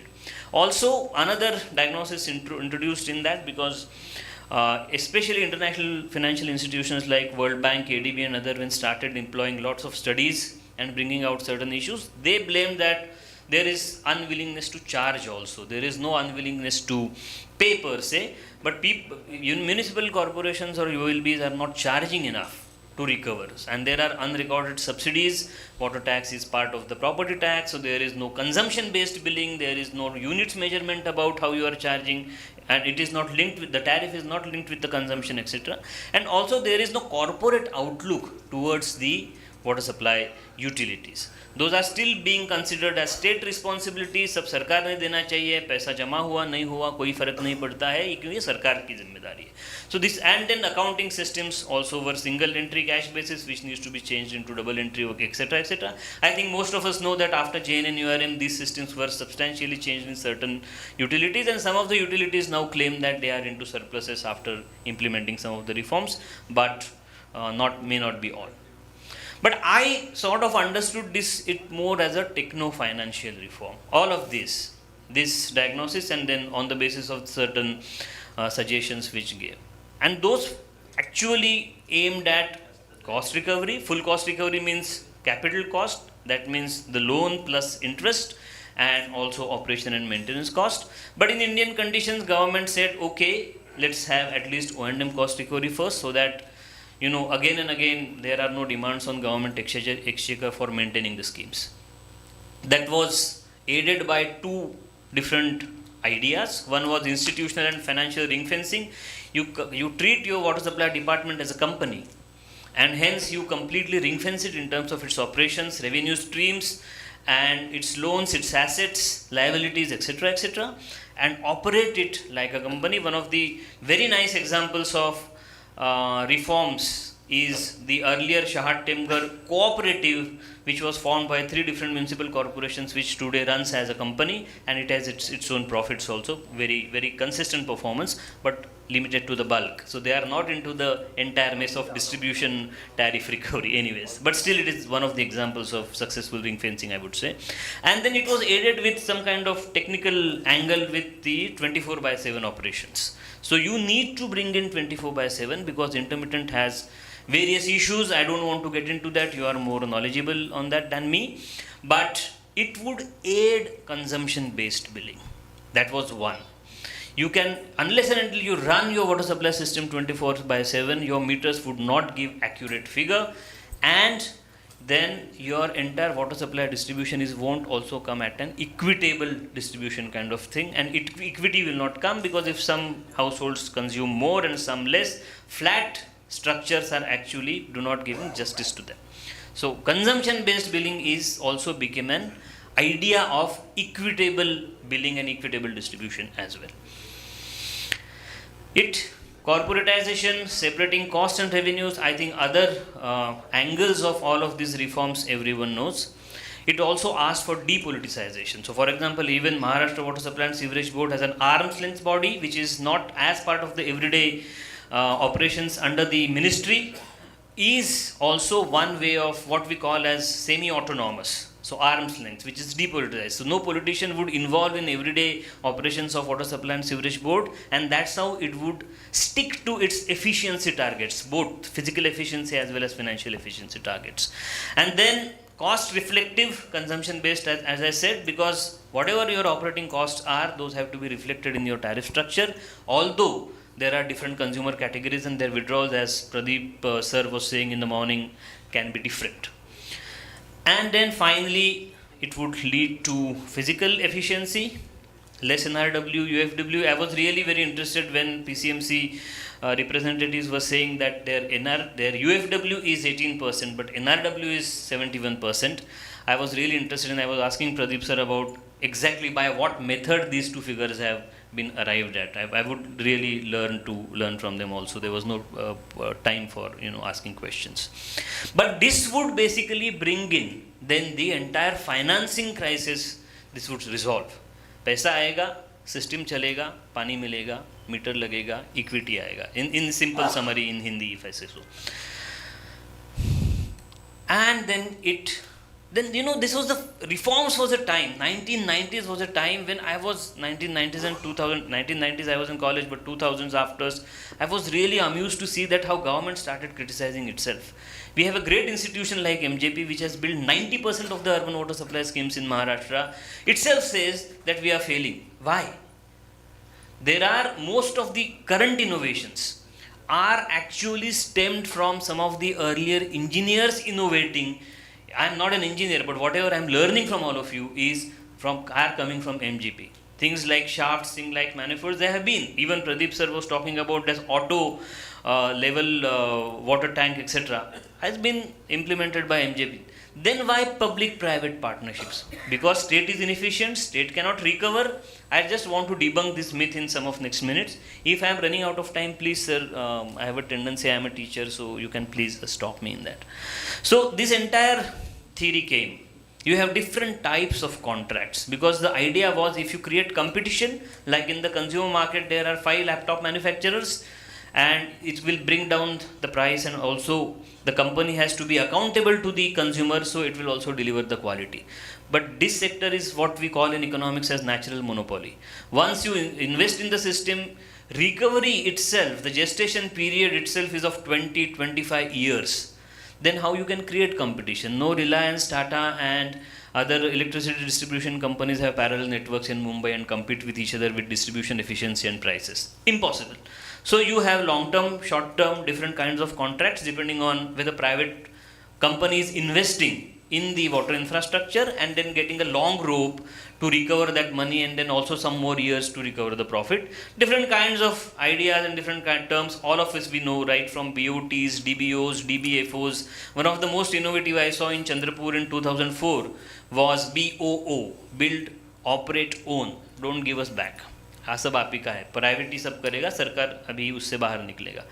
But if private fails, who would come there? And I think that was one of the case I closely observed, that Chandrapur faced a very bad time when the private party decided to exit because it was incurring losses and it could not actually manage the entire political pressure of recovering the money and extending the pipeline per kilometer 1 year, which was a very minimal target given to them at that level of prices also. So all this came, this range of PPPs, some of those PPPs were experimented in India in more than 18 to 20 cities. Unfortunately, none of them have been successful, both in terms of 24/7 as well as private investment, and private investment is being recovered and private is in the profit. I am mainly talking about distribution PPPs, not like isolated PPP examples where, you know, one's treatment plant or the sewerage treatment plant is given to some company and government is paying revenues to them. Those can be always, you know, presented as successful cases, but when any company gets into distribution and tariff collection, it becomes really a very, very complex game. Even if I found a company, it would be very challenging for me. I'm not particularly criticizing or critiquing on any particular agency or company or an entity here. I'm just trying to explain the nature of the sector and challenges within that from the point of view of financing. So it was all had to be aided by all of this. Central government or international financial institutions will give performance-based funds to the state governments. State governments will give it to the ULB, but simultaneously you will have independent regulatory authorities. Like Maharashtra is the first state to bring Maharashtra Water Resources Regulatory Authority, but that works in the bulk, and still it is not been able to, you know, but it has been able to do something in terms of cost recovery, but still it is struggling because equally water is a very politicized kind of a sector. But here also, there was some talk around in Chhattisgarh that we should bring municipal revenue regulatory bill, which all starts from there, no? Cost recovery and tariff setting and etc. etc. Those reforms never happened in India, but we went ahead with the PPPs. So consultants came, they tried to facilitate reforms. I studied, my PhD is on Aurangabad and Bhiwandi, public-private partnership. Both failed cases, everyone knows in the room. And what exactly happened is what somewhere I tried to understand the process and the outcomes. So there was no regulator. So all was in the consultant's hand. There was no understanding at the municipal engineers about reform. So consultants, representatives, and if those were fresh graduates, let me tell you, MBAs, were sitting and trying to do the documentation of how reforms, actual reforms never happened. And then, if you don't have either regulator to regulate public interest, if there is no sufficient knowledge at the ULB level, and consultants are also hiring retired municipal or MJP engineers to do the work, how the financing question will be solved? It will never be solved. Yeah. So regulator was not there. So if you look at the entire data of PPPs in India across infrastructure sectors, you will find that 65% of the PPPs were in the transport sector. मतलब toll roads. Okay? That is possible. पैसा दिया नहीं तो हम road cross ही नहीं कर पाएंगे. Those are slightly successful. But energy, social and commercial infrastructures, transport, solid waste and water supply, solid transport, all minimal. So some of these cases I also looked at, visited personally, talked to people, did some research. Khandwa, Shivpuri, Aurangabad, Latur, Chandrapur, Bhiwandi, Mysore, 5 aborted. Within 10 years, not a single pipe laid, because no private company was ready to fund. पहले जो JNNURM का पैसा आएगा उससे हम पहले काम करेंगे, जब प्रॉफिटेबिलिटी दिखेगा तो अपना पैसा लगा के बाकी का काम करेंगे, बाद में देखेंगे क्या होगा. तो हुआ ही नहीं. Municipal governments also did not agree and they were right. If private company is risk aversive, if it is not ready to take any risk, तो private financing हो ही नहीं सकता. Yes. This is Aurangabad story. I am finishing in 3 minutes. AMC proposed a parallel pipeline in 2006. National level bureaucrats floated the idea of PPP. Department of Economic Affairs granted the project through ADB and Maharashtra PPP cell. AMC received approval from GOI and decided to go for PPP. CRISIL aids the selection of company. AMC signs a PPP contract in 2011. Now 6 to 11, 5 years, parallel pipeline is still being discussed. लोगों को पानी नहीं मिल रहा है. I remember Ullas Naik sir in his introduction mentioned this particular case. Then court fights. SPML emerged as a setup company and sold its stake to other companies. There were some negotiations, there were some dissatisfactions. They decided to went to the court. Third company came up. It also bought certain shares. It never happened. Finally, Municipal Corporation had to abort that in 2018. And in between, see the cost escalation. It was 359 crore simple parallel pipeline project. The moment it got into PPP, the private company need to invest into distribution system, it went up to 720 crores. Then these figures are not imaginary. I had the original DPR and I looked at every cost item and related to subsequent revision in MJP DSR rates. Those are these figures. Okay. And final new 1,680 crores in 2020, Honorable Chief Minister that time Uddhav Thackeray ji announced, and that is still being explored. अभी 2013 है, आज भी लोगों को तो पानी नहीं मिल रहा है पाइप से. तो फिर प्राइवेट फाइनेंस के पीछे क्यों दौड़ना है ये समझ में नहीं आता. Working ratios currently, that was old 2007 data, this is based on the past data, and these are not accurately calculated working ratios where depreciation and capital expenditure are also accounted in the formula. This is just revenue expenditures and revenue receipts. But still, if one is the threshold, still some of the big cities like Nagpur, where 24/7 के लिए जाना जाता है, 1.6. Sangli, where 24/7 and PP was tried earlier, 1.5. Nasik, no PPP but 24/7, 1.1, but it is at least in the margins. And this does not mean that Kolhapur, Yavatmal, Amravati, Satara, which are showing very good efficiency in terms of financial management, are really doing justice to the maintenance of the infrastructure. Cost कम करो क्योंकि figure ऐसा दिखता है कि हम inefficient है, तो हमें कॉस्ट कम, एक्सपेंडिचर कम करके रेवेन्यू ज़्यादा दिखाना है, तो एक्सपेंडिचर कम करना है. So city of London was also not metered, but PPP was successful there. Personally, I am not playing here any argument that I am against PPP. Mumbai had done some interesting things and I really appreciate some of them. And here if you look at certain different kinds of tax structures they have brought in, like water charges, water tax, water benefit tax, similar sewerage charges, sewerage tax and sewage benefit tax, they have been able to reserve very good reserves without entering into any kind of private finance arrangement. Now, please do not misunderstand me.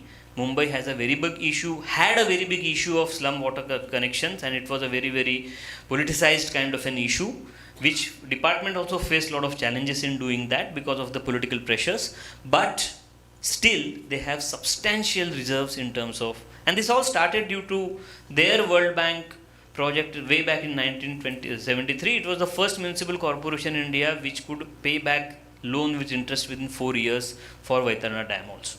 So there can be other ways. This is my last slide. Globally, there is a trend of remunicipalization where private financing has been contested very strongly in Europe, and people are demanding, and municipal corporations are also taking over the water supply systems and they're cancelling their 50-year, 99-year agreement with the private companies. Most PPPs in UK and some states in USA have built on the public funded water infrastructure. तो infrastructure के लिए private finance आज भी दुनिया में the standards we compare with Indian standards, the standards we dream for, उन्हीं देशों में भी that has been very, very challenging. And there are other avenues also. Public banks, public water is a new emerging idea where even in the European countries, public banks are now increasingly investing in water infrastructure development. We have cases like NABARD. Mission Bhagirath has been funded by 13 different banks and only one bank is ICICI, which gave 100 crores. Rest entire 40,000 crores ka project has been given by public banks.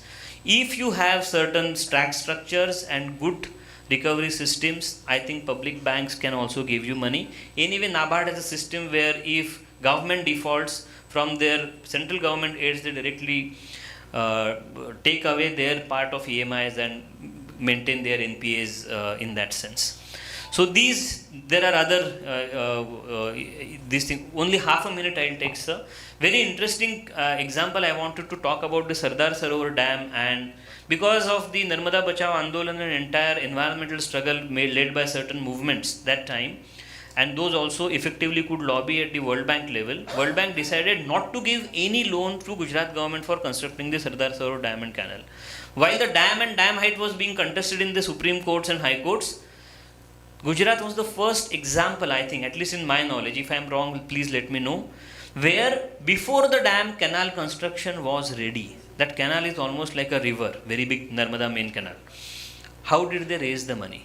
They floated bonds at 12 or 11% interest rate, and they got lots of subscription from all over India from other NBFCs and smaller cooperative banks, etc., because they offered their investors an assured return of 9 or 10%.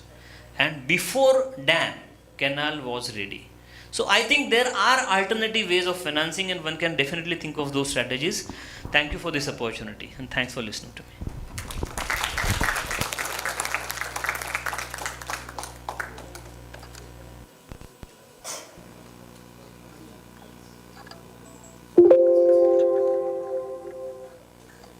Madhavne sir.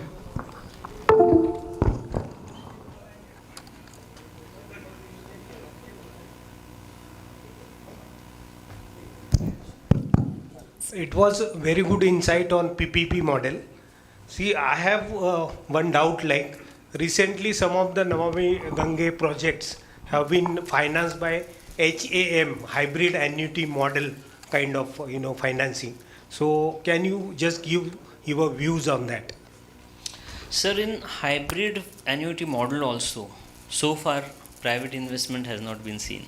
Still it is being funded by the government. Even in the hybrid annuity model, the sequencing of funding is still prioritized, and private entrepreneurs have been successfully able to negotiate with the government कि पहला आप पैसे डालिए. तो ये risk एवर्सिव behaviour जो है ना, और उसमें मैं I will not really blame. See they don't have data. If you are selling water as a product in the market, research नहीं है, डेटा नहीं है, प्राइसेस नहीं है, municipal systems do not have accurate data in terms of consumer connections, illegal कितना है, legal कितना है, कंजम्पशन कितना है, लीकेजेस कितना है. I'm sorry Pradeep ji, I have been talking this very openly, but I have struggled to understand accurate method of water audit. Again, why I am curious about it. Investment का decision लेना बहुत डर लगता है, हमारा पैसा डूबेगा. Now, why I am curious about that model is because it talks about the performance guarantee. Some KPIs are framed in that. So I just wanted to know if any success story or whatever. Not yet. I mean, there are claims, and I am very closely working also with National Mission for Clean Ganga on some other aspect, not on the hybrid annuity model per se, but I have looked at a couple of cases. There are no success stories per se have been emerged because treated wastewater has to have some market. Okay, thank you. नहीं, नंतर भी email करतो पाहिजे. That market is not evolved yet, sir.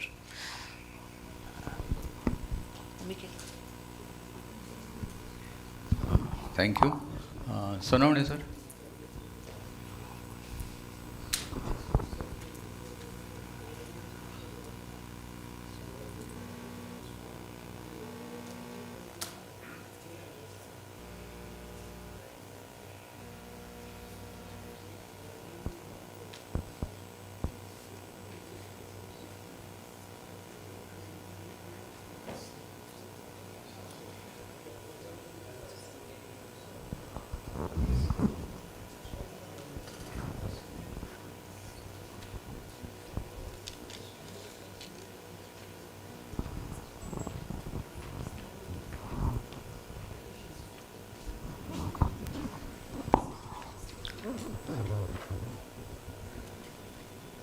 Yeah, thanks Dr. Pranjal. I think you have talked about very important subject.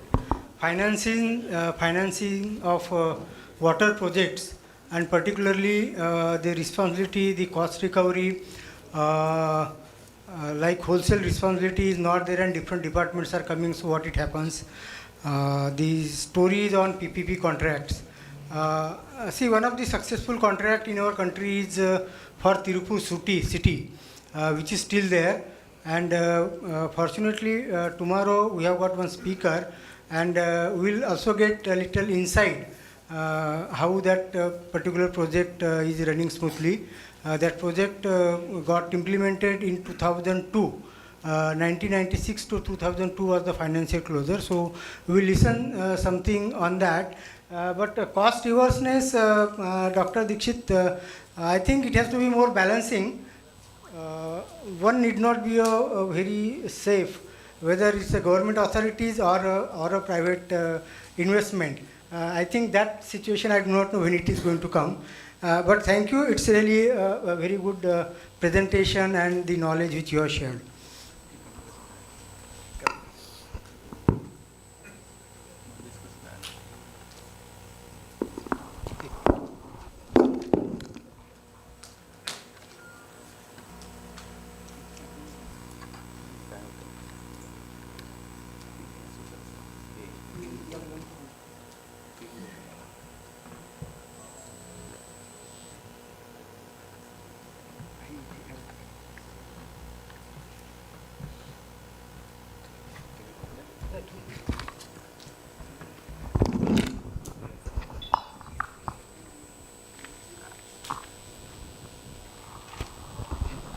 Thank you, Dr. Pranjal Dikshit, on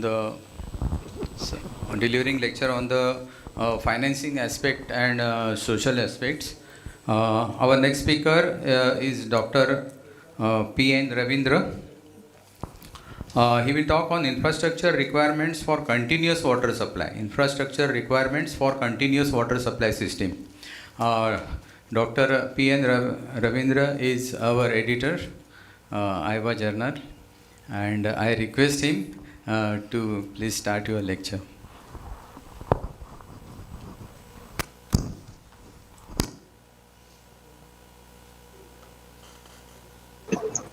Hello. Am I audible? Yes. Good afternoon to all of you. I am Ravindra, former Chief Engineer from Bangalore Water Supply and Storage Board. I am going to talk briefly about one case study with regard to a pilot experiment which was taken up in Bangalore Water Supply and Storage Board. Okay. I will share this presentation.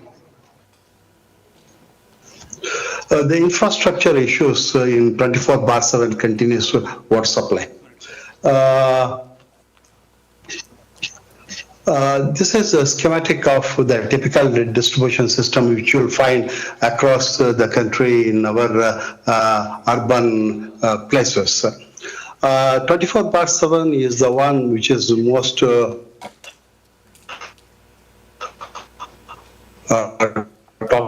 talked about and ever says, you know, that needs to be tried and implemented everywhere, probably by water supply, not the intermittent supply. An experiment was, a pilot study was taken up in Bangalore Water Supply and Storage Board when I was the super engineer looking after the new initiatives. It was a pilot study for a small area. And, you know, when we wrote an initiative, why we want 24/7, they brought out the issues with regard to the intermittent supply. Intermittent supply is a continuous supply, but which is with the intermittent delivery, probably twice a day or 2 times a day, something like that. So water is delivered to the consumers intermittently, despite its continuous supply from the Kaveri source, for various reasons. So Bangalore is very low. Tapping point is from this, so it has to cover the entire city. So continuous supply may not be possible. So with that idea in mind, or that, you know, so since a long time, you know, it is on a intermittent supply. The issues in intermittent supply, as I think most of you are aware, there will be a water contamination, there will be an additional expenditure at the consumer end. So the consumer has to install his own storage system, pumping facilities, and he has to incur additional cost towards the electricity repair and maintenance will be there. As per one estimate, about 85% Bangalore have got this kind of, you know, underground sump and the water tank facilities, and the water that is stored in the individual houses is equivalent to 3.2 days of the entire Bangalore's requirement. Okay. And because of this sump and pump arrangement, and people will be operating them, there will be a overflow in the sump, there will be leakage in the storage system. There are so many issues. These things are are well known to everyone. So in order to shift from the intermittent supply to the continuous supply, as an assessment of the current situation was taken up at 2-3 places.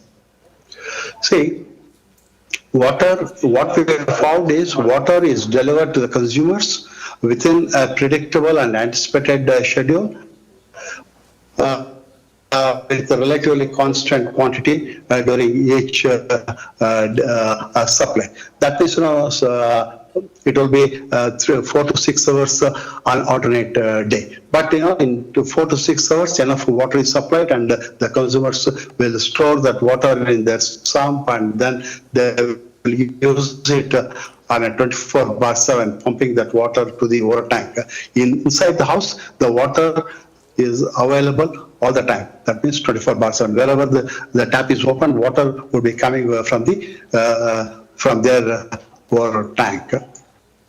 The distribution system, the GIS facility, the hydraulic modeling, everything is in place, has been developed in Bangalore Water Supply and Storage Board. There was not much issue of issues of how the distribution system network will work, and the characteristics and behavior and the operation performance, whether the service levels with regard to the water quantity, the quality, the NRW, how much is the physical losses, the apparent losses, the commercial minus technical losses, all were well known to the engineers in those areas.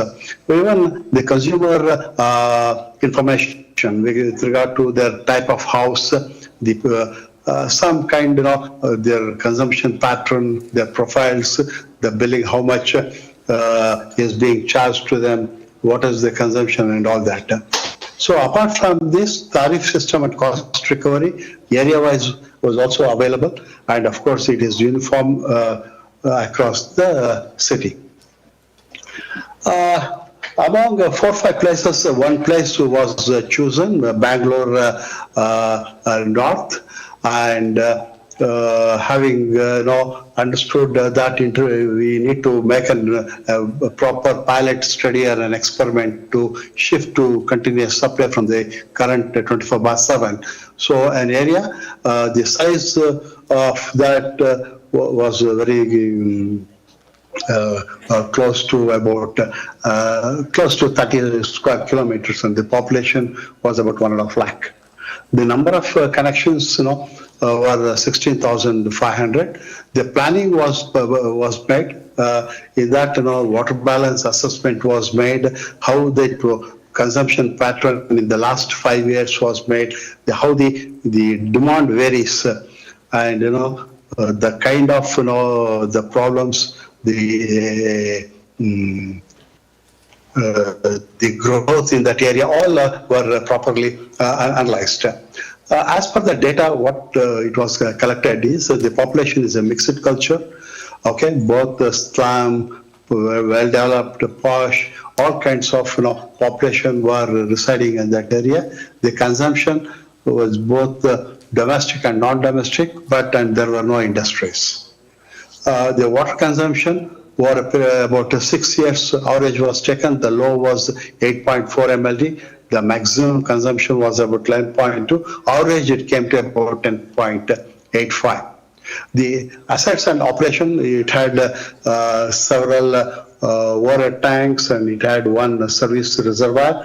Those reservoirs provided water from one mega trunk feeder main, which was feeding to a big GLR. From there, water was getting into these service reservoirs. That big reservoir of 14 ml capacity was in Malaysia, and from that GLR, the water was supplied to all these service reservoirs through a dedicated 300 mm diameter pipeline. The residual pressure was fairly good, about 0.65 to 0.95 bar, and because the GLR was at a fairly higher location, and the service area was, approximately it was about 65 meters. Apart from that, there were some boosting stations. Because of all that, the residual pressure was quite satisfactory. As I told you, these service reservoirs were connected to the mega reservoirs, and the DMAs on a service station basis were made, and the network was properly analyzed, and maximum head loss it was calculated with regard to the distribution network analysis. And what we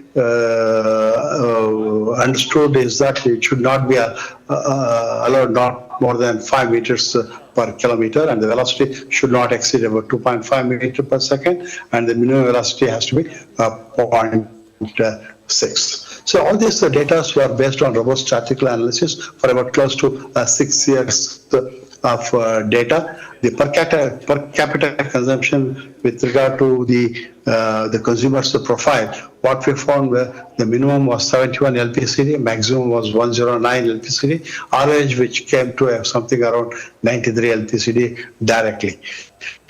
The daily per capita water supply, which was calculated based on the 1 year consumption. Theoretically, it is normally we consider about 150 liters per day per capita, and typically each house will have about 4 to 5 persons. With that, the demand was calculated, and to that demand, even the firefighting demand was added. So, peak factor was the one which is very important for 24/7. Based on the statistical analysis, the peak factors, it had about 3 kinds of peak factor. Monthly, it was varying from 1.12 to 1.31.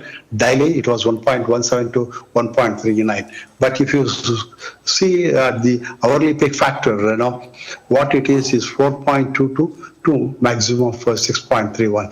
I'll tell you later why it is that kind of a variation. But when it comes to a daily, it gets to dampen to about 1.17 to 1.39. Hourly variation was taken for the distribution system design, analysis.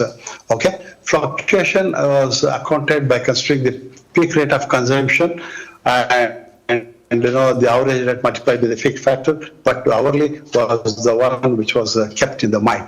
But if you refer to CPHO manual, for an area like this, it is 2.5. But in our design, we have considered 4.5 because of several limitations. So the minimum was 4.22, and it was going to maximum of 6.31. We kept 6.5. Ideally, we should have kept close to 6.31. I'll tell you why those the figures were kept lesser than what is required. The demand for consumers other than residential work, there were some hospitals, hostels, and there is an agricultural college, a restaurant, schools, so many things. And as per the billing records, as per the data available, the domestic was about 9.8, non-domestic was 0.95, and about another miscellaneous was 0.1 MLD. Okay, the supply, it is an alternate day supply, morning 5 to 9 in some areas, and evening 7 to 10 p.m. in some areas. In the analysis, what we did was the minimum size would be 100, and the feeder main has to be 300 to 450. Okay, and the consumption pattern for the consumption pattern to arrive at the peak factor. What we found, morning 80% of the water is consumed in 20% of the time. The consumption starts at between 7 and it goes between up to 9 to 10 approximately. about 3 to 4 hours, less than 3 hours, 80% of the water, the demand of that place would be consumed. Later, 80% consumption will happen in 20% of the time. That's why, the hourly peak was, varying around 6.31 or so. So requirement in the morning was about 7 to 9 mld. Females were carry only 7 ml in 3 hours. 7 ml in 3 hours. So when we designed the 24/7, the infrastructure requirement for to meet the demand of that area, we need to have a proper facilities. So result was that we had suggested a separate and a dedicated feeder line apart from the one which was already present. This 300 would not be having any of the connections. It will straight away take the water into the service area without any intermediate diversions. And also at the source point, 12 ml for the whole area was there marked, and residual pressure has to be kept at least 1 bar. So alternatively or intermittently, the boost pump was operated, and the service station wise the DMAs were created. So to take it in a schematic, to start with the 24/7, the resource, the treatment capacity, in this case it is at the GLR, the transport capacity is the trunk mains or the feeder mains, and the distribution capacities. And as per the survey, the records and observations, the operators are strongly involved in the asset management and improvement with respect to the performance target. The operator means the assistant engineer and his water inspector, and what we found is 85% of the houses are having the individual sumps and water tanks. Pipe condition assessment was undertaken. Okay. Organization and management, which is an important component for the 24/7, the number of people, the people who are required for look after the asset, all the extra people were was listed. Report was given that these many people may be required in addition to the existing staff. Though it will over a period of time it will phase out and then reduce, but in the beginning, to start with that, there has to be a full-fledged staff, and all the staff have to be properly trained, and they have to be told what is going to be done. And the transfer of knowledge has to be very precise, and they should be made well known that what is going to happen, what is being contemplated for a change, and what will be the results, and what kind of cooperation is required from them. So the performance based evaluation, the service benchmarks or whatever it is, whether equitable distribution of water is happening, whether the leakages are less, and that kind of the performance based evaluation, that information was also should be made known to the staff. This was taken up with, there was some modifications, additional feeder line 300 was laid, and then there were inside the distribution system, old lines were replaced, and fortunately in that area, there was a water distribution improvement program was taken up. In that, several very old pipelines were replaced. So some good lot of asset improvement program was taken up, and it was carried out. Then slowly there was a transition from the intermittent supply to the continuous supply, and after some time, there was no proper, good response or appreciation from the public. I will take you to this table. You please look into this. Prior to the initiative, how the condition was, and after the initiative, how it was. So the intermittent supply, which was happening for 4 hours in a day, was turned into a 24/7. That means all the 24/7 water would be available everywhere. though it was not possible at some of the points. So water consumption, which was in a month, which was 326 ml, it went to 379. There were a lot of leakages. Okay. Most of the smaller feed mines were leaking. The water which was accounted was 159 ml in the before the transition, and after that it was 173. But hourly demand was not met. Okay, revenue which was 282 lakh and it came to 271 lakh. See, one very peculiar thing what you should observe is prior to the initiative it was 159, and when it went to 173 there was no appreciable increase in the revenue. See, whatever the water that was accounted, that means, in the slum portion, the water was supplied for a very small duration, about 1 hour or 2 hours. Their water was going all the time, and there was a consumption, and it was also recorded, but they did not realize it in the form of revenue.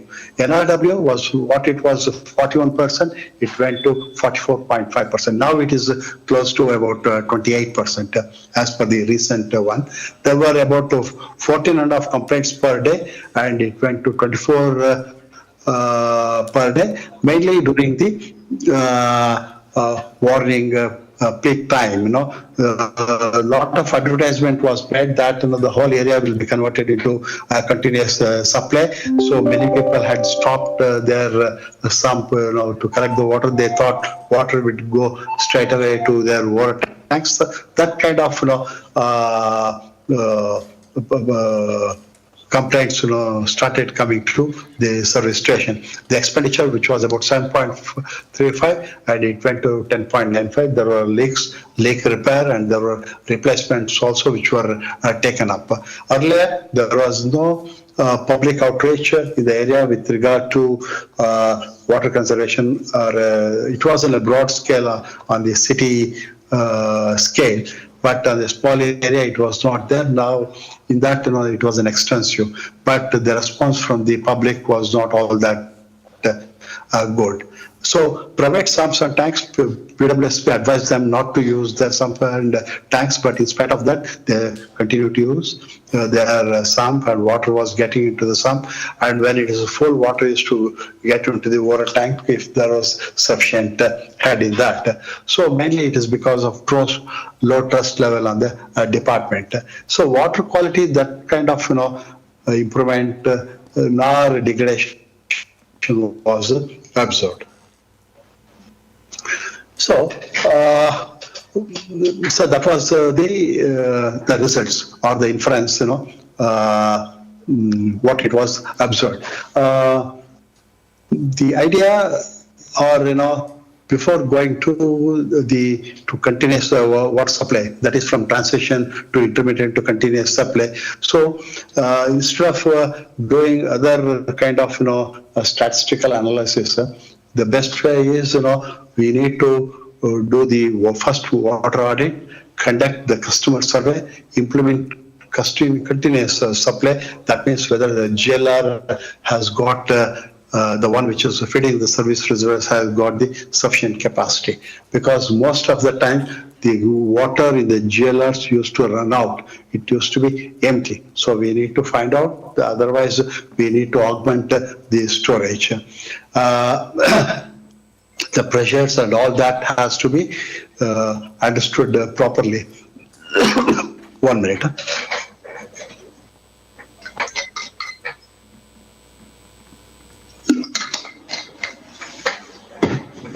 Sorry. And then has to be a continuous monitoring of the supply from the main GLR and the service reservoirs also, whether what is the level and all that. Because of these small things, the public were not inclined to appreciate the 24/7. One thing which was common in most of the houses is that they never desist from using their sumps and water tanks. So when, sorry, trying to interrupt? Yeah, 2-3 minutes more. Try to complete in 2-3 minutes. Then, the approach for 24/7, I told you, is the water audit and all that. So there has to be a systematic study to understand the system and the baseline. There has to be asset mapping, measuring the bulk input, so many water balance and all that. There has to be systematic implementation with regard to asset improvement and the kind of cost involved, what kind of benefit you used to get, and then the maintenance strategy or the approach. So the key messages to go from intermittent to continuous supplies, the data and documentation is very important for both for designing and operation of this distribution system. The initial investment is very high for the modifications. Demand has to be hourly basis, not on a daily basis. We had kept 4.3 against the requirement of 6.5. Because of that, there was a lot of complaints which was getting poured into the service reservoirs. The kind of modifications as per the standard practice, is not possible. So in a 24/7, skilled and performing people are key to the success of this 24/7. The heuristic knowledge, the people who are at the site will play a very important role. Public apathy for changes in the system because of the low trust level on the utility. The infrastructure requirements is very important. So at least it has to be 1.4 to 1.75, and then NRW has to be tackled not as a leak issue, it has to be in a holistic manner. Redundancy is a factor which needs to be built in the system, basically in the form of service reservoirs or in the bulk supply. And most because of all this, the management loses the interest when the revenue is down and the complaints are more. Okay. This is my quick presentation, a small presentation which was based on a pilot scale 24/7 water supply distribution system, which was taken up in a part of the Bangalore. As I said in my presentation, the infrastructure requirement is a very, very important with regard to the volume of the water required and with regard to the pressure, and also the quantity of water at the requisite time.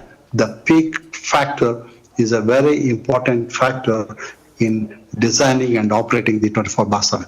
Thank you. Thank you, I would like to have questions if there are any. Let me see. Okay. Sononi sir.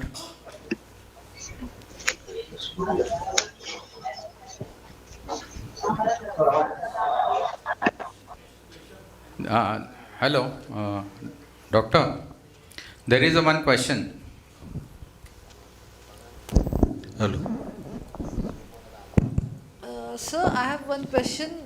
Like in the maybe 4th or 5th from the last slide, you have shown status for the month, wherein you have shown the statistics. What are the statistics before implementation and what are the statistics after implementation? Status for the month. That slide was titled as status for the month. Are you able to hear me? I think your mic is mute. Hello. You are on mute. Hello. Yes, sir.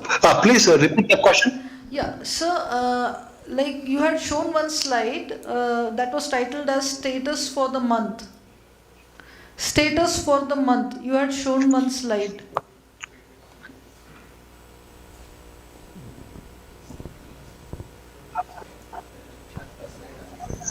Which slide? Maybe on the page 14 or 15. I'm unable to hear properly. Is my voice cracking? Okay, hourly peak factor or demand is it? That's what you are telling? No. Like status for the month. Dr. Ravindra, you have shown that slide. status for the month. It's a good slide, lot of good data and parameters. Okay. Okay. Yeah, please display that slide again. Okay. Okay. Month-wise status. Month-wise status. Yeah. Let's tell you. Yeah. 1 minute. We have good network here. Huh? Our network is good. Yes. I think he is having some Please display that slide again, the month-wise status. That is really important slide which you have shown. Okay. Is that so visible? Month-wise Yeah. status. Month-wise status. Yeah, it is a month-wise. It is an average of about close to about 19 months. Okay, it is the average. No, you have shown NRW before and after. Then you have shown peak factor. Yeah. That slide, can you show again? Please go to page number 14 or 15. Yeah, it is being displayed. It is being We are displayed. not able to see the slide. We are not able to see the slide.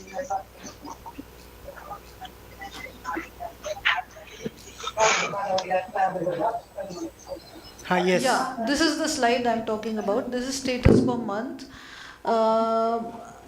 I guess the first column is prior to implementation and the second is after implementation. Is that correct? Yes. So here, when we see all these results, we understand that after implementation of 24/7, your consumption has increased, leakages has increased, NRW has increased. Why so? Yeah. Yes, that's right. What is the reason? See, I tell you. Hello. Shall I tell the answer for that? Yes. See, your question is that after the implementation of this pilot work, the NRW has increased, the consumption has increased, many things. So there were a lot of leakages were happening, number one. Because the pressure had increased from 0.65 to about 0.8 and close to 0.9. All the time there was water, and most of the low-lying areas and also the slums were getting over. There, the consumption was high, and the leakages were also correspondingly high. What it has been observed is the number of leakages earlier when there was a 4-hour supply, and when it became 24-hour supply, the leakages were very high. So over a period of time, they got reduced, but not to an appreciable extent. Is that? I think, no, I don't know. If you could write down, the questions, I will pass on the replies to Dilip. He can able to share with you all. Okay, that's fine. Yeah, I think that's fine, Doctor. I will share the questions which will be coming from the participants. Any more questions? Or maybe you can write to me on this. Thank you, Dr. Ravindra. I think you have given the good case study of transition from intermittent to continuous, and some of the intermediate results which you have shown, those are interesting, and probably going forward as the system gets stabilized, probably there will be more improvement. And yes. And yeah, even 4.5 peak factor which you are talking of against 2.5 which normally we give for the continuous water supply. So maybe it is expected that it should flatten further, and it will be interesting to know. So please share such developments in future. This is very interesting, 4.5 to 6 peak factor which you talked of. So thanks, Dr. Ravindra. Now we are moving to the next speaker. Thank you.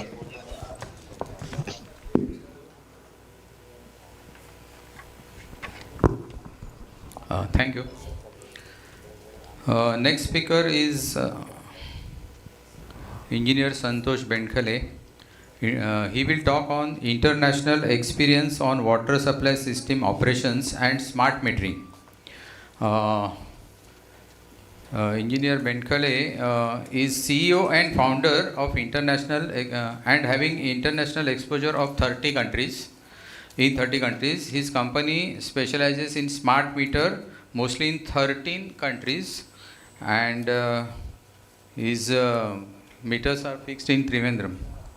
We are doing Trivandrum and pilot in MCGM. I request Benkhale sir to start, please. Very good afternoon. My name is Santosh Benkhale. So I represent company called Drop by Drop Water System. So we are in particularly smart metering system integration. So we are associated with 46 international water metering companies, and currently we are doing implemented projects in 13 countries. So just started in India. So we are Mahua partner 2.0, Amrut 2.0 technology partner, and also National Jal Jeevan Mission partner.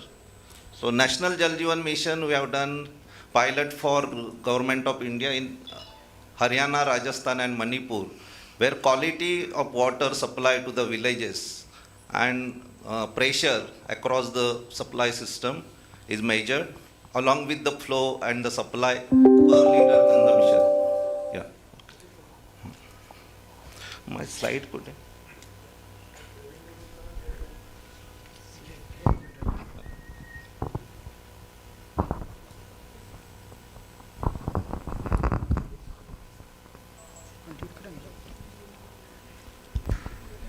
So I'm not expert on the supply side of it, but we take care from the consumer side to the revenue management for the.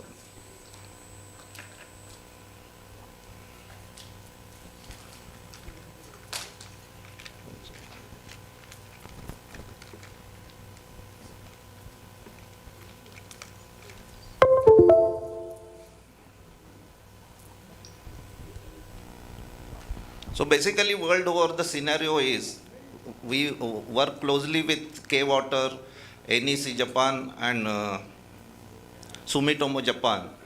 So basically they fund the project, water projects all across Asia, and they take our solution as a system integration solution.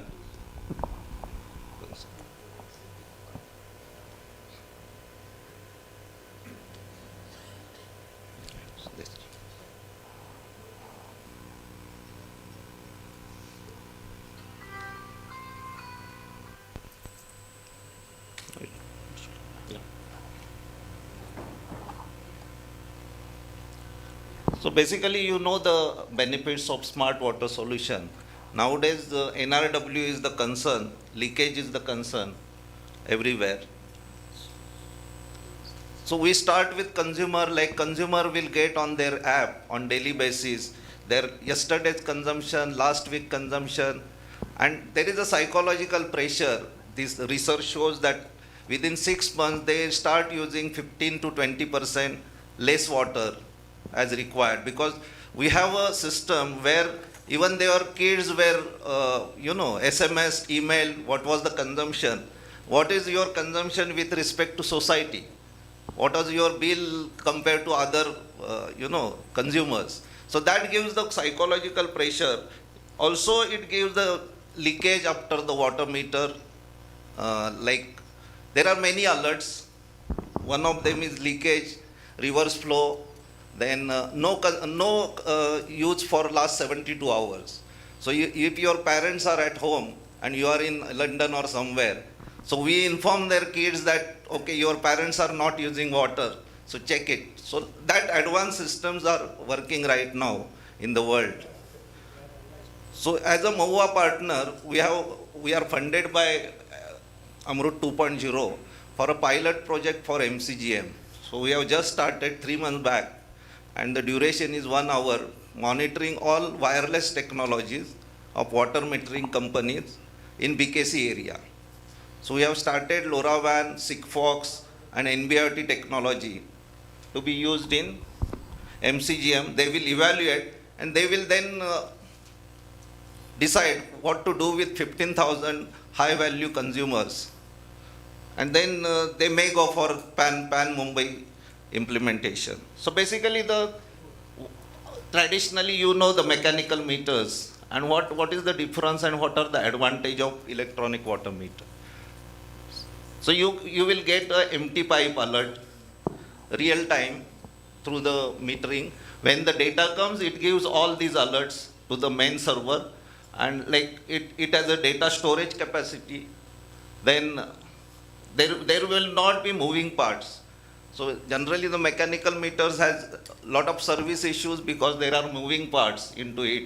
So reverse flow water is also detected.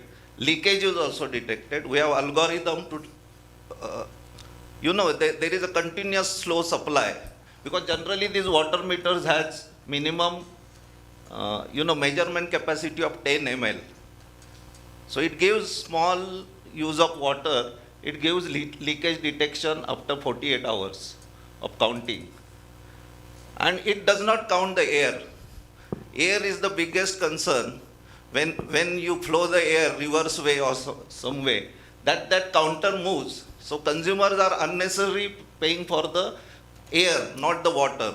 So consumers are also benefited, and it's a manipulation free. So no magnet will affect, no high caliber magnet will affect the reading. So a lot of things are there in the electronic meter. So new generation meters are used everywhere now. India is also progressing, but all projects are on pilot basis here. Like Trivandrum, we are doing smart city, where actual consumers are 95,000, but we have implemented 10,000 meters right now. So that technology is, so basically this is the architecture for smart metering. LoRaWAN is a license-free band used for the meter reading. Sigfox is another RF band which is free, and NB-IoT is based on the SIM card, telecom operators. So we work closely with Jio Telecom to develop the smart meter for India, and that we are doing for last 4 years. We have BLE meter where people do not want to spend money on the meter data acquisition. So we are implementing one project in Chendray near Alibag. So where the requirement is 8,800 meters. They started the project with 250 meters already installed, and they could generate the bills in Marathi language on monthly basis, because their issue was their supply was from MIDC, and MIDC gave one-time bill 8 or 9 crore, and they used to collect only 100 rupees. So now they are started implementing the smart metering. We have WM bus also. WM bus project, like Pune is doing WM bus walk-by project. But this all, BMC wants to check only LoRaWAN, Sigfox and NB-IoT. All wireless, automatic. So we are implementing wireless technology. The Aqua billing of MCGM will be integrated with our platform for direct meter reading and on daily basis.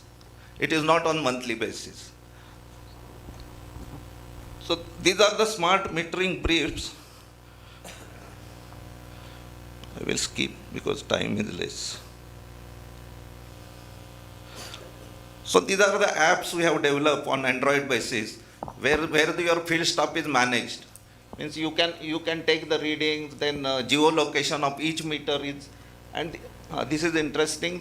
What consumer will get, because ultimately the revenue generation come from the consumer, and NRW, this part is very important. The collection, complaint, and consumer, So consumer will get all alerts, his meter reading, his consumption pattern, entire complaint management, like you can pay the bill by QR code, GPay, Paytm. So MIDC, we are doing right now, starting a project where their billing cycle is they collect the data on till 25th, and the bills are delivered on 5th of the next month. So this will be real time. Like first day, the consumer will get the bill, and immediately they can chase for the payments. So these are the management dashboard. management will get all the, required, how the system is working, how many consumers meters are working, not working, everything. So I will skip because these are in details. We have so we have done many projects in Malaysia, Indonesia we are doing, Tashkent we have done, Korea we have done, Vietnam we are doing Ho Chi Minh City for 3 lakh meters project right now. That will be based on telecom NB-IoT technology.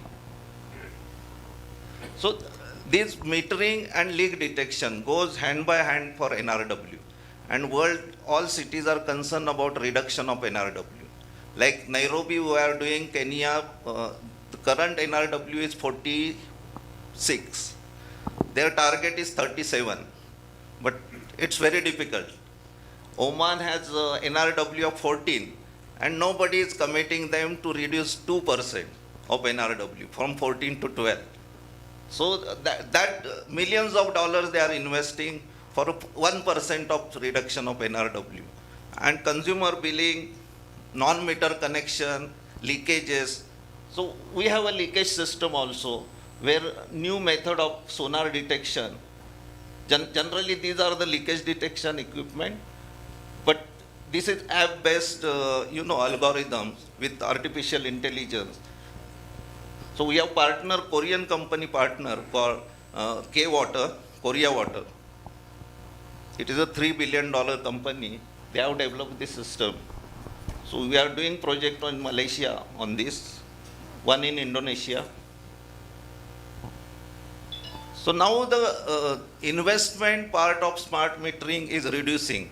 Like earlier the smart meters were, system implementation was very costly. Now that gap is narrowing. So lot of Asian countries are going for smart metering. India is in slow space, but I think after 24 it will be gaining. I am advisor to MoHUA for the data protocol management for India. So how each city will report to the government of India, in which format. Like NJJM, they are also doing the national, like Jal Shakti server, they are also planning to have one. So basically, NRW is important for everybody. And for water balance and NRW, we have a software system which demarcates DMA. We have a night flow analysis, like 2 to 4, what will be the consumption in this, from the consumer side, and DMA also. So this is, generally these are automatic, some of the figures are automatic in NRW calculation with International Water Association model. And NRW reduction is a gradual process. So basically it starts with, metering is one part, pressure management, leakage management, all these are the components for that NRW reduction. Accuracy of the meter is also important in NRW reduction, because whatever you measure, it should be accurate. And the mechanical meters are, like in India at least I have seen, for the meter sake they install the meters. No use for the meter as a, as a analysis. So this is a minimum night flow analysis we do. So what MCGM we are doing, I have already explained you. In this MCGM project, we are testing all worldwide wireless technologies for smart metering, starting with Trident Hotel in BKC. So we have BKC and SIBS area allocated. So I think after 6 months, Government of India will evaluate this project because they are funding this project. And MIDC, we have tri-party agreement with MCGM. So after evaluation, they will, because there are, I think, 475 cities and towns in India. The MoHUA is targeting. Huh? Cities. Huh? 475 cities.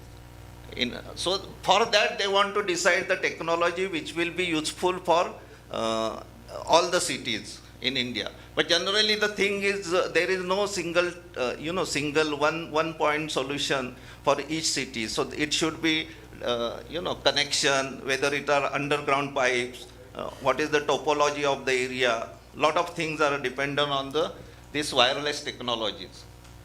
So battery life of the water meter is also important. So we are targeting 12 years plus battery life for IP68 grade water meters. This is waterproof, fully waterproof water meter. So Trivandrum Smart City, what we are doing, already completed this project. So smart meters are installed. These are wireless smart meters from European brand. We have installed the LoRaWAN gateway. For 10,000 water meters, we have 14 gateways in the city. Then we have LoRaWAN network server. And all this software we have, mobile apps and HES, MDMS. So command and control center is integrated with the software. So live, the command and control system will get the status of the water metering topography. That is how many meters are working continuously. Then they will get the complaint management also, how many complaints are coming. And they can resolve directly from the ICCC command center. We have integration with Kerala Water Authority billing software. So data goes to the KWS server and third party application for analysis. So this project we are doing with NEC. So basically smart metering is taking a big leap. So international scenario, all Africa works on prepaid. Because the water is a scarcity, water is not available, and they want to ration the water, sell the water. So all the cities, like we have done project in Kenya and Rwanda on prepaid metering. So everything is paid before and then it is dispensed. Your balance is low, then you are disconnected. So that, like prepaid mobile system they have. So we have software for prepaid also, which is used in Africa. But in Asia, all are postpaid generally. Postpaid or free. Like Kuala Lumpur we have done, Kuala Lumpur, every household has 1 meter. Not like Mumbai where the building has meters.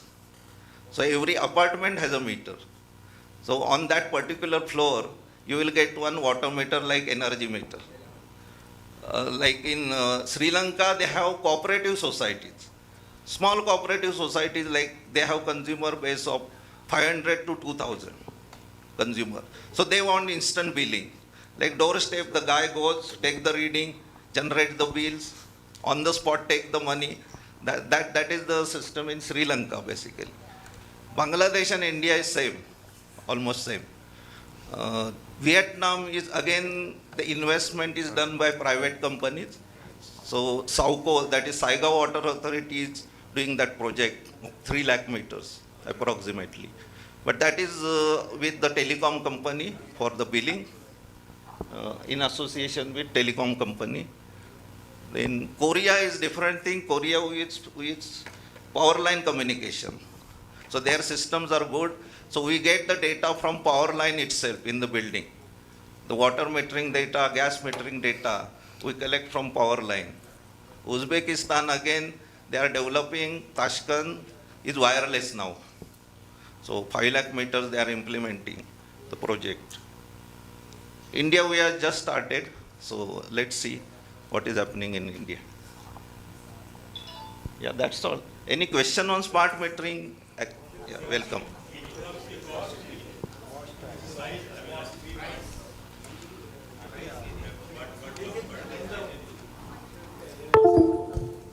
Price of the solution or price of the smart meter? Okay. Mr. Santosh, I am Vinay Kumar Mathur from Rajasthan, Jaipur. आपका बहुत बढ़िया lecture रहा. This smart metering is a very good topic, and we all love to listen from you. Thank you. In fact, I have a solar plant in my house, and I am getting reading in my mobile every second. आज मेरे कितना solar ने कितना unit पैदा किया, it is in my knowledge, it is in my pocket. In the same way, this system is going to be developed. I want number one, what is the cost of the meter? Okay. of different sizes. Number one, how they will be able to run, and what is your company is doing it to make it friendly, I mean user friendly, like prepaid mobile or something like smart metering of energy and Consumer power side. meters and even gas meters are there, prepaid and postpaid and both. That may kindly be explained. Cost wise. So cost wise, see,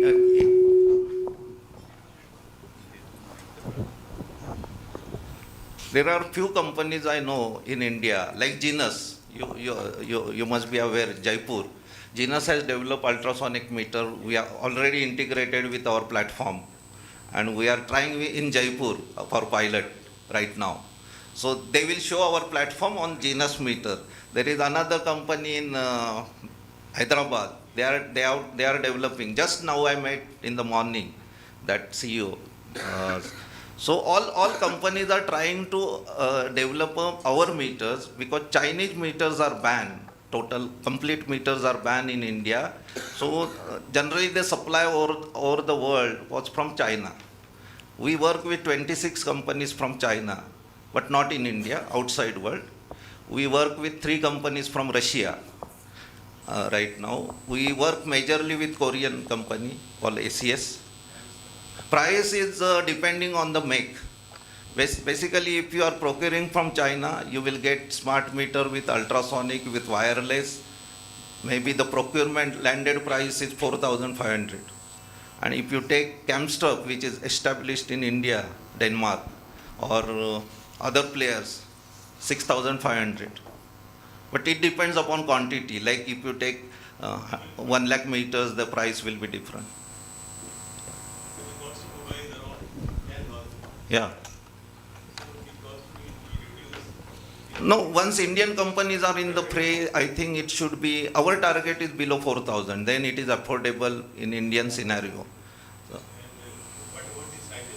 Sizes come from 15 mm to 300 mm. Ultrasonic, electromagnetic also 15 mm to 300 mm. Yeah. Battery generally depends upon the technology. GSM GPRS is outdated, which is used in India because it consumes a lot of battery. And if you have IP68 integrated module, then it is not, we cannot replace the batteries. So we recommend all these 3 technologies only. Sigfox battery life will be 15 years. LoRaWAN, we guarantee 12 years. Then NB-IoT also around 12 to 13 years. One data per day, but we give, there is a provision, we give 1 hour data in one uplink. The best part is, they will not be affected by air. No, not by air. It's even the manipulation by the magnetic field. Yeah. Hello. Yes. Myself Sanjay Tupsakre, Executive Engineer, Pimpri-Chinchwad Corporation. How this meter can be implemented in existing system? One question. What is the percentage of getting data of consumer and next, how many data centers will require for this to collect data, and who this cost to bear? See, there are different models in the world, but PCMC, as you have installed 9,500 meters already in 2017 with Tech Mahindra and I think Turkish MEC meters, that works on Senra LoRaWAN network right now. I don't know the performance, but our meters are working in your garden, water meter, your water department garden 2 years back. So I met Nagpure and your another engineer that time. So from that time we were discussing how to do that. So data center is one. I think Trivandrum, they have centralized data center for CCTV, water management, everything. But data center nowadays is not a big deal because all VPS are available. Virtual private servers are available according to your demand. Suppose you have 10,000 meters and you are escalating, I think 65,000 meters. That is your plan. So 65,000 meters will require around 6 racks. That's all. So data center is now you can purchase or escalate according to your requirement. You have implemented 20,000, you take 3 racks only. So that mapping we can do, or we have ready-made. Another question is? Implementation of this in existing system. Existing meters you have, or see, generally they try to, that is a argument generally we have everywhere. They have mechanical meters and they want to have a AMI. This is called AMI, automatic meter infrastructure. So there is a Cybele available, Cybele type of device, which is a LoRaWAN pulse counter. But that is, we do not recommend that, because the price of Cybele is around 3,000 rupees, and if you are getting a smart meter for 5,600 or so right now, it is highly recommended you change to smart meter, because there is a drastic difference between mechanical meter you are doing retrofit, it is called retrofit, and taking a new this thing. You are modifying a vehicle like Maruti 800, you are modifying, and you want Mercedes or something. So it's like that. So better, the gap is narrowing. That is the reason you should go directly with smart meter. Don't go with retrofitting, because your meter Kranti or other make, which is worth 1,000 rupees, lot of troubles, no accurate reading. There will be always mismatch on the server, pulse counting and the actual reading in the meter. And what is the percentage of getting that data of each consumers to the server or to the data center? See, generally in Malaysia we guarantee 99.4%. That is agreement. What about that remaining percent? Remaining, we have multiple methods. We give 100% data, but see, thing is, you do not take bills on daily basis, right? Like prepaid. So it's a postpaid billing, monthly one billing, right? In MCGM or anywhere, monthly one billing. So definitely you will get one billing in a month. I am talking about 1 hour data. The agreement is for each hour data, and you are talking about one data in a month. So definitely you are 100% all the time. Means that is guaranteed. And if meter is not working, we have NFC. You know how to pay the. It's a payment method right now. You show the mobile and your payment is gone. NFC, near field communication. So our meters have NFC. So if meter is not working, communicating basically, your field staff can go and tap the meter. Your data will be there. Historical data for last 1 year. So you are not missing the data. Communication may be a problem. Like Jio also we have tried in 2-3 places. So Jio signals also fluctuates. So you may not get 1 day data, but definitely monthly data is assured.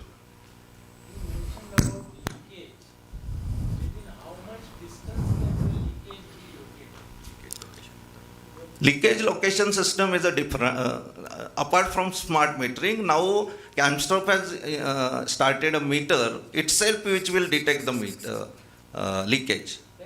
How much distance does it locate? No, that depends upon the, see, generally these systems are for consumers, like domestic meters we call it. So if you are talking DMA meters, big size meters, we have a system called sonar, and that is a different thing where you can, it's a sonar system that detects the sound and give you accurate result, like within 5 meters. And there also there is a, again once your server gets the leakage data pinpointed, you have to do another analysis where exactly it pinpoints the leakage point. That's what I was asking. But that is 2 procedures will be there. One is overall leakage in the area, and then another is the pinpointing the leakage. So that is included in the leakage management.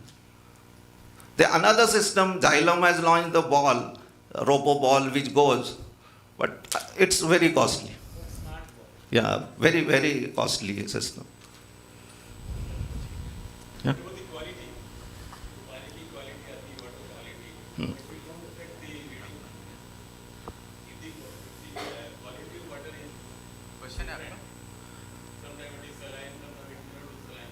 It does not affect the water meter, absolutely. If muddy water can pass to it. With mud, with chemicals, no issues. And it is a certified meter by Water Drinking World Association. So WRS certificate will be there. Yeah, even I wanted to ask, because you said that there is no moving part in the Yes. meter. So what is the working principle? There are two working principles right now for smart meter. One is ultrasonic measurement. So there will be two sensors which measures the flow and give you the data. I said earlier the accuracy will be 10 ml minimum flow, and it will be 16 bar pressure it can sustain. It is IP68 grade. So in the flood also, whether it is 72 hours flood, it will be running. But the problem with flood is it will not give the data for those many days, because if it is wireless, if you put wired, then it's okay in the flooded area. If wireless, it will not give the data, but you will get data after flood stored in the device. So it will not, the principles are ultrasonic and fluidic oscillation. Ultrasonic has a 2 sensor, fluidic oscillation has 3 sensors. These are sensor based technologies. How about the accuracy in terms of percentage? You said 10 ml. See, generally, like BMC has a Baikara lab, we have tested. Generally, we follow 3 standards in water metering accuracy. So, accuracy, IS 779, which is Indian standard for mechanical water meters. India do not have standard for electronic water meter right now. So, India follows OAML R49, that is an international standard. Another is European standard called MID. So generally the low flow, the 5% is demarcated in India, and the regular flow will be 2% accuracy is mandatory. But our meters go below 1% in testing, in BMC lab testing also. This is very good, Kapil, that we are very conscious about the mobile data. We are now aware about this water. But what is the lifespan of the meter? See, generally, internationally, the mechanical water meters are 5 years lifetime, and all electronic meters are 10-year lifetime. But our battery lasts for 12 to 13 years, inbuilt battery, lithium battery. So generally, 10 years is the life. That is the answer for you. No, meter will work. See, meter will work, but battery is not replaceable because of IP68 grade. We seal it in the manufacturing. Is your this wireless technology, is it compatible to any of the smart meters manufactured by anybody? No, this is the what BMC we are doing. All the world manufacturers, what they are talking about the wireless, all we are testing in BMC. So Sigfox, LoRaWAN, and NB-IoT. These are the major 3 wireless technology for AMI. For AMR, you can have a walk-by, WM bus and BLE, where this building can be spanned from the road. That is WM bus or BLE. But you will require some person or a data logger in a short distance. So people are, where the budget is low, generally they prefer walk-by or drive-by. But if you want complete automatic, only 3 technologies are available: LoRaWAN, Sigfox, and NB-IoT.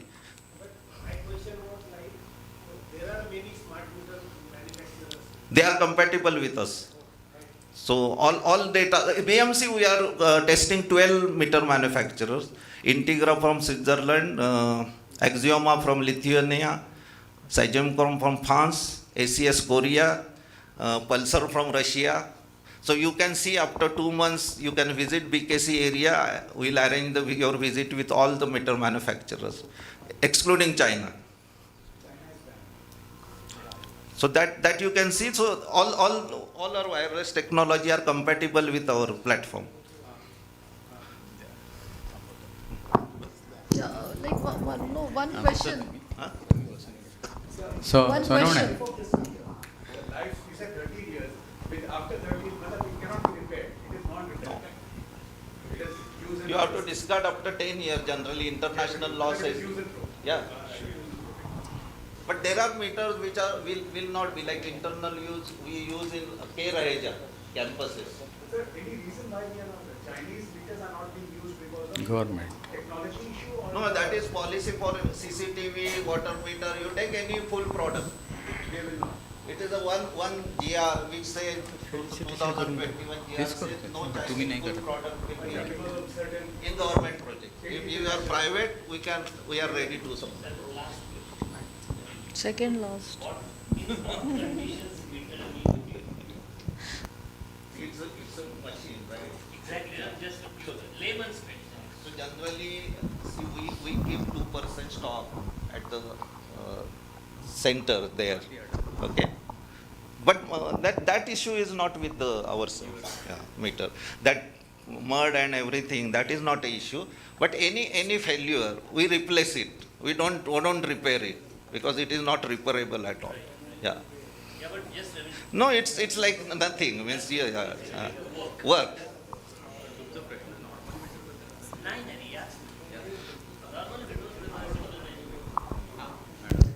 I wanted to ask, what are the specifications for laying this meter? Like, do we need, like, otherwise we have some specification 2D and 5D before and after the meter for mechanical meters to keep the pipe full and it should be in straight portion, something like that, pipeline.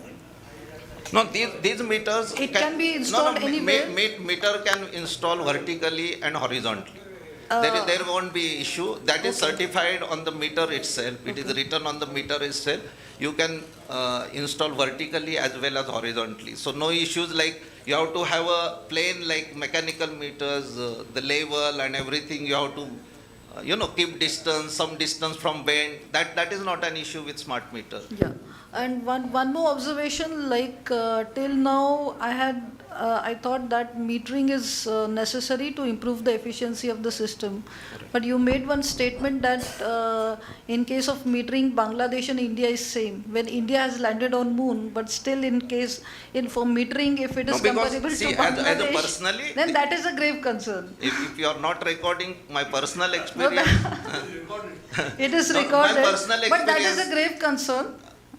that is concern for us because your tender procedure is one factor, right? Your tender procedure starts at one point and it ends at up to 2 years.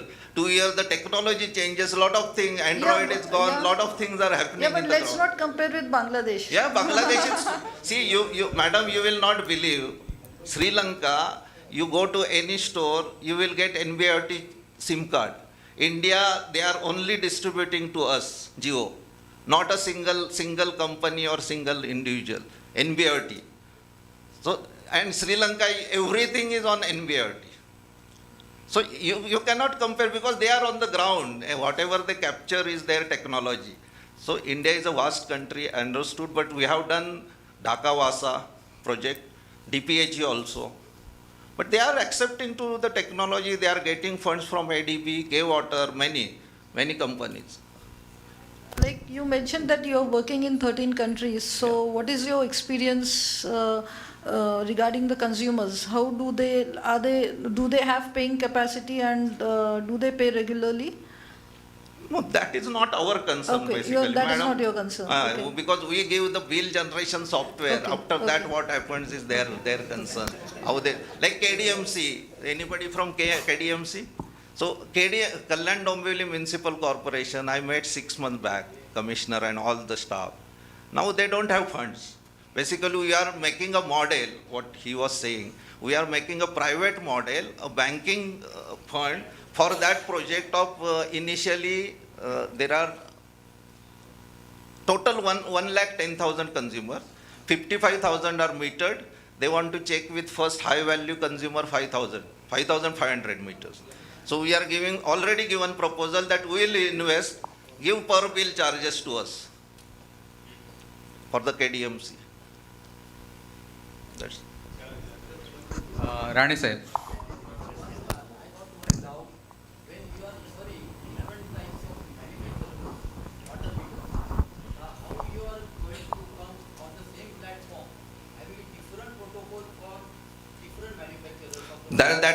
That is our expertise. Our company is only in the world which is expert in integrating 46 manufacturers on our board, and that is the reason BMC is preferring us. All protocols are integrated, whether it is LoRaWAN, NB-IoT, individual protocol like Integra has different protocol, then Venus has different protocol. So all protocols are integrated. Consumer will get their, and the operation guys will get their data properly in a unified format. So BMC billing will be with ABM knowledgeware only, Aqua billing, but the data will go, doesn't matter which meter is working on the ground. What is your general experience in Indian context about NB-IoT communication? NB-IoT will be, it's like if I tell you simple thing, it's like Android and iOS. There will be two technologies, wireless technologies will be in the world in future for IoT devices, NB-IoT and LoRaWAN. But now in India, LoRaWAN is preferred because it's not dependent on the telecom operator. But now future it will be like NB-IoT will take care, because NB-IoT target is $1 per annum charges. That is 7 रुपए में एक आपको मिलेगा 1 महीने का data.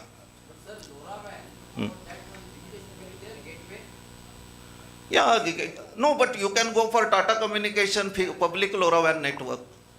Tata offers you, doesn't matter you. Rana sir, one request. We will have a tea break.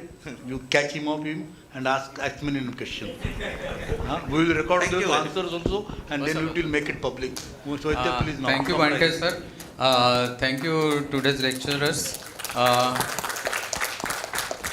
So I request Gadge sir to come on the dais to felicitate our today's speakers.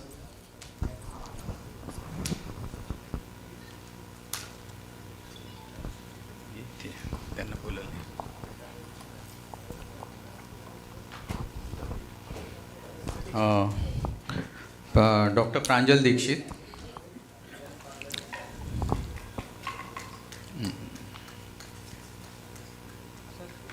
हाँ दे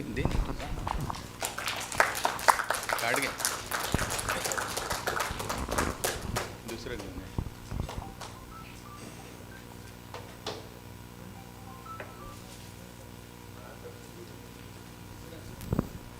engineer Santosh बेंडफळे sir.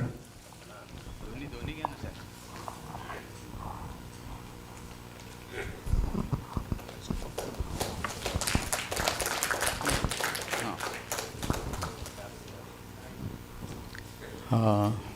Sonavane sir for moderating. Sonavane sir.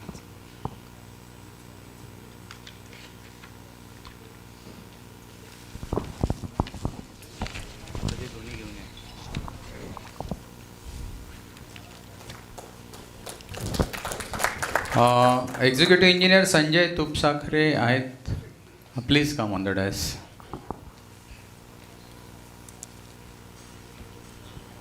ते पण आणते memento.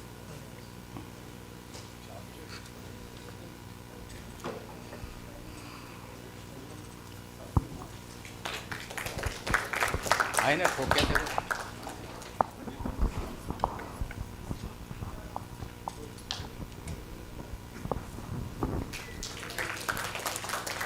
Thanks to all. Let us now move for tea outside here. 15 minutes we will come back. Gadge sir, group photo.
Engineer Milind Pandit.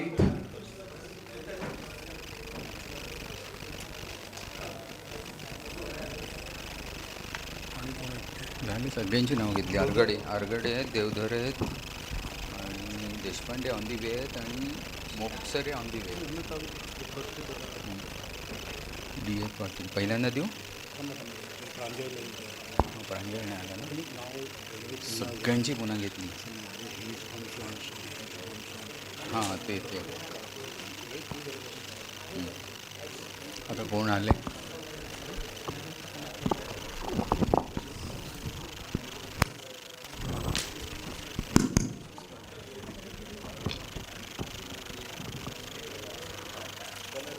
So today we have Mr. Prashant More. He is from Maharashtra. He is representing from Maharashtra Times. So he is from media, social media, and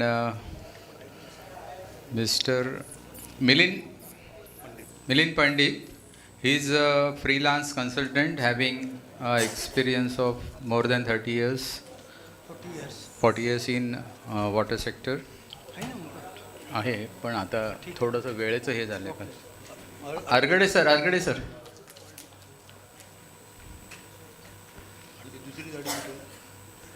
ते बाहेरच आहेत. Engineer Shrikant Argade is retired deputy municipal commissioner from Mumbai corporation.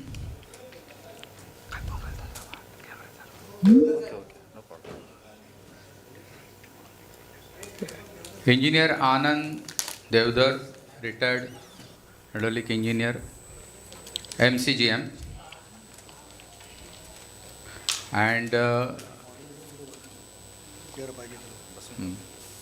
आले पुढे प्रांजल.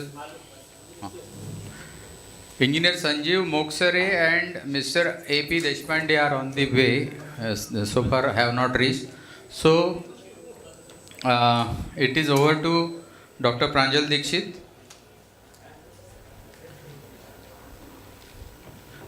आपल्याला आहे ना, आपल्याला त्यांनी सांगितलं की 5:30 पर्यंत कसं काय होईल माहीत नाही, पण तुम्ही चालू करून टाका. तुमच्याकडे आहे ना ते एक अरे मला हो ठीक आहे.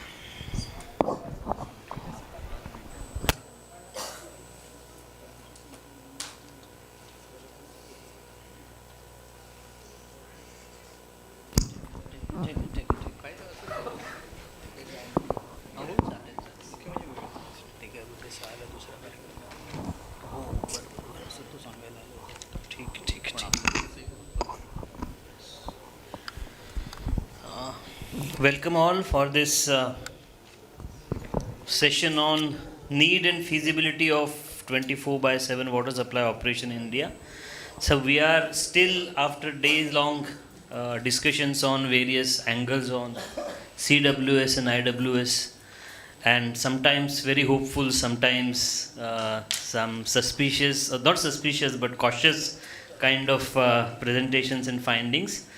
Some kind of a consolidation kind of a session, I think I would think this is, and we have very, very experienced, eminent speakers, but it is in a very panel mode, so not everyone is going to speak or present, but mostly they will sort of consolidate their findings, their understanding based on the day-long session as well as their earlier experiences and sort of summarize this.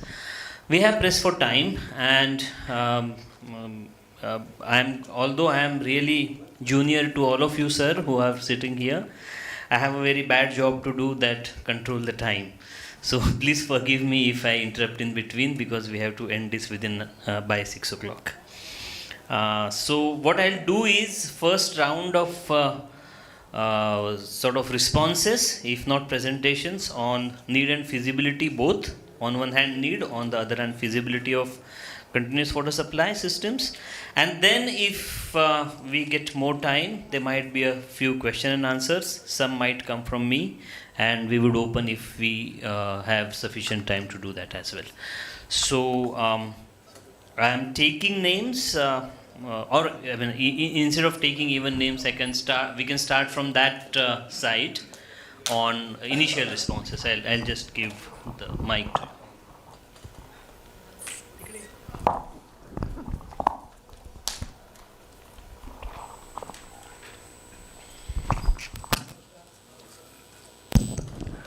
नमस्कार। सुबह से हम 24/7 water supply के बारे में बहुत सारे accept के बारे में अब सुन रहे हैं, उसके प्लस पॉइंट, उसके minus point. I am a media person.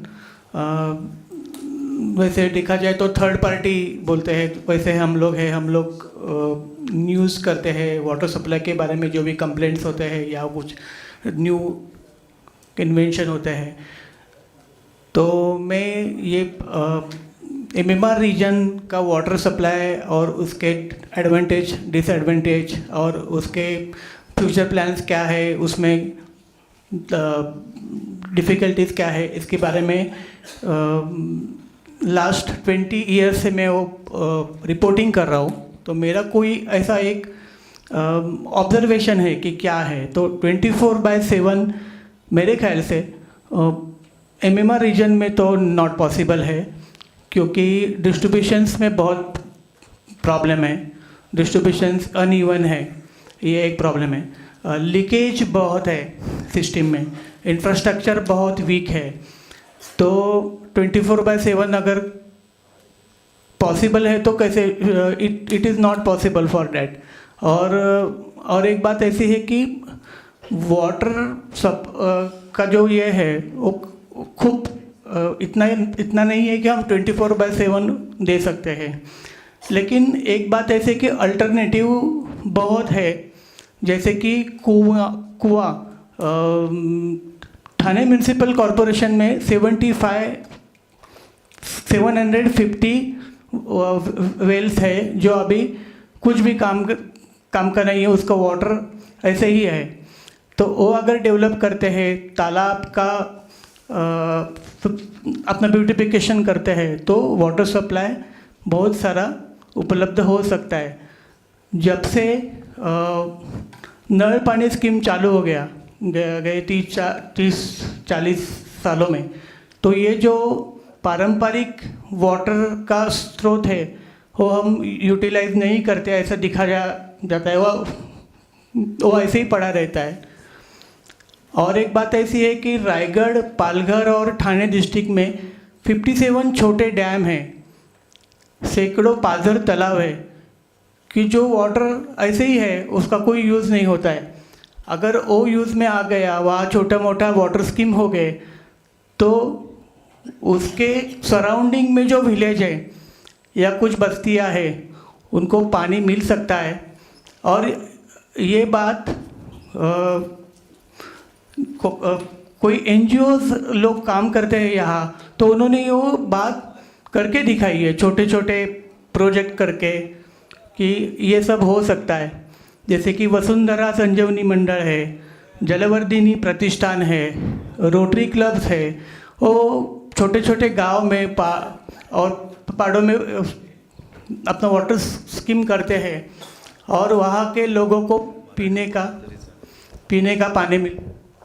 मराठीत बोललं तर चालेल का?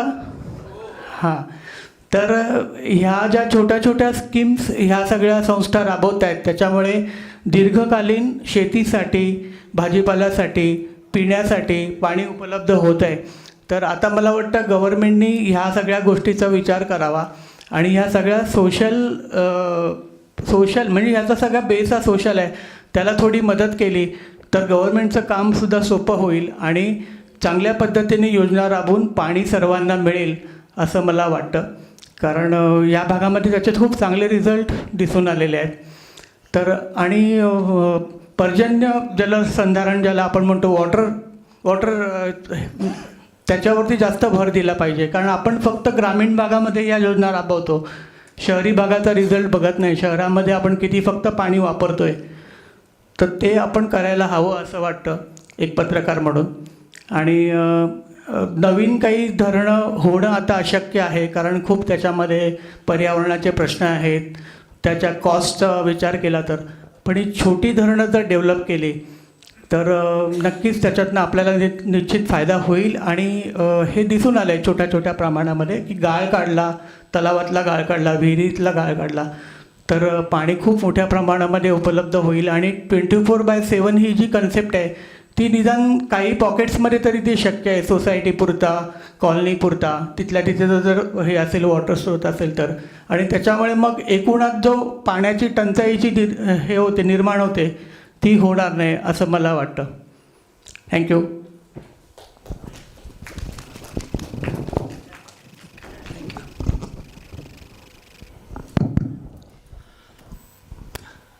Actually, I am a odd man out of this.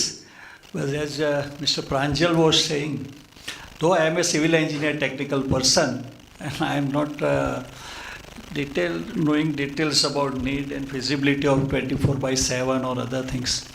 But being in the field of social engineering since last 40 years, and as our culture is saying that water is one of the basic saying, it is there, our basic necessity, and we had been following since last 10,000 or whatever years how to manage water and air. But since whatever time, 100 or 150 years, we had lost sanctity about water. That is what, or whatever time or in what days that has been lost. And that is why these discussions are taking, I think.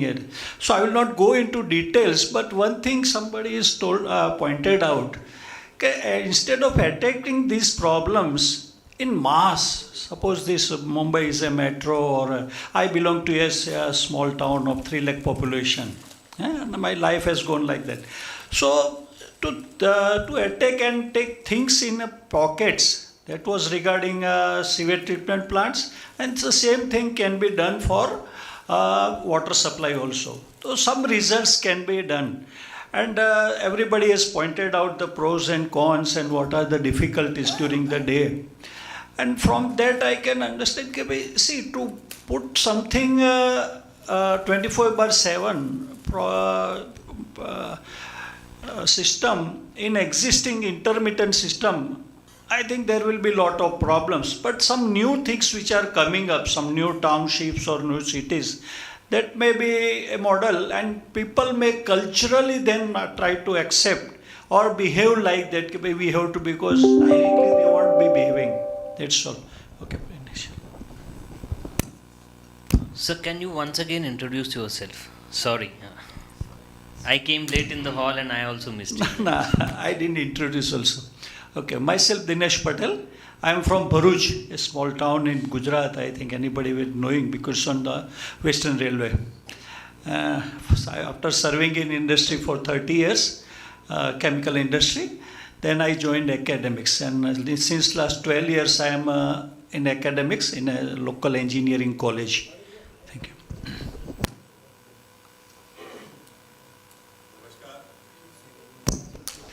मेरा नाम विनय कुमार माथुर है. मैं PhD Rajasthan का chief engineer था. मेरे को करीब 51 साल का एक्सपीरियंस है, 51 years experience. Rajasthan government for 40 years. उसके बाद में मुझे वेबकोज में काम करने का मौका मिला, वर्ल्ड बैंक में काम करने का मौका मिला, और ADB में मैंने काफ़ी काम किया है. और अभी मैं नेपकॉन की कंपनी है चॉइस, उसमें मैं जल जीवन मिशन के अंतर्गत आई एम प्रिपेयरिंग DPRs और थोड़ा छोटा मोटा काम कर रहा हूँ. और अपने आप को एक्टिव रखता हूँ. I am 72 and still I feel at I must work. काम करता हूँ तो मैं स्वस्थ रहता हूँ, मैं काम नहीं करता हूँ तो मैं बहुत दुखी हो जाता हूँ. बाकी मेरे को कोई कमी नहीं है किसी बात की. मेरा बेटा यहाँ रहता है बॉम्बे के अंदर, he is a corporate lawyer, तो उसके पास मैं आया हुआ था. आई एम थैंकफुल टू आईवा कि आप लोगों का मुझे मेल आया कि आईवा में इतनी बढ़िया कॉन्फ्रेंस हो रही है नेशनल लेवल की. तो मैंने कहा चलो मैं यहाँ हूँ तो मैं ज़रूर अटेंड करता हूँ. और मैं आई एम वेरी फॉर्चुनेट कि आप सबके मुझे दर्शन हुए हैं यहाँ पर, और मुझे यहाँ आने का, आपसे बात करने का मुझे मौका मिला है. आज का जो मुख्य टॉपिक है जो इसमें हमको डिस्कशन करना है, पैनल डिस्कशन, वो है 24/7. 24/7 साहब करना ही पड़ेगा सर। और we are in new India now, we are not in the old India, we are in new India, we have to come up. जो हम लोगों ने तकलीफ पाके पानी के बारे में सीखा है या ज्ञान प्राप्त किया है, it has to be circulated. 24/7 करेंगे, सब करना पड़ेगा हम लोग को। हमने किया राजस्थान जैसे जहाँ पानी की इतनी दिक्कत है, हमने जयपुर सिटी में किया है। और आपके यहाँ महाराष्ट्र के जो अधिकारी थे महाराष्ट्र जीवन प्राधिकरण के, उनके साथ मिलकर के उनसे हमने सीख करके जयपुर में हमने 4 सेक्टर्स में 24/7 का काम किया था। Not only in Jaipur but through out the Rajasthan state. हमारे करीब करीब 100 से ज़्यादा एग्जीक्यूटिव इंजीनियर्स हैं, उन सबको हमने टारगेट दिया था उनकी पसंद से एक जोन को वो छांट लें। और करीब करीब सब लोगों ने कम से कम एक जोन के अंदर 24/7 का काम किया था। वी नो उसमें कई डिफ़िकल्टी आई, कई तरह की बातें आई, लोगों ने हमें काम नहीं करने दिया, किसी के मीटर बंद थे, किसी के अंडरग्राउंड से लीकेजेस हो रहे थे, किसी की टंकियाँ ओवरफ्लो हो रही थी, पानी के मीटर बंद थे, बल्क वाटर मीटर नहीं थे। There were many practical difficulties we have experienced but we could achieve the success. फ़ायदे सब लोगों ने बता दिए कि 24/7 के क्या फ़ायदे हैं। पहले पानी की बर्बादी बहुत होती थी। Per capita supply was more than 250 litre per day per capita, which was reduce to less than 100 litres per day per capita. तो इसके बहुत फ़ायदे हैं। और आप इतने बड़े पत्रकार हैं सर, मैं ये कहूँगा कि ये न्यू इंडिया है और हम लोग नए, मैं तो पुराना हूँ, ये जो बैठे हैं वो सब जवान हैं। इन लोगों को ये हमारा टारगेट है कि 24/7 का जो काम शुरू हुआ है इसको आगे बढ़ावा पूरा करें। ठीक है, इंटरमीडिएट सप्लाई को भी ध्यान में रखें, अल्टरनेट व्यवस्था भी रखें। और जो लोकल सोर्स हैं जो हमने बंद कर दिए, मोस्टली जो ग्राउंड वाटर को यूज़ करना बंद कर दिया है थ्रू आउट द कंट्री, और सरफेस सोर्स पे भी अपन डिपेंडेंट होने लगे हैं, ये बात गलत है। सरफेस सोर्स को ध्यान में रखते हुए जो लोकल स्रोत हैं उनके साथ भी अपन जोड़ करके इसको काम को आगे बढ़ावें। नंबर 1।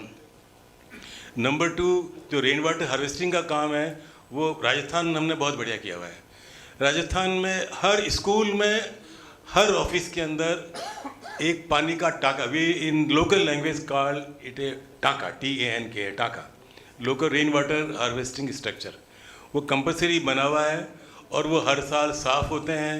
और जो स्कूलों के टीचर्स हैं, हेडमास्टर हैं, जो HODs हैं या हेड ऑफ द ऑफिस है, उनकी ड्यूटी है कि उनको टाइमली उसमें क्लोरिनेशन करें, उनको देखें और मेंटेन करें।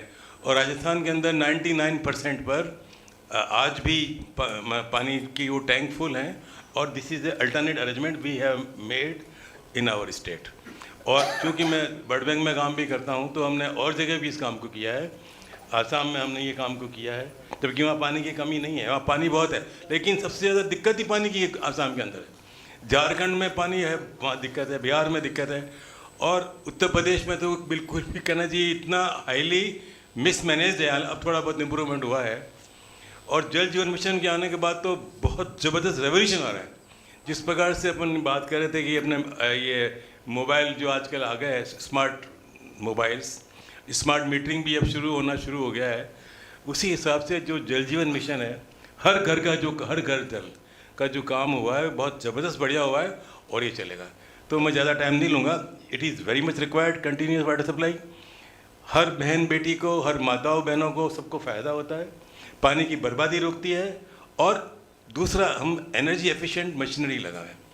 मैं कई स्टेट में जाता हूँ और गया भी हूँ। मैंने हैदराबाद का भी काम किया है, वारंगल का भी काम भी मैंने किया है, और आंध्रा का भी कई स्टेट्स में, कई डिस्ट्रिक्ट में गया हूँ। वहाँ पर पंपिंग सेट्स जो लगे हुए हैं बहुत पुराने ज़माने के लगे हुए हैं, बाबा आदम के ज़माने के। They are 30 years old, 40 years, they are highly inefficient. तो we really need to provide them and replace them with the efficient pumping machinery. Number 1, recycling of waste water की अपन खूब बातें करते हैं, गप्पे मारते हैं, बट मैं कहता हूँ उसका काम राजस्थान में तो नहीं के बराबर है। पूरी कंट्री में इस बात को देखना है, समझना है। रिसाइकलिंग ऑफ वेस्ट वाटर को बहुत बड़े तरीके से अपने को देखना है और इस काम को आगे बढ़ाना है। उसको अपन कैसे यूज़ करें, उसके लिए भी पेपर हम लोगों ने पढ़े हैं, पब्लिश भी किए हैं। और ये हमारे IIT वाले इतने बड़े बड़े प्रोफेसर बैठे हैं, इनका अपन हेल्प लें और इसको अपन आगे बढ़ाएं। एक बात मैंने आज मैडम से भी की थी और हमारी भाई से भी की, डॉक्टर कलवर से, कि जो आजकल हाई लेवल बिल्डिंगें बन रही है, अब वो बंगलो बनने अब लगभग बंद हो गए, काफ़ी कम हो गए। हमारे राजस्थान में तो बंद ही हो गए, सब जगह फ्लैट सिस्टम आ गए हैं, सब जगह पानी के खड्डे खुदे हुए हैं, सब जगह लोगों ने अंडरग्राउंड में पानी ले रहे हैं और पानी की बहुत बर्बादी हो रही है। और पानी का मतलब मतलब इतना एनर्जी वेस्ट हो रही है, पंपिंग करना पड़ रहा है, हर आदमी के घर में बूस्टर लगा रखे हैं, ऑनलाइन बूस्टर है। इसके बारे में भी एक अच्छी नीति बनावे। अपना आयोवा इतना बढ़िया बना हुआ है और बॉम्बे वालों तो बहुत एक्सपीरियंस है, तो एक कोई नीति बनावे ताकि जो ऊंचे मकान बिल्डिंग्स हैं उनको किस प्रकार से अपन साइंटिफिक तरीके से पानी दे सकें। हम कुआलालंपुर गए थे साहब, वहाँ भी ये बात आई थी कि वहाँ भी लोगों को बहुत दिक्कत है पानी की। हम मनीला भी गए थे, वहाँ भी सब खड्डे में पानी ले रहे हैं।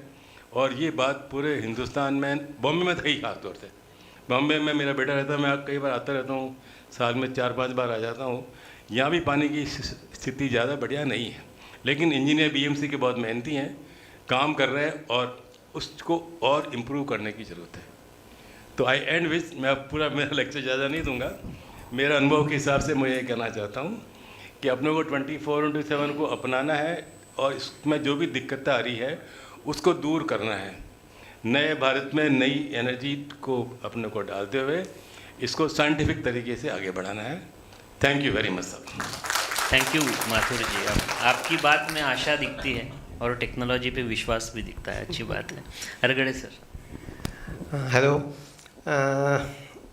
I am agree with Mr. Mathur's view that 24/7 water supply is most desirable mode of water supply, but the way it has been projected is quite different actually, because people think it has been impressed upon the people that if you do the GIS, you do the SCADA, you do the DMS, that there are 24/7 water supply will be, you can achieve 24/7 water supply. It is not like that. You need to have the inbuilt capacity in the each organization. You have to have the complete know-how of your system. Otherwise, you can do the GIS, you can do the SCADA, you can do the DMS, everything. You can spend thousands of crores in the on the DPRs, and you will end up with nothing. So, a holistic approach is required for this achieving this 24/7 water supply. And as Professor said in the morning, that no one fit solution is for all the cities. I mean, each city has its own peculiar demography, its own topography, its different type of building clusters and everything. So each city will have its own tailor-made solution for the 24/7. It is not like that you follow one manual and do all these things and you will have the 24/7 water supply. Some of the provisions I will talk about. One of the provisions said that you eliminate the sumps or underground storages. I mean, what is the logic behind this eliminating the underground storages? I don't understand. These underground storages are actually reducing your peak demand. Further, they are taking care of your internal household peak. They are a buffer, acting as a buffer. If you eliminate these underground storage tanks, then this entire household peak will come on the system, and this household peak is actually, it is more than that flow is more 10 times the average flow which you receive in your underground tanks. So in what way eliminating the underground storage tank will facilitate in the 24/7 water supply? I don't understand. And again, it will create inequitable distribution also, because in the if that particular area is having one type of building, it is okay, but it is a mixed locality having high-rise building and direct supply up to 3rd floor, it will create the inequitability in the distribution also. Further, even Mumbai itself, we are facing this problem in the island city, where the old chawls are drawing water up to 4th floor directly. And their adjoining one redevelopment building comes, and it is high-rise building with having its sump in the third basement. And Mumbai BMC engineers are struggling very hard how to make the distribution equitable in both these two type of consumers. One, those who are drawing directly at the fourth floor, and those who are drawing in the third basement, some in the sump. So eliminating storage tank it will be a blunder actually. We should, on the contrary, we should insist upon each building should have underground storage, so that we will have a peak almost around 1 only, because it will average flow for 24 hours, and it will reduce lot many problems in converting the 24 hours in water supply. Secondly, residual head again. Why 21 meter head is required is I don't understand. Because if you are sump, then even 7 meter or 5 meter pressure is sufficient for drawing the water in the sump level. Then peak factor 2.5 is again, as I said, that if you eliminate the storage tank, this peak of 2.5 will not work. It will create very high peak flow in the system, and this 2.5 network will not work. Again, now I heard that in the day's presentation that 15,000 population was done, 24 hours 7 water supply, 10,000 area was created.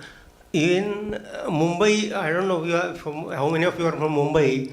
In Mumbai, we have converted about 25 lakh residents into population into 24 by 7 water supply. If you entire Mulund east west, then Bhandup east, Vikhroli east, your Ghatkopar east, they are all on 24 by 7 water supply, and without any very sophisticated thing. We have just put, because one assured thing was there was a assured source was available.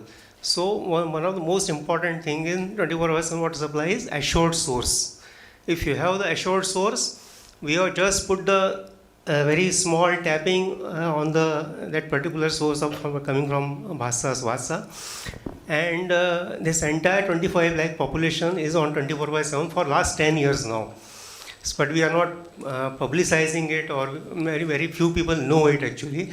And there is no BRV, no NR, no any highly sophisticated instrument. We have not done and we did it, we tried to did it in systematic way also by inviting a tender called Water Distribution Improvement Program for all the 15 suburban wards.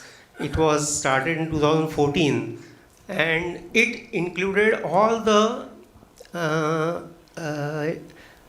services that was mentioned in your manual. Your customer survey, GIS, then SCADA, distribution,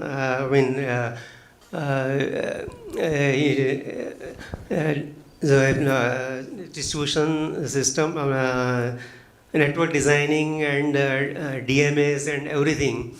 And we could not do it because in only one ward, that is H West, when they tried to convert it, that consumption went up from 120 MLD to 180 MLD. And what they said that it will be reduced within few months. We wait for 3 months actually, and 3 months it was not reduced to a single MLD. It was continue for 180 MLD, and so we have to close it down, and we ultimately we stopped that project because we cannot afford to do this conversion 24/7 at the cost of such a high increasing consumption.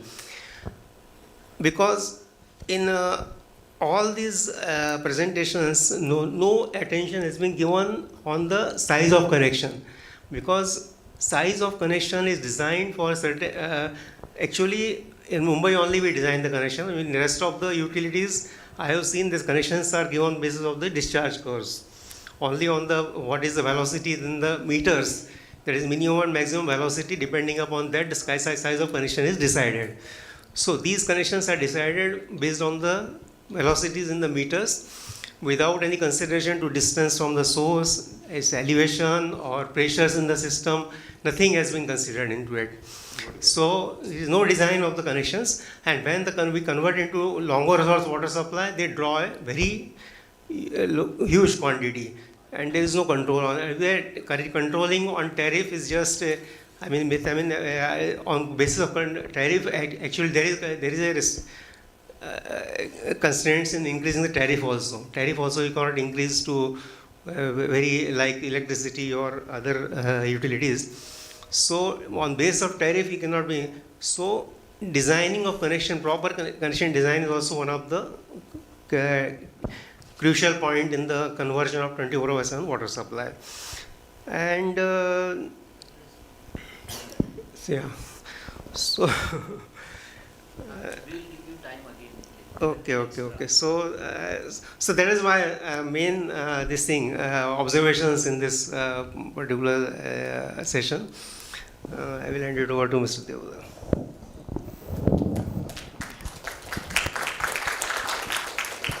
नमस्कार, मी आनंद देवधर, निवृत्त hydraulic engineer, Mumbai corporation.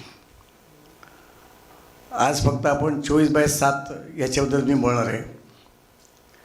24/7 ही संकल्पना गेले 20-25 वर्ष आपण परदेशाकडे उचललेली आहे.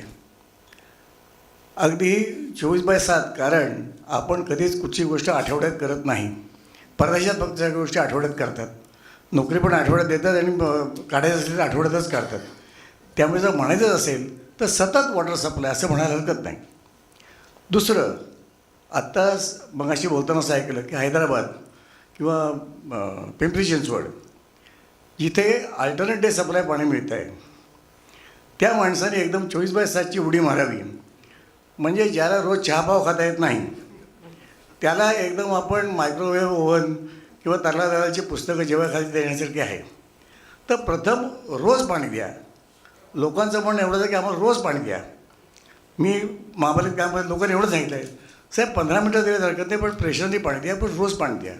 आणि अभिमानानं सांगू शकतो की मुंबई हे एकमेव शहर मला वाटतं असं आहे की जिथे आम्ही रोज पाणी सप्लाय देतो आहे.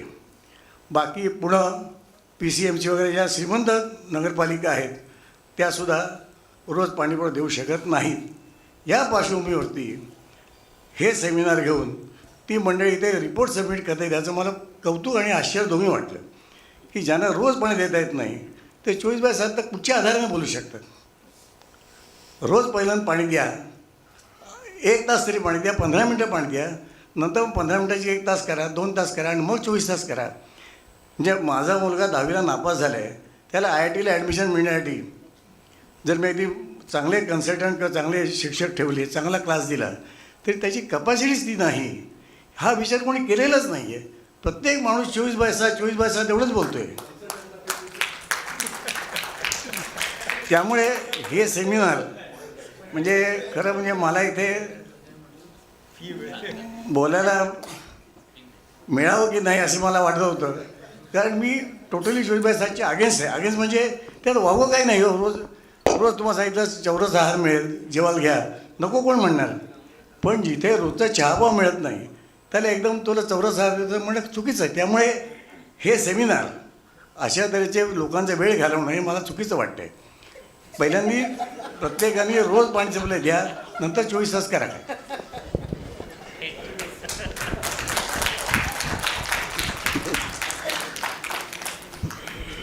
माझा धीर वाढवलाय तुम्ही असं बोलून.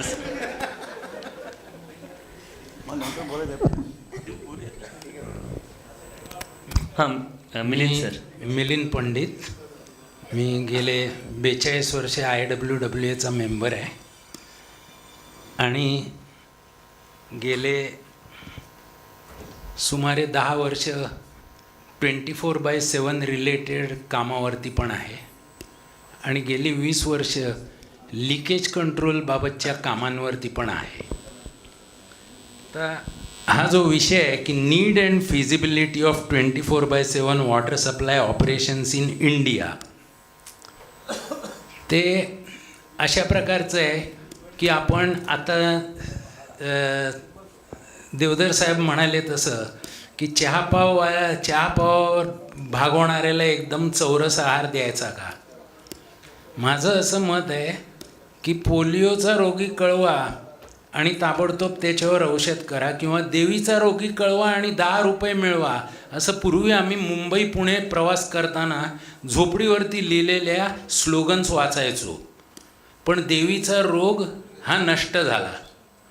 आपल्याकडे इंटरमिटंट वॉटर सप्लाय नष्ट कसा करता येईल असा जर वॉटर सप्लाय इंजिनियर्सनी विचार केला आणि त्या ठिकाणी अशा प्रकारचं अचीव काय करायचं आहे ते ठरवलं आणि कंटिन्युअस वॉटर सप्लायच असला पाहिजे ही जगन्मान्य कन्सेप्ट जर आपण ॲक्सेप्ट केली तर ते कठीण नसावं असं माझं मत आहे. एक गोष्ट अशी, आत्ताच आपल्याबरोबर बोलताना लिकेज, डिस्ट्रीब्युशन सिस्टीम याच्यातले प्रॉब्लेम्स लोकांनी सांगितले. Those are specific problems with specific locations, आणि तशा प्रकारच्या लोकेशनचे प्रॉब्लेम डिस्ट्रीब्युशनमधले कसे सॉल्व करायचे याच्यावरती सोल्युशन्स आहेत. लिकेजच्या बाबतीत तुम्ही म्हणाल तर आजच्या घडीला इंटरमिटंट वॉटर सप्लायमध्ये शॉर्ट सप्लाय अवर्स असतील, अल्टरनेट डे सप्लाय असेल, 3 तासाचा सप्लाय असेल तर कुठच्या प्रकारच्या मेथड्स मेजरमेंटला वापराव्या आणि लिकेज कशा प्रकारे शोधून काढावं याची पद्धत टेक्स्टबुकमध्ये देखील आलेली आहे. Best practices training manual published by WHO for IWA हे जर तुम्ही बघाल तर त्याच्यात त्या वेगवेगळ्या मेथड्स लिहिलेल्या आहेत. लॉंग ड्युरेशन सप्लाय असेल 16 तासाचा तर त्या ठिकाणी देखील नॉन रेव्हेन्यू वॉटर कशा प्रकारे मेजर करावा, त्या ठिकाणी लिकेज कसं मेजर करावं आणि नॉन फिजिकल लॉसेस कशा प्रकारे अराईव्ह करता येतात याच्या मेथड्स झालेल्या आहेत. आणि कंटिन्युअस वॉटर सप्लाय बाबतच्या मिनिमम नाईट फ्लोच्या मेथड्स आपल्या सगळ्यांच्या वाचनात येतातच आहेत. माझं म्हणणं असं की कुठची मेथड कुठे पिकअप करून कशी लावायची आणि ॲसेसमेंट न करता मेजरमेंट कसं करायचं या प्रकारच्या मेथड्स आज अवेलेबल आहेत. तशाच प्रकारे 24/7 हा वर्ड यूज करू नका, कारण 2001 पासून बदनाम झालेला शब्द आहे. जसं हे म्हणाले तसं कंटिन्युअस वॉटर सप्लाय म्हणा, अनइंटरप्टेड वॉटर सप्लाय म्हणा, पण आजच्या घडीला त्या प्रकारचे प्रोजेक्ट्स सक्सेसफुल होऊन पुरीसारखं शहर आहे त्या ठिकाणी मी अजून गेलेलो नाही, पण झुंझुनू मी जाऊन आलेलो आहे, बघितलेलं आहे, कामं पूर्ण झालेली आहेत. माझं म्हणणं असं आहे जर डिपार्टमेंटली ही कामं करणं अशक्य असेल आपल्या सगळ्या इंजिनियर्सना डिपार्टमेंटमध्ये काम करणाऱ्या आणि म्हणून कॉन्ट्रॅक्ट देऊन ती कामं केली पाहिजेत असं जर असेल तर त्या कॉन्ट्रॅक्टवरती तुम्ही पेनल्टी लावा. जर अचीव करता येत नसेल त्याला तर काय प्रेशर तुम्हाला हवं आहे. एकदा तुम्ही ठरवलं 7 मीटर पाहिजे, 12 मीटर पाहिजे मिनिमम प्रेशर डिस्ट्रीब्युशन नेटवर्कमध्ये आणि नंतर ते प्रेशर आपण ॲडजस्ट करू वेगळ्या पद्धतीने. ज्या वेळेला कमी प्रेशर पाहिजे त्यावेळेला त्या ठिकाणी ओरिफिस लावून प्रेशर रिड्युसिंग व्हाल्व लावून. आजच्या घडीला तशा प्रकारच्या मेथड्स देखील अवेलेबल आहेत आणि हे सगळं करणं शक्य आहे. 24/7 continuous intermittent uninterrupted water supply बाबतच्या मेथड्स अजूनही आपल्या मॅन्युअलमध्ये आलेल्या नाही आहेत, कारण मॅन्युअल 1999चं का 2003चंच चाललं आहे. गेली 20 वर्षात त्याला रिव्हिजन आता होते आहे. माझं म्हणणं आहे अशा प्रकारे ज्या वेळेला हे होतं आहे त्यावेळेला मानसिकता बदलणं ही सगळ्यात पहिली रिक्वायरमेंट येते. मॉरिशसमध्ये काम करायला गेलो होतो मी. Singapore government, from Singapore government to Mauritian government on deputation and to central water authority.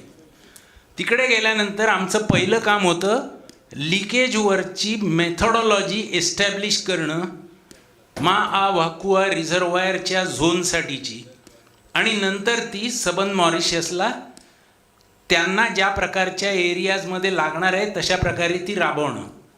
आम्हाला 3 महिन्यात ती मेथॉडॉलॉजी एस्टॅब्लिश करता आली.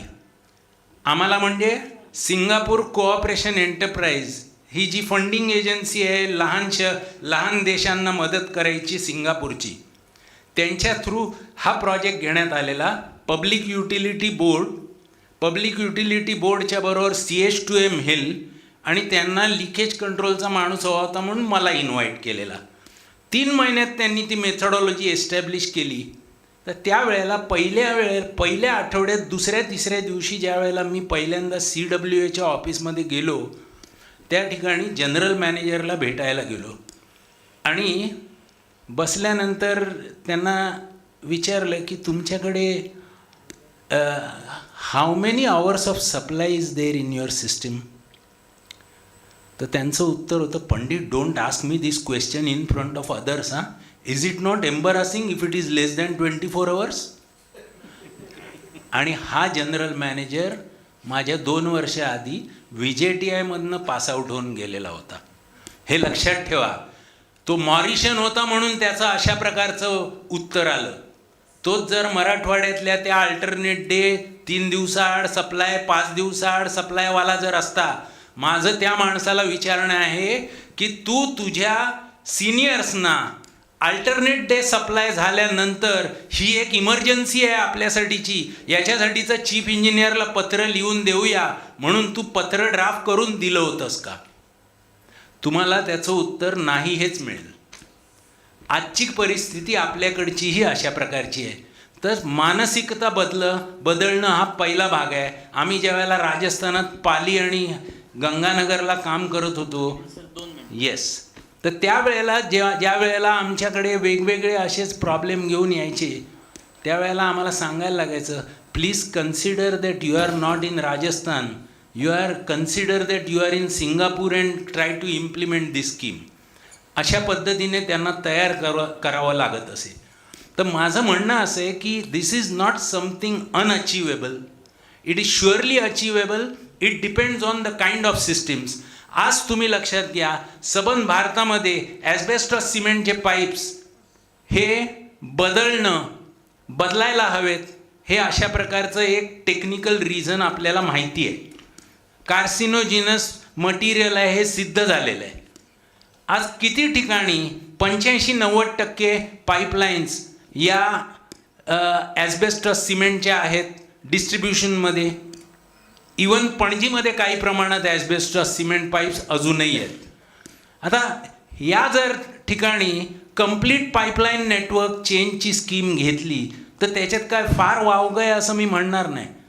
आणि आजच्या घडीला ज्या वेळेला पाईप्स वेगवेगळ्या प्रकारे डक्टाईल आयर्न पाईप्स आहेत, HDPE पाईप्स आहेत, हे पाईप्स मोठ्या प्रमाणात ज्या वेळेला यूज करून झालेले आहेत आणि ते लिकेजेस कमी देतात हे ज्या वेळेला दिसून आलेलं आहे, अशा वेळेला ते ॲस्बेस्टॉस सिमेंटचे पाईप रिप्लेस करून हे टाकलं तर तशा प्रकारे पहिल्यांदा ती किती ठिकाणी हे पाईप्स आहेत हे करून कुठेही सिस्टीम राबवता येईल अनइंटरप्टेड वॉटर सप्लायची, हे डिसाईड करणं काय फार कठीण नाही आहे. माझं असं मत आहे की हा एक moving towards uninterrupted water supply is also a procedure and its methodology is there. We should adopt that methodology. नाहीतर आजच्या घडीला आपण पाहतोय जलजीवन प्रतिष्ठानच्या जलजीवनच्या तर्फे जे प्रोजेक्ट केले जात आहेत त्या प्रोजेक्टमध्ये काय डिमांड पॉप्युलेशन आणि वॉटर डिमांड प्रोजेक्शन करायचं असतं, केलं जातं आणि त्याच्यानंतर त्या ठिकाणी 30 वर्षानंतरची डिमांड आणि 30 वर्षानंतरपर्यंत ॲवेलेबल होणारे वॉटर ॲवेलेबिलिटी हे ज्या वेळेला दोन्ही व्हॅल्यूज कॉन्स्टंट असताना देखील त्या ठिकाणी इंटरमिटंट वॉटर सप्लाय डिझाईन केला जातो आहे आणि तो 15-20% एक्स्ट्रा कॉस्टला डिझाईन केला जातो आहे. याच्यात आपण काय म्हणायचं, त्या ठिकाणी अनइंटरप्टेड वॉटर सप्लाय सिस्टीम देणं चुकीचं आहे असं म्हणायचं का? जर 30 वर्ष supply is going to meet demand. दुसरी गोष्ट, त्याच ठिकाणी जर जास्ती डेव्हलपमेंट झाली आणि 22व्या वर्षी 30च्या ऐवजी जास्ती demand is in surplus of supply, rather supply is short of demand असं आढळलं तर त्या ठिकाणी शुअरली 22व्या वर्षापर्यंत तुम्ही कंटिन्युअस सप्लाय देऊन पुढे इंटरमिडिएट देऊ शकता. माझं म्हणणं असं आहे की अशा प्रकारे झालं माझं बोलणं, तर अशा प्रकारे अनइंटरप्टेड वॉटर सप्लाय ज्या ज्या ठिकाणी भारतात राबवता येईल ते ठरवणं गरजेचं आहे आणि नंतर मग त्याबाबत तो कसा सक्सेसफुल होईल हे पाहणंही तितकंच गरजेचं आहे. Thank you. I would like to extend my sincere thanks to all panelists. And just a moment. Marathi, Hindi, English सभी हो गया है तो मैं हिंदी में ही शिफ्ट हो जाता हूँ. समय की पाबंदी है और आयोजनकर्ताओं ने मुझे ऐसे कहा है कि 5:30 बजे ये पूरा सेशन ख़त्म करना है. मुझे बहुत बोलने की चाहत है, काफ़ी लोगों को सवाल भी पूछने हैं, लेकिन मुझे लगता है सभी पे नियंत्रण रखना पड़ेगा. मैं इतना ही कहता हूँ कि मोरे सर ने जो बात कही स्मॉल एंड ब्यूटीफुल टाइप की बात जो 24/7 सक्सेसफुल नहीं होगा. माथुर जी ने एक आशा, सर अरगड़े सर ने काफ़ी एक्सपेरिमेंट से आई हुई जो इंसाइट है वो भी देखी, जिसमें आज जिस तरीके से स्टैंडर्डाइज 24/7 की बात की जाती है उससे अलग अलग तरीके की भी मेथड्स ऑन ग्राउंड भी हो सकते हैं. शायद वो उनके सब बातों से आगे आया. देवदर सर ने एकदम 2 टूक शब्दों में अपने बात कही कि भाई आप जो कर नहीं पा रहे हैं अभी वो तो पहले ठीक से कीजिए, बाद में आप आगे जाइए. लेकिन यहाँ से एक इंजीनियरिंग थ्योरी पे और उसके प्रैक्टिस पे एक डीप बिलीफ वाली बात पंडित सर से भी आई कि जो अगर कर सकते हैं तो करना चाहिए. तो हमें काफ़ी बार ऐसा लगता था कि हम इंजीनियर नहीं हैं और हम अगर किसी इंजीनियर के सामने 24/7 के बारे में कोई अलग विचार रखते हैं तो शायद क्या होगा. लेकिन आज ऐसे देखने के लिए मिल रहा है कि यहाँ पे जो डायस पे उसमें से काफ़ी सारे लोग इंजीनियर हैं और वो भी इसी सिस्टम को अलग अलग तरीके से देखते हैं. मुझे लगता है डिबेट और कुछ साल चलेगा जब तक कोई 24/7 सिस्टम 10 साल with reduction in NRW, with reduction in leakages, with efficient supply पर LPM, LPD जो भी अलग अलग नॉर्म्स पे वो चलेगी, तब तक ये विश्वास पे ही शायद चलेगा. Thank you all. अगली अनाउंसमेंट के लिए मैं सर को माइक देता. थँक्यू. आपल्याला प्रोग्राम समय नाही. प्रोग्राम संपवावा लागेल कारण 6 वाजता दुसरा प्रोग्राम चालू होतो आहे आणि ते लोक बाहेर येऊन थांबलेले आहेत. तर सर्व व्यासपीठावरच्या मान्यवरांचा धन्यवाद देतो आणि त्यांचा सत्कार म्हणून मी त्यांना एक मोमेंटो आणि पुष्पगुच्छ देतो. घेऊन या. हां, निर्भवणे साहेब जरा व्यासपीठावर.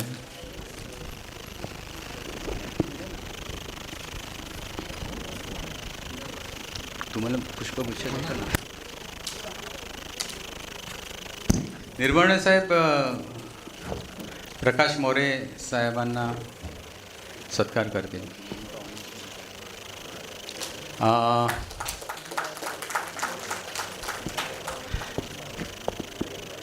संजीवन पवार साहेब पटेल साहेबांचा सत्कार करतील.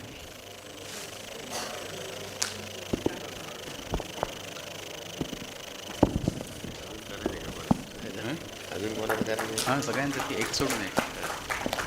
विनय कुमार माथुर साहेबांचा सत्कार निर्भवणे सर करतील.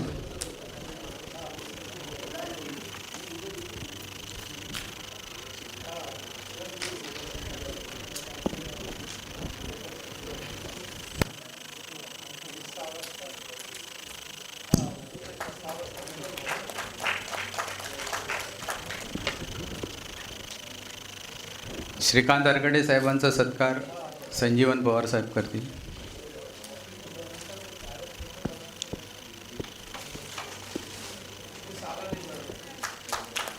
आनंद देवधर साहेबांचा सत्कार निर्भवणे साहेबांनी करावा.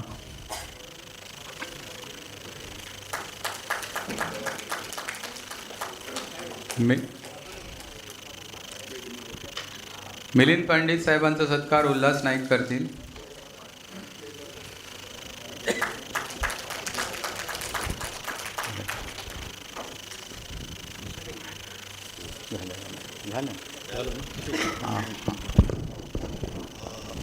पिंपरी चिंचवडचे संजय तुपसाकरे हे 1 मिनिट एक निवेदन करणार आहेत. आज जी चर्चा झाली आणि त्याच्या आधी मी उद्या आपण सगळ्यांनी 9:45 इथे हजर राहावं. Tomorrow will start with snacks and tea in the morning at 9 o'clock, and 9:30 our session will start. There will be 2 sessions, and thereafter again presentation come panel discussion. Now I will give to Mr. Tupsakre. नमस्कार, Sanjay तुपसाकरे, executive engineer, Pimpri Chinchwad. मला 24/7 याविषयी एकदम थोडक्यात सांगतो मी. बदल जिथे होतो ना तिथे विरोध होतो आणि तो विरोध सहन करून आपल्याला पुढं जायचं असतं. त्याकरताच असे प्रोजेक्ट येतात. पिंपरी चिंचवड शहर हे जॉग्राफिकली वेगवेगळ्या टॉपमध्ये छोट्या छोट्या गावांनी जोडले गेलेले आहेत आणि एक मोठं शहर झालेलं आहे. एक 17 लाख ते 33 लाखपर्यंत त्याची आज लोकसंख्या झालेली आहे. आणि अशा वेळेस ज्या आम्हाला फेस करावं लागत आहेत का कसा वॉटर सप्लाय द्यावा, त्याकरता अवेअरनेस ही खूप महत्त्वाची गोष्ट आहे. म्हणजे बेसिक फ्रॉम त्या संस्थेपासून संस्थेची सुद्धा विचारधारणा तशी झाली पाहिजे की काहीतरी आपण इथे बदल घडू शकतो. एक छोटा आम्ही तो प्रयोग सुरू केलेला आहे आणि तो प्रयोग आम्ही येत्या काळात पूर्ण शहरभर राबवणार आहे. कारण त्या पायलट प्रोजेक्टमुळे आम्हाला असं समजलेलं आहे की त्याच्यामध्ये वॉटर आम्ही सेव्ह करू शकतो आणि ते सेव्ह झालेलं वॉटर आम्ही इतर लोकांना देऊ शकतो. आणि त्याच्यामुळेच आम्ही तशा प्रकारचा प्रोजेक्ट राबवलेला आहे. आणि निश्चितच आम्ही भविष्यात तो पूर्ण शहराकरता लागू करणार आहे आणि लागू होणार आहे. इथून पुढचं जे जनरेशन राहील किंवा इथून पुढचं जे काही हे राहणार आहे तिथे आपल्याला 24/7 आत्ता सर म्हणतात किंवा सतत पाणी पुरवठा. मी म्हणतो थेंबे थेंबे पाणी, म्हणजे इथपर्यंत आपल्याला विचार करावा लागणार आहे.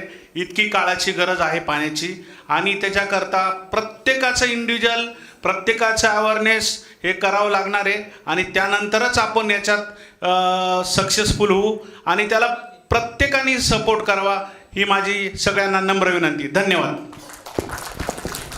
आपल्या PCMCच्या जे काही उपक्रम आपण घेतले आहेत त्याबद्दल आमच्याकडनं सगळ्यांकडनं तुम्हाला शुभेच्छा. आणि तुम्ही अचीव कराल आम्हाला खात्री आहे. आणि ते मॉडेलही नंतर पुढे मागे लोक रेफर करतील. आजचा प्रोग्राम आपला संपलेला आहे आणि आपण उद्या सगळे पुन्हा असेच एकत्र येऊ आणि चालू करू आपला सेमिनार. थँक्यू.